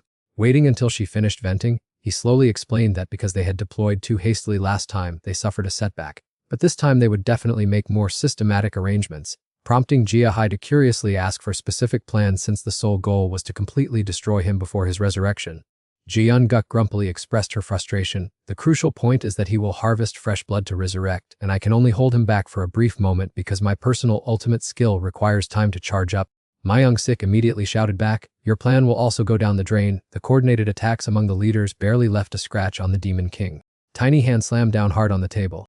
That slam came from Ji-Eun Guk as she continued to angrily reject his words, dismissing the word useless because the opponent was simply too overpowered, to which Ma Young-sik casually stood up and retorted sarcastically, while Ji-Eun Guk's rising agitation led her to accuse him only being good at shifting the blame to others and never admitting his own faults, forcing Zhang Pio to step in immediate to ease the tense atmosphere. Deok Man and Yang Yun shook their heads in dismay and looked at each other, as they were all too familiar with this squabbling scenario, and then a heavy sigh was released, truly exhausting. A raised hand accompanied by a hesitant voice made all the conflicting heads turn sharply toward the source of the sound. Hen Maru spoke up with a proposal. "Is it possible for me to banish the Demon King into the dark dimension?" That proposal made Yang Un unable to hide her surprise. Instead of waving it aside, she quickly asked, "Then how much time do you need to activate that demonic power?" He confidently gave a highly decisive answer: around 5 seconds. Hearing that they only needed to hold him back for a mere 5 seconds, the factions of Ma Young-sik and Ji-Eun Guk, who had been arguing fiercely, immediately cooled down to listen attentively. Both Ji-Eun Guk and Zhang Pao fell into silence as Han Maru presented his plan to use his ultimate skill to drag the demon and imprison him in that dimension. The Demon King would be imprisoned forever. His concluding statement decided the strategic direction for the high-level leadership's next move. The scene shifted to a desolate, quiet, and low-lying mountainous region. In the middle of the Mani wilderness, the strange thing was the appearance of a small hut nestled deep within the dense forest. Maru clutched his head and pulled his hair in utter confusion. Being bait is truly as exhausting as stripping coconut fiber. Do I really have to endure this loneliness deep in the forest until the Demon King shows up? However, this was the optimal solution to protect the people, because right at the forest's edge was a crowded residential area glowing with lights. The total silence of the gloomy forest only served to heighten the eerie atmosphere. And Maru remained motionless in the corner of the tent, tiredly resting his head deep between his knees. He lazily looked up with half-closed sleepy eyes. Suddenly, the figure of a woman appeared right before him. His earth-shattering scream made the woman standing outside the tent jump in shock. It turned out to be Jae-won coming to check on why he was startled, while he panted heavily and asked if anything had happened. Kana, the culprit who had just scared him, laughed and said they had all come over because they were afraid he would be lonely. In the distance, several figures were approaching Seonggu Y Park and Jo Hauk carrying various items, and she said with a smile that everyone came to sleep over for fun. Maru, moved to tears, repeatedly joined his hands in gratitude for his teammates' enthusiasm. Seonggo immediately doused that sentiment, saying the captain had sent them specifically to keep an eye on him, to prevent him from getting too scared and running off, making Maru's face sour as he silently wondered why his boss lacked so much trust. He whimpered while hugging his pillow, saying that while he was indeed afraid of that monster, he promised not to flee and that they should trust him. But then he optimistically thought company was better outside. Everyone was lively preparing late-night noodles, Kanggu demanding food, and Jo Hauk boiling water, making Maru shout in frustration about how they only cared about their stomachs. Everyone simultaneously glared at him. Seonggu snapped, asking if he thought he was the only one tired and the only one who had to handle the battle with the Demon King. Kana, who was busy driving tent stakes nearby, nodded in agreement with that sentiment. Y Park said with a smile that the whole team would fight side by side, so they had to eat well to recharge, making him think they looked more like they were on a picnic. Nevertheless, his heart was filled with joy as he smiled softly and stepped out of the tent. With more hands to help, it felt warmer to have teammates around. He scrambled over to ask for a serving of noodles. A moment later, while slurping from a hot bowl of noodles, he curiously asked whether everyone brought enough tents as the group of 6 huddled around the warm campfire eating their noodles.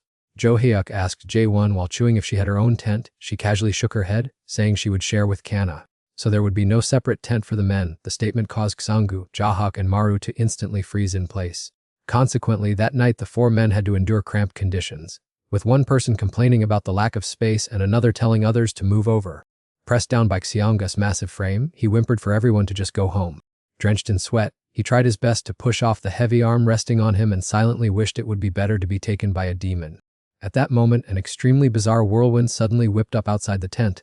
From deep within the dark forest, a faint pale yellow light began to flicker into view. Suddenly, a blindingly bright yellow beam of light flared up intensely. Squinting to look closely, one could see a mysterious figure emerging from that radiant rift. The golden teleportation portal of the Rakshasa demon is gradually being fully revealed. On the other side, alarms also rang out loudly and rapidly. At the command office on Kangwa Island, Yen Yihang cried out in panic that Golden Sand had appeared. She screamed while looking at the reading. Captain Taeyuk Man also chimed in, saying that this figure was immeasurable. It was indeed him. Right behind that portal, a giant figure was slowly stepping out. That person was the legendary immortal demon. The department heads in other areas included Jiyoung-guk and Ji-hee. Both Zhang Pao and Mi Gying-sik shared the same anxious thought. He had arrived. The demon leisurely strode out of the teleportation vortex. The immortal demon's eyes flashed coldly, filled with murderous intent. A familiar black smoke suddenly appeared, and he turned his head and asked softly, "Are you waiting for me?" Henmaru stepped out of the crack, smiled, and said, "We've been waiting for you so long that we were practically withering away." His comrade stepped out right behind him, and the immortal demon mocked, "Are you planning to overwhelm me with numbers again?" Behind Hanmaru were the most formidable ability users. He proudly said, "Today we were not just numerous, but we were also all elite, hand-picked forces." The demon looked at them with contempt. "No matter how many of you there are, the result remains the same. What do you have to defeat me?" Henmaru frowned and declared solemnly, "Just wait and see. This battle will have a completely different outcome." Henmaru looked at him seriously. "Shall we begin this rematch then?" The 8 Legions demon remained silent, closely observing him. At this moment, everything around fell into silence. Henmaru turned around and instructed, "Everyone knows the plan by heart, right? Try to hold him down for exactly 5 seconds for me." Captain Gijong grumbled and said contemptuously, "Who do you think you're reordering around? A low-ranking member dares to direct me." Nambun immediately spun around and reminded him, "Hey, today's plan revolves around him." The companion with him also chimed in, "Stop whining and just do what we agreed upon." He looked in another direction and sneered, "Since Director Yongin has sacrificed himself, what we are about to do will be much more challenging." Nambun spoke as he began to accelerate, "Anyone who is too cowardly to fight can just stay here." The 2 brothers dashed forward together and shouted, "We'll lead the charge." "I don't know if he's gotten stronger, but I'm also really terrified right now." Only then did the 8 Legions demon slowly draw his sword from his belt. He lowered his face slightly, seeming to have just realized something. Just as the demon looked up, catching the demon's eye was a beautiful female mutant. She was petrifying his legs, leaving him helplessly awaiting his fate. Henmaru thought to himself that for this stalling tactic to be effective, people with binding abilities were desperately needed. The stronger the ability, the higher the chance of winning. The 2 siblings tightened the ropes from 2 directions, preparing to act. They shouted to signal that the time had come, and Henmaru immediately concentrated all his energy in his chest. The rope was stretched to its limit in an attempt to hold tightly onto the monster's massive body. Henmaru told everyone to maintain that position, but as soon as he finished speaking, the binding rope suddenly snapped. This unexpected incident left the boss extremely surprised. The demon immediately grabbed the rope and yanked it hard, causing both of them to lose their balance. Seeing the critical situation, Henmaru shouted for Nambun to stretch the rope tight. Nambun did as told, using all his strength to yank the rope towards himself. But that effort was in vain. The demon easily pulled the rope back in the opposite direction. The demon then violently whipped the rope in both directions. It looked like a rope spinning game, making their heads spin. Captain Jijang quickly tightened his tie to prepare for battle, increasing gravity by 20 times. The monster's body was still frozen motionless, presenting a good opportunity to force the sword from his hand. As soon as the sword touched the ground, it made a deafening, echoing sound. At the same time, the gravitational pressure caused Nambun and his colleague Han to tumble over, their heads hitting the ground. An unexpected earthquake struck, causing the ground where the demon stood to shake violently. Henmaru grabbed Captain Gijang's shoulder and yelled, "What on earth are you doing? Do you want to get us all killed?" He turned around with a cold face, saying that he only wanted to bind that guy. Knowing that arguing now would only cause distraction, Henmaru focused his strength again, telling himself to put the bickering aside. His hands continuously emitted a stream of black aura, and Henmaru thought to himself that he must quickly activate the dark zone. The demon suddenly crouched down low, causing the ground to sink even deeper. He looked down, increasing his own gravity even further. Then he picked up the sword to help his body regain its balance. He raised his weapon high while lowering his stance, preparing to unleash a slash with 20 times the power. This strange transformation was completely beyond Captain Gijang's expectations. The demon swung his sword, slashing straight towards him. The entire dark forest suddenly lit up with a flash of lightning. The source of the brilliant light escaping from the slash of 8 divisions Henmaru sent everyone flying backward due to the aftershock of the landslide. He thought to himself that this time they were doomed. Looking at that scene, he was shocked to realize that the sword's terrifying destructive power could flatten the residential area at the foot of the mountain. The ground below was still shaking violently without end. Another loud explosion rang out, shaking both heaven and earth. He quickly transformed into steel to support the collapsing soil and shouted, ordering the whole team to establish a defensive line within a 600-meter range. The whole group joined forces with the utmost seriousness to hold back the giant boulder and protect the safety of the civilians below the mountain. In the opposite direction, Yang called out a warning that this immortal demon has the ability to regenerate, so they must stay highly vigilant. Everyone must keep their distance and prepare a defensive formation if it activates its recovery mechanism. The subordinates who used their sense of smell immediately confirmed and obeyed the order. She turned to ask Hamaru if it was time to move to Phase 2, and he replied curtly with a single word, yes. Hopefully, that guy Nambun won't get too excited and ruin the planned strategy. In the distance, Nambun was rushing forward with frantic fists and a somewhat wild smile on his lips. Hen launched a powerful attack at the 8 Division's demon, but the opponent dodged it extremely skillfully. While dodging the blows and mocking him, Nambun declared that he would finish off his opponent, admitting that this guy was indeed quite formidable. As soon as he finished speaking about his advantage in the battle, the demon raised his sword high. In an instant, the blade pierced through Nambun's abdomen, causing him to cough up fresh blood on the spot. However, on the contrary, the 8 Division's demon began to feel that something was wrong. Ignoring the bone-chilling pain and the flowing blood, Nambun still took advantage of the opening to firmly grab the opponent's arm to hold the enemy back. Surprisingly, unfamiliar fingers suddenly pierced through the 8 Division's demon's head. It was Mijiang Sik, and he spoke up to thank everyone for their utmost efforts. Thanks to the strength channeled from his teammates, Mijiang Sik gathered all his power and declared he would take charge of containing this demon. A terrifying surge of energy struck, leaving the demon dazed. The 8 Division's demon seemed to be swallowed into a void and wondered in panic what was happening. He looked at his own blurred hand in shock, wondering if he had fallen into an illusion formation. Taking advantage of the enemy being suppressed, Mijiang Sik called on everyone to maintain the formation for another 5 seconds. Hamaru quickly placed his magic-filled hand in direct contact with the ground. Let's see this demon king try to break the illusion on his own. Hamaru quickly channeled the magic power within his body and began the countdown. On the other side of the world, the 8 Division's demon slowly raised his spear. He furiously rammed into the barrier. The collision caused countless streaks of light to burst out as if they had just been torn apart. The rampaging demon attacked relentlessly, making the brilliant rays of light appear increasingly dense. The massive backlash of pressure made a support warrior spit out a mouthful of fresh blood. Several nearby comrades were also affected by the shockwave, their faces pale and haggard. The countdown timer ticked closer to the 65th second. On the opposite side, the ferocious demon grew increasingly wild, unleashing relentless and brutal strikes. On our side, our forces coughed up blood in agony, struggling to hold on as the time reached the 76th second. Everyone mustered all their strength, telling themselves they had to endure through half-dead struggles to buy time for Hamaru. Sweat pouring like rain, Mikashiki gritted his teeth and screamed internally for everyone to hold out to the end. Hitting the 90th second mark, Hamaru finally finished his ultimate magic technique. A colossal beam of light suddenly enveloped the 8 Division demon completely. His entire body was swept away by the torrent of light. The dazzling aura flashed repeatedly and then vanished in the blink of an eye. When the demon opened his eyes, the sight that greeted him was a battlefield filled with smoke and fire. Traces of brutal warfare were present everywhere. Amidst the endless fluttering flags and piled-up corpses, a voice called out loudly, "General." The guard rushed over in a hurry. Panting, he reported that the enemy forces had completely fled. It turned out that the 8 Division demon was still a human at this point, having just been sent back in time to the distant past. The 8 Division demon's hands quickly gripped the reins. Then he stepped hard on the stirrups and shouted loudly, "Chase them down immediately." The 8 Division demon sat upon his warhorse just as a young boy ran over excitedly. That was his combative son, who said firmly, "I will go with you, father." The 8 Division demon leisurely put his combat helmet on his head.